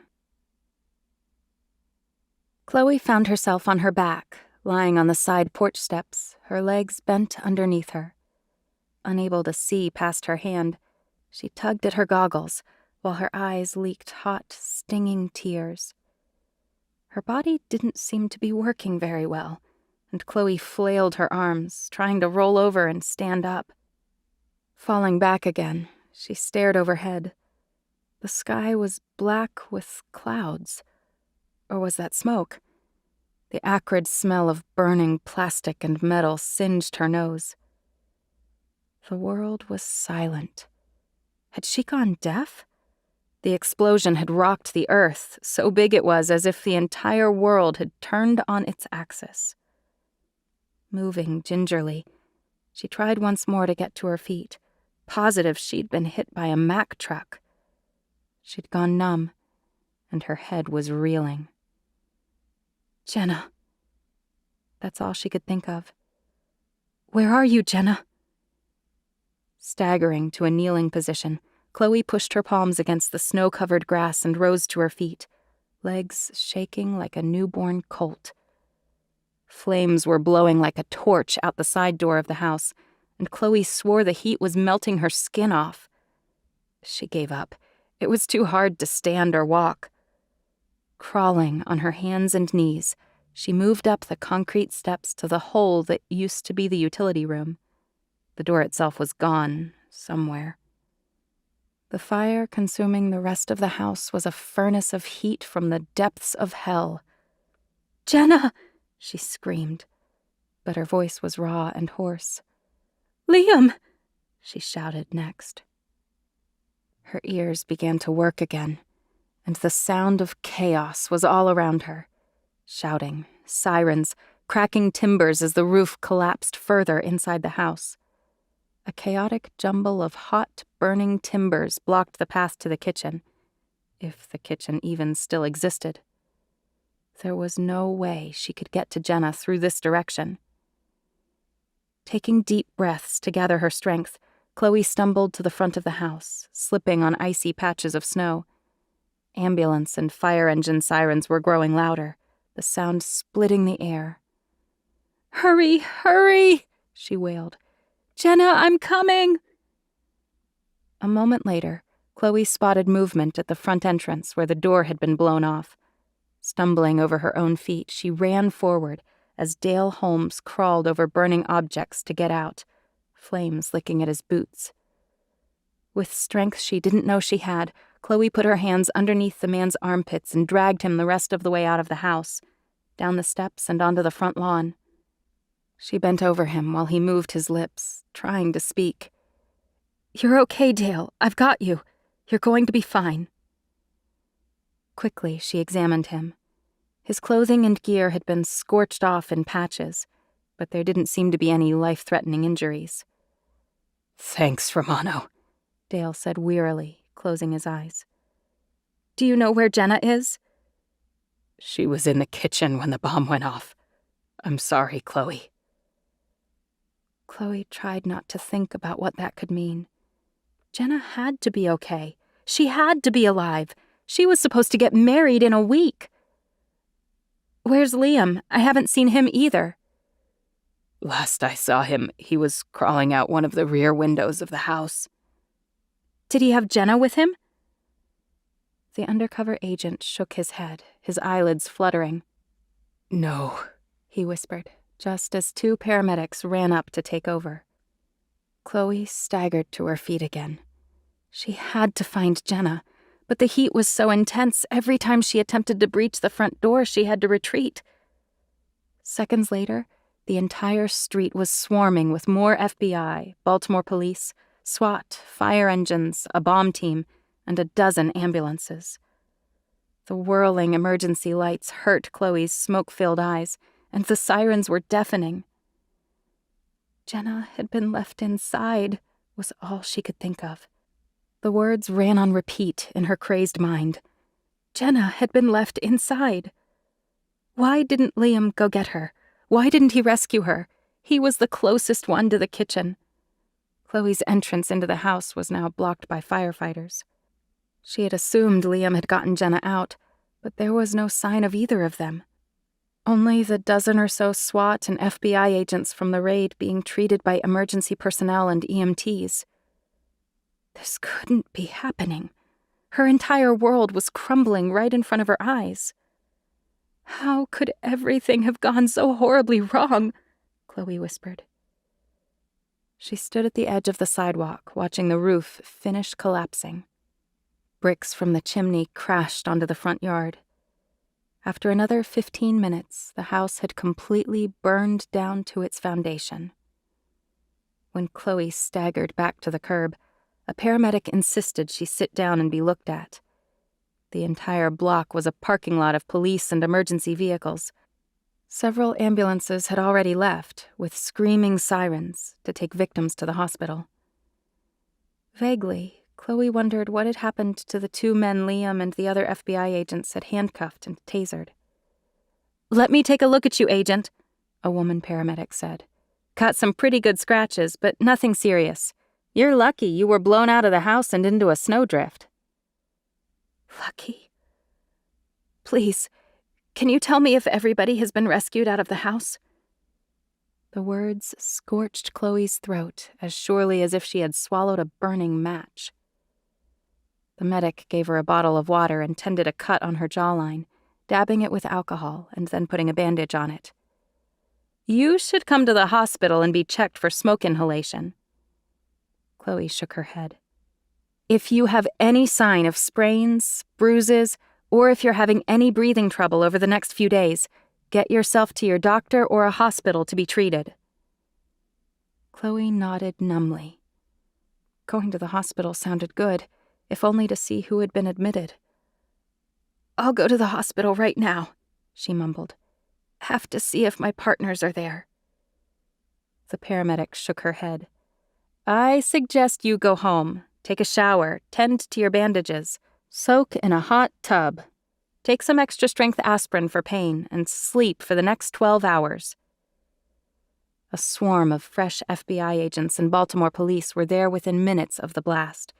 Another agent who worked at her field office advised Chloe to go home and come back in to debrief the next afternoon.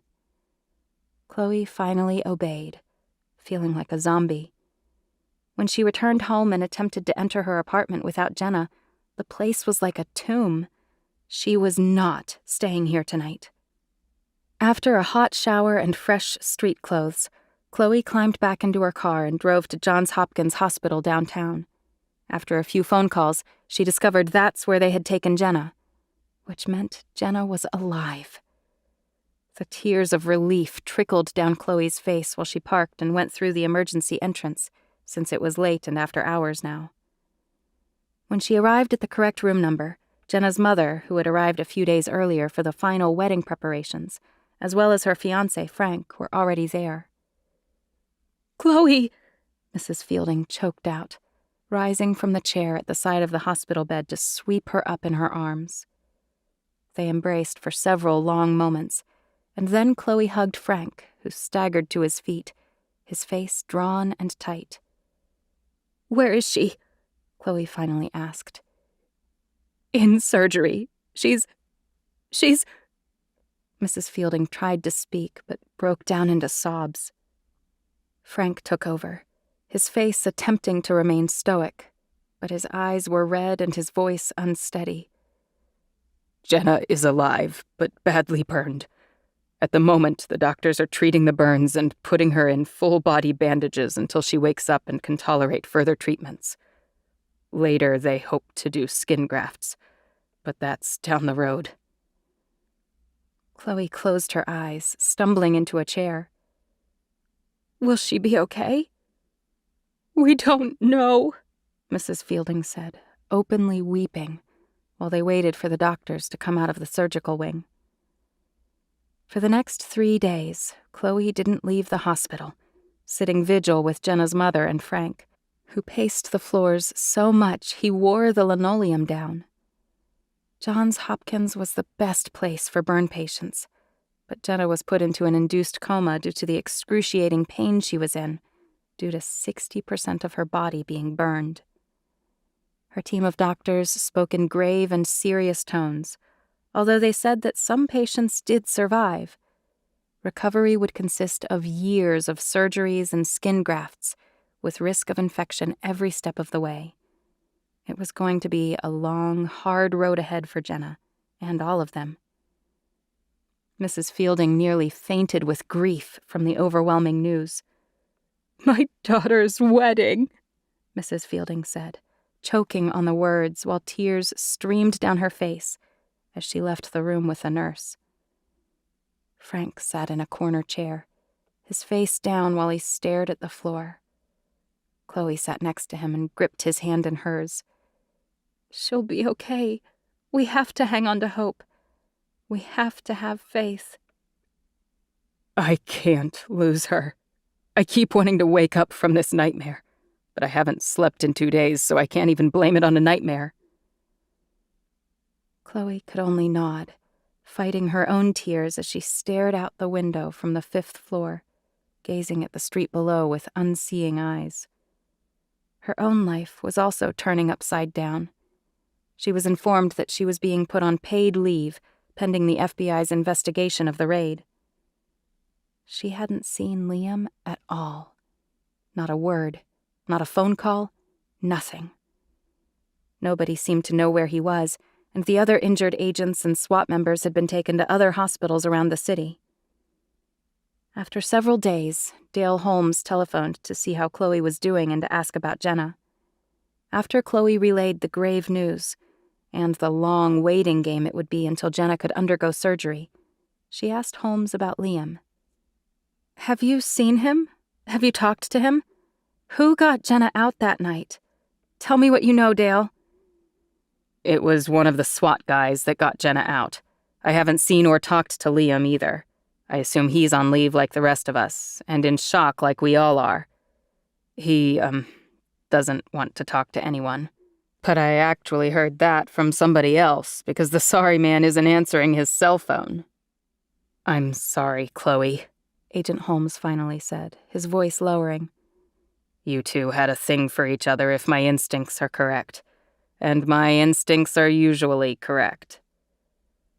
Chloe tried to laugh at that, but it was hard to speak in a cheerful voice. "So Liam has just disappeared?" Her voice trailed off. Why hadn't he called her? Where was he? The questions ran around her brain like a mouse on a wheel. It didn't make sense. And because Liam was the Baltimore Bureau supervisor, the chain of command had completely broken down. Chloe had assumed that Liam was the one to get Jenna out of the exploding house. When Chloe sprinted for the utility room door, Liam had been on his way to the kitchen to get Jenna. Or was her memory completely wrong?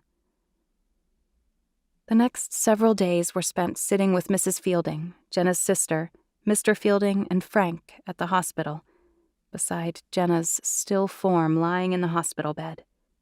Chloe brought bottled water and sodas and meals and ran errands while they waited for the doctors to bring Jenna out of the coma to assess the next step of her treatment. Or, even better, to see if Jenna would wake up on her own. Watching Jenna lying there wrapped and bandaged like a mummy was the hardest thing Chloe had ever done. This was her dearest friend, the person she'd known her entire life, the one who knew everything about her, all her sins and secrets and dreams. When Chloe got in her car to run to a drugstore to purchase a few things for the Fielding family, she sat in the driver's seat, pounding at the steering wheel, while she fought back the tears. On the back seat of her car were a few of the photos from the bridal shoot last summer that she had slipped into an envelope to get framed and matted as a gift for Frank. Chloe tried to look at the pictures, but the beautiful photographs just made her bawl. One evening, while Frank had taken Jenna's mother to the cafeteria to get some food, Chloe sat close to Jenna, gripping the railing to stare into her bruised and swollen face. "Jenna," she whispered, as the noises of the hospital corridors faded into the background. "You need to fight to get better. You need to be strong so the doctors can help you and heal you. So you can marry the love of your life, Frank. We're worried about you, and we want you to come back to us." Gently, Chloe touched Jenna's gauze-wrapped arm with the tips of her fingers. I wish I could crawl into this bed and hold you tight and help you fight. I'd do anything for you. I wish it was me that was hurt and not you. You're the one who's supposed to get married and live happily ever after, and be the best darn FBI agent the Bureau has ever seen. You're so good in so many ways. In every way. You're my best friend, and I need you. Chloe finally broke down, weeping hot, silent tears as she brushed Jenna's soft, dark hair away from her cheek. 2 days later, Jenna died late one night. She had gone into cardiac arrest. The doctors worked to save her, but her body finally succumbed to the severe injuries. Jenna was gone.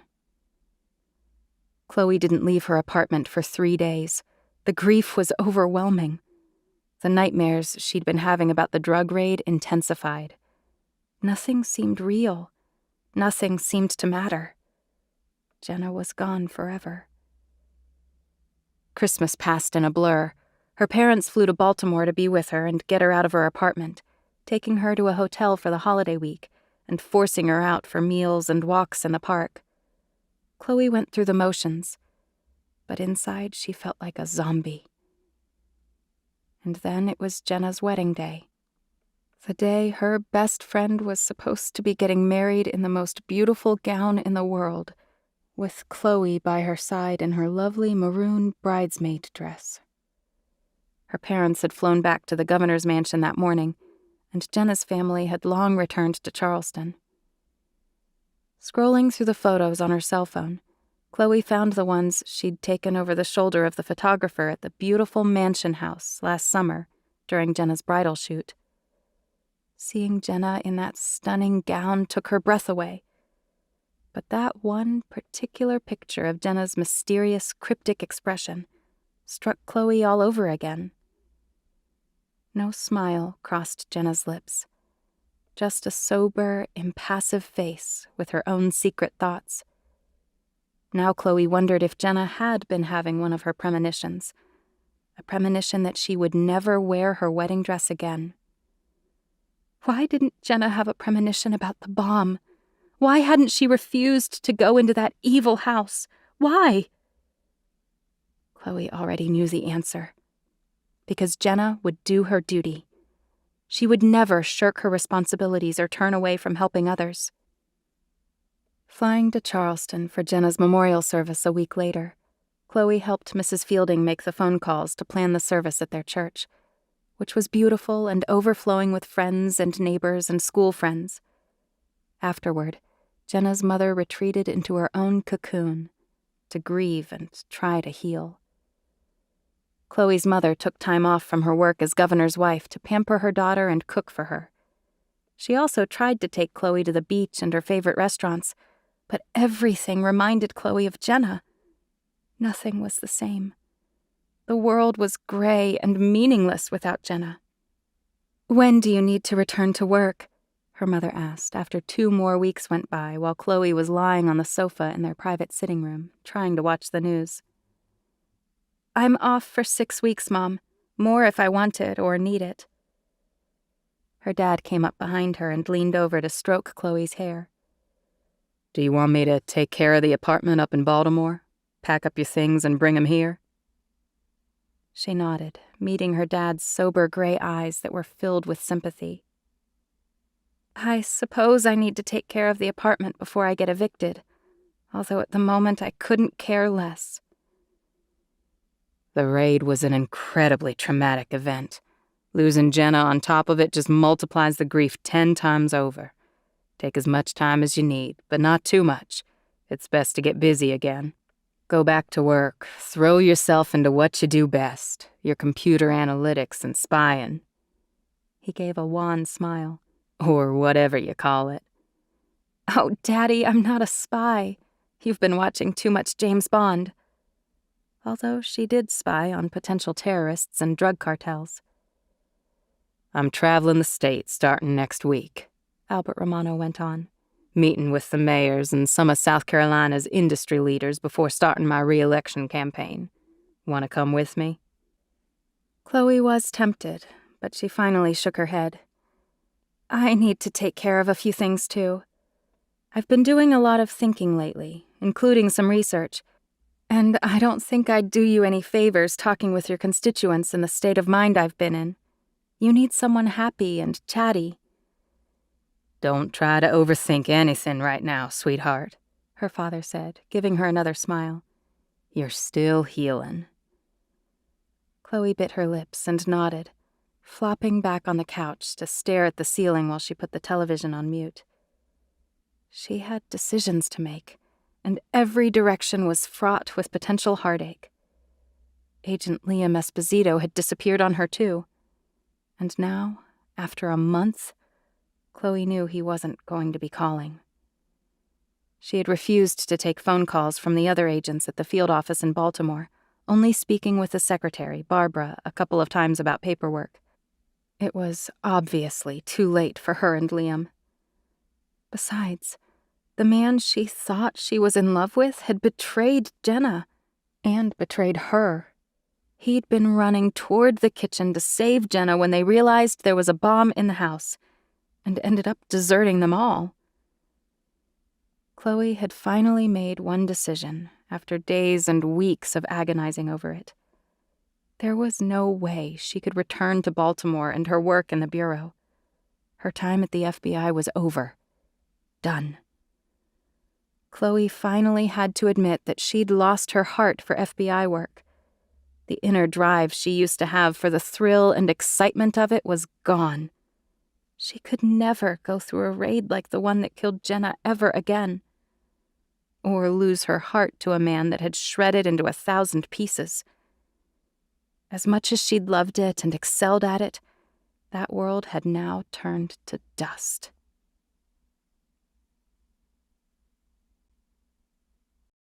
Chloe's Epilogue.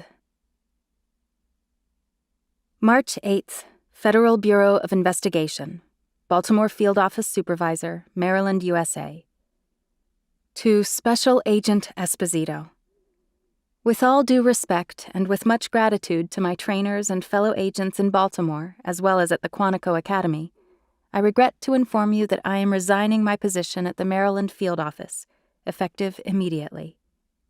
It has been a privilege to serve my country and the people of this great nation. But after the raid at the Kowalski Cartel House, I no longer feel like I can perform my job effectively. This letter officially confirms my resignation from the FBI.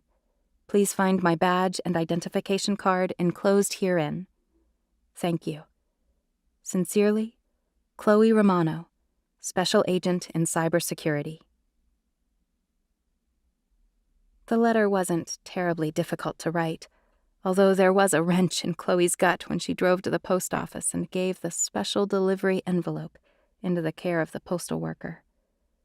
The hardest part was placing that beautiful gold shimmering badge she'd worked so hard for inside the package, knowing she'd never see it or wear it again.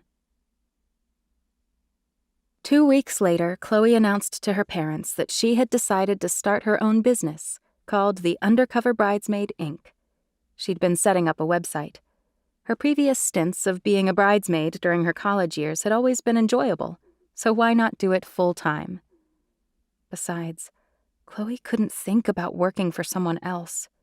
Starting her own company felt right. She would be able to determine what jobs she took and what kind of life she wanted to lead. Her parents were more than a little shocked. At first, they couldn't even speak. "But why?" her mother finally asked. "It's 180 degrees away from being an FBI agent. You loved the FBI. It was your dream." "I want to be in a field of work that brings happiness to others in a whole new way," Chloe said, turning her laptop around to show off the pretty new website she had created, filled with pictures of gowns and flowers and cakes. "That's an impressive website, sweetheart," her father said. "You always were a whiz on the computer." "Weddings are happy," Chloe said, pausing while she tried not to let the emotion in her throat get the best of her. "I'm doing this in memory of Jenna. She was the last bride I helped to choose a bridal gown, take bridal pictures, and offered advice. I want to keep all the good memories. I want to help other women get the wedding of their dreams. But won't the bride's family and friends know you're not a relative or close friend? Diana Romano asked. Most bridesmaids are personal friends of the bride. Chloe gave her mother a quirky smile. Hey, I'm a retired FBI agent. I can go undercover with the best of them. I can make up an alias and backstory. That will be part of the intrigue. In fact, I have my first client for this June, in Florida, where Granny Zeta lives. I'll hang with Granny and drink margaritas on the beach for a while, too. Her father crossed the room to scoop Chloe up into his arms.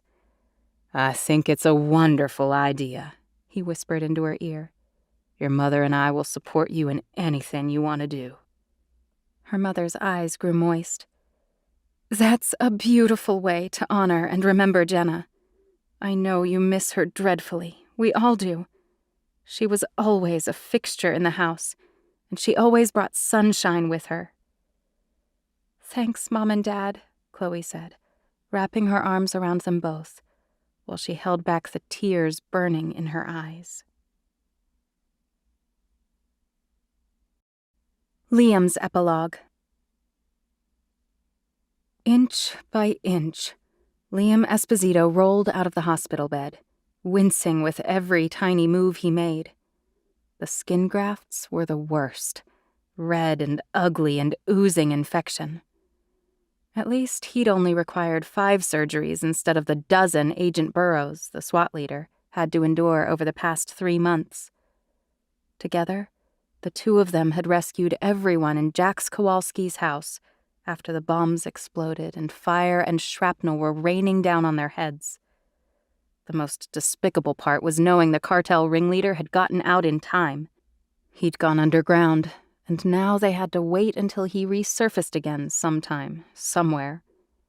Maybe the crook had skipped the country. If he had, Liam was glad, although it would be nice to see him rot in prison. Dale Holmes had come to visit to tell him they'd brought in Jax's wife for questioning, but she had an alibi and even passed a lie detector test, so they couldn't hold her. If only Jenna Fielding had survived. But she was at the epicenter of the bomb that literally exploded that entire evil-filled house. He was surprised she'd lived at all, let alone a week, even a coma-induced week. When Liam heard the news of her death after he'd spent a week in ICU himself, he'd wept, something he'd never done as an agent. Liam couldn't stop the heartache spilling into his chest and gut, knowing he'd never see Jenna again. She'd been an incredibly good agent.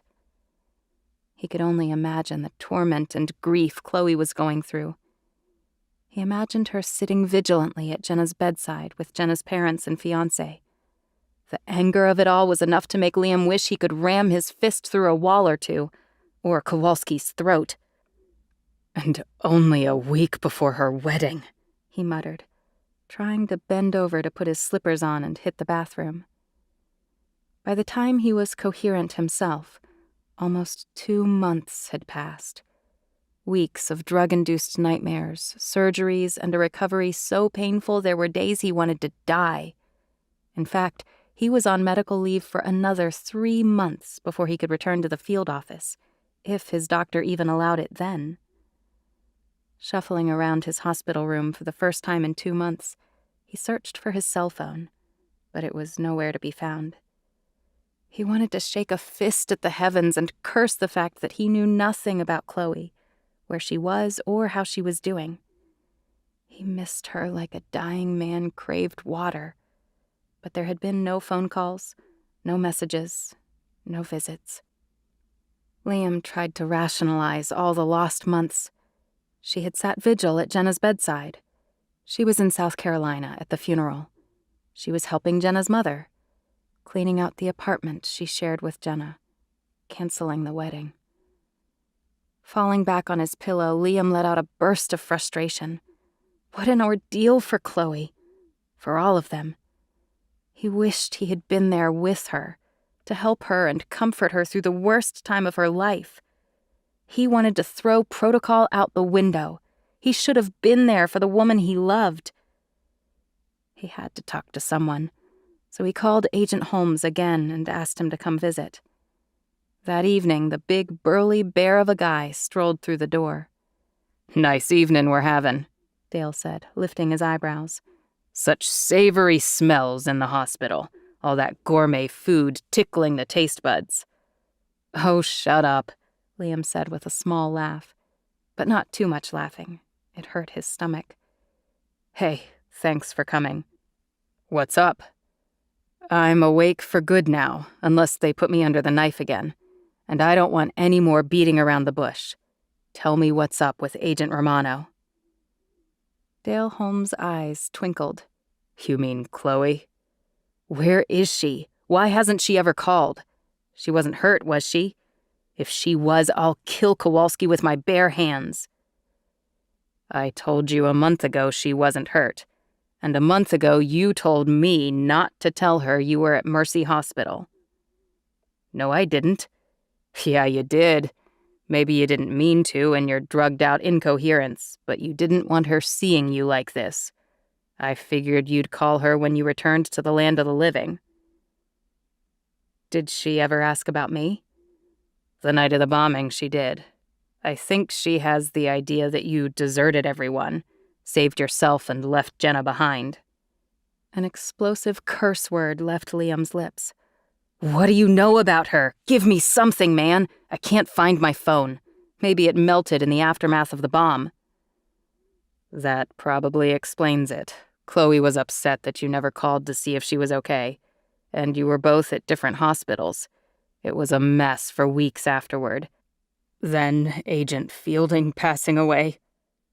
Dale's voice trailed away, emotion lacing his words. "Maybe she tried my phone, but it only went to voicemail. Or it was dead, literally. She must think I deserted her. That's what I hear through the grapevine. Heard something else, too." Liam's eyes jerked up to Dale's face. The guy had a weird expression on his face, like he didn't want to tell him something important. "She's okay, isn't she?" Dale pressed his lips together. "She moved back to South Carolina, and I hear that a letter arrived for you at the bureau office. A resignation letter." A groan surged up Liam's throat. "She resigned from the bureau? That's the worst news I've heard in a while. She's a talented agent. But I don't blame her." Agent Holmes nodded grimly. "It's been so long since everything happened. Would she talk to me if I called her?" "I'm sorry to say this, but she'd probably ignore the phone. She's angry and she feels betrayed. Not just over Jenna, but personally." Liam sank back against the stack of hospital pillows and groaned, running his hands over his bristly face, the one that hadn't been shaved in a week or two. He must look a wreck. He felt like a wreck. And yet, every night he wasn't stuffed full of sedatives for the excruciating pain. He dreamed of Chloe. Liam stared at his longtime friend and informant. "I get it now. She thinks I don't love her any longer. I broke her heart." "What are you going to do?" Dale asked, leaning over to pick at Liam's uneaten dinner on the tray. Liam sighed, turmoil roiling through his pitiful brain. Chloe probably hated his guts, and he didn't blame her. She'd been through hell. "I'm going to get healthy again," he vowed. "Get my strength back and get back to work. And then I'm going to find Chloe Romano and win her back if it's the last thing I do." 18 months later. Chloe glanced up from her desk to see her mother, Diana Romano, striding out of the First Lady's office at the South Carolina's governor's mansion. She clicked her heels on the parquet floor in an annoyed manner, her cool green summer dress swaying around her knees. "Is Mom okay?" Chloe asked her father as he followed behind his wife. "I told her she couldn't be part of our upcomin' meetin'. Albert Romano said, reaching out a hand to lift Chloe to her feet. I know you're busy, sweetheart, but it's time to stop stalling. I need to leave for the capital, and I'm taking precious time away for this. Chloe hurried after him. You're being so mysterious. We have 30 minutes before tourists descend, the governor said, giving her a quick smile. So let's make this quick. Down the hallway with its polished, gleaming tile floor, Mr. Smith, the governor's private secretary, opened a door that led to the carpeted library, filled with antique furniture and shelves of ancient tomes of the history of Charleston. Hello, Agent Esposito, she heard her father say to the male figure standing at the window with his back to the room. Chloe staggered against the door jamb. Her stomach dropped clear to the basement with a queasy sensation. No, she whispered, staring at the tall, well-built man who was gazing down at the mansion gardens below. When the FBI agent turned toward them, the morning sun slanted across his face so that Chloe was blinded for a moment. But she was not blinded by who he was. Memories rushed at her fast and hard, as though she was being attacked by the past she had desperately tried to bury over a year ago. 1,000 emotions streamed through her body while she pressed a hand to her head. The room whirled so badly, Chloe thought she might get sick. Hello, Chloe, he said, in that dazzling voice she remembered so well, including the pair of deep brown eyes that sent quivers rolling like a lightning storm through her. Fight or flight were two options she'd been trained for during her time as a rookie FBI agent at Quantico when confronted by a threatening situation. Assess, evaluate, calculate, and then employ the appropriate action or maneuvers. Most of the time it meant the first option, confrontation, which often included fighting. Chloe chose the second option. She was so out of here. Thank you for listening. This has been The FBI Bride, an undercover bridesmaid romance, Book 1. Written by Kimberly Monpetit, narrated by Jennifer Jill Araya.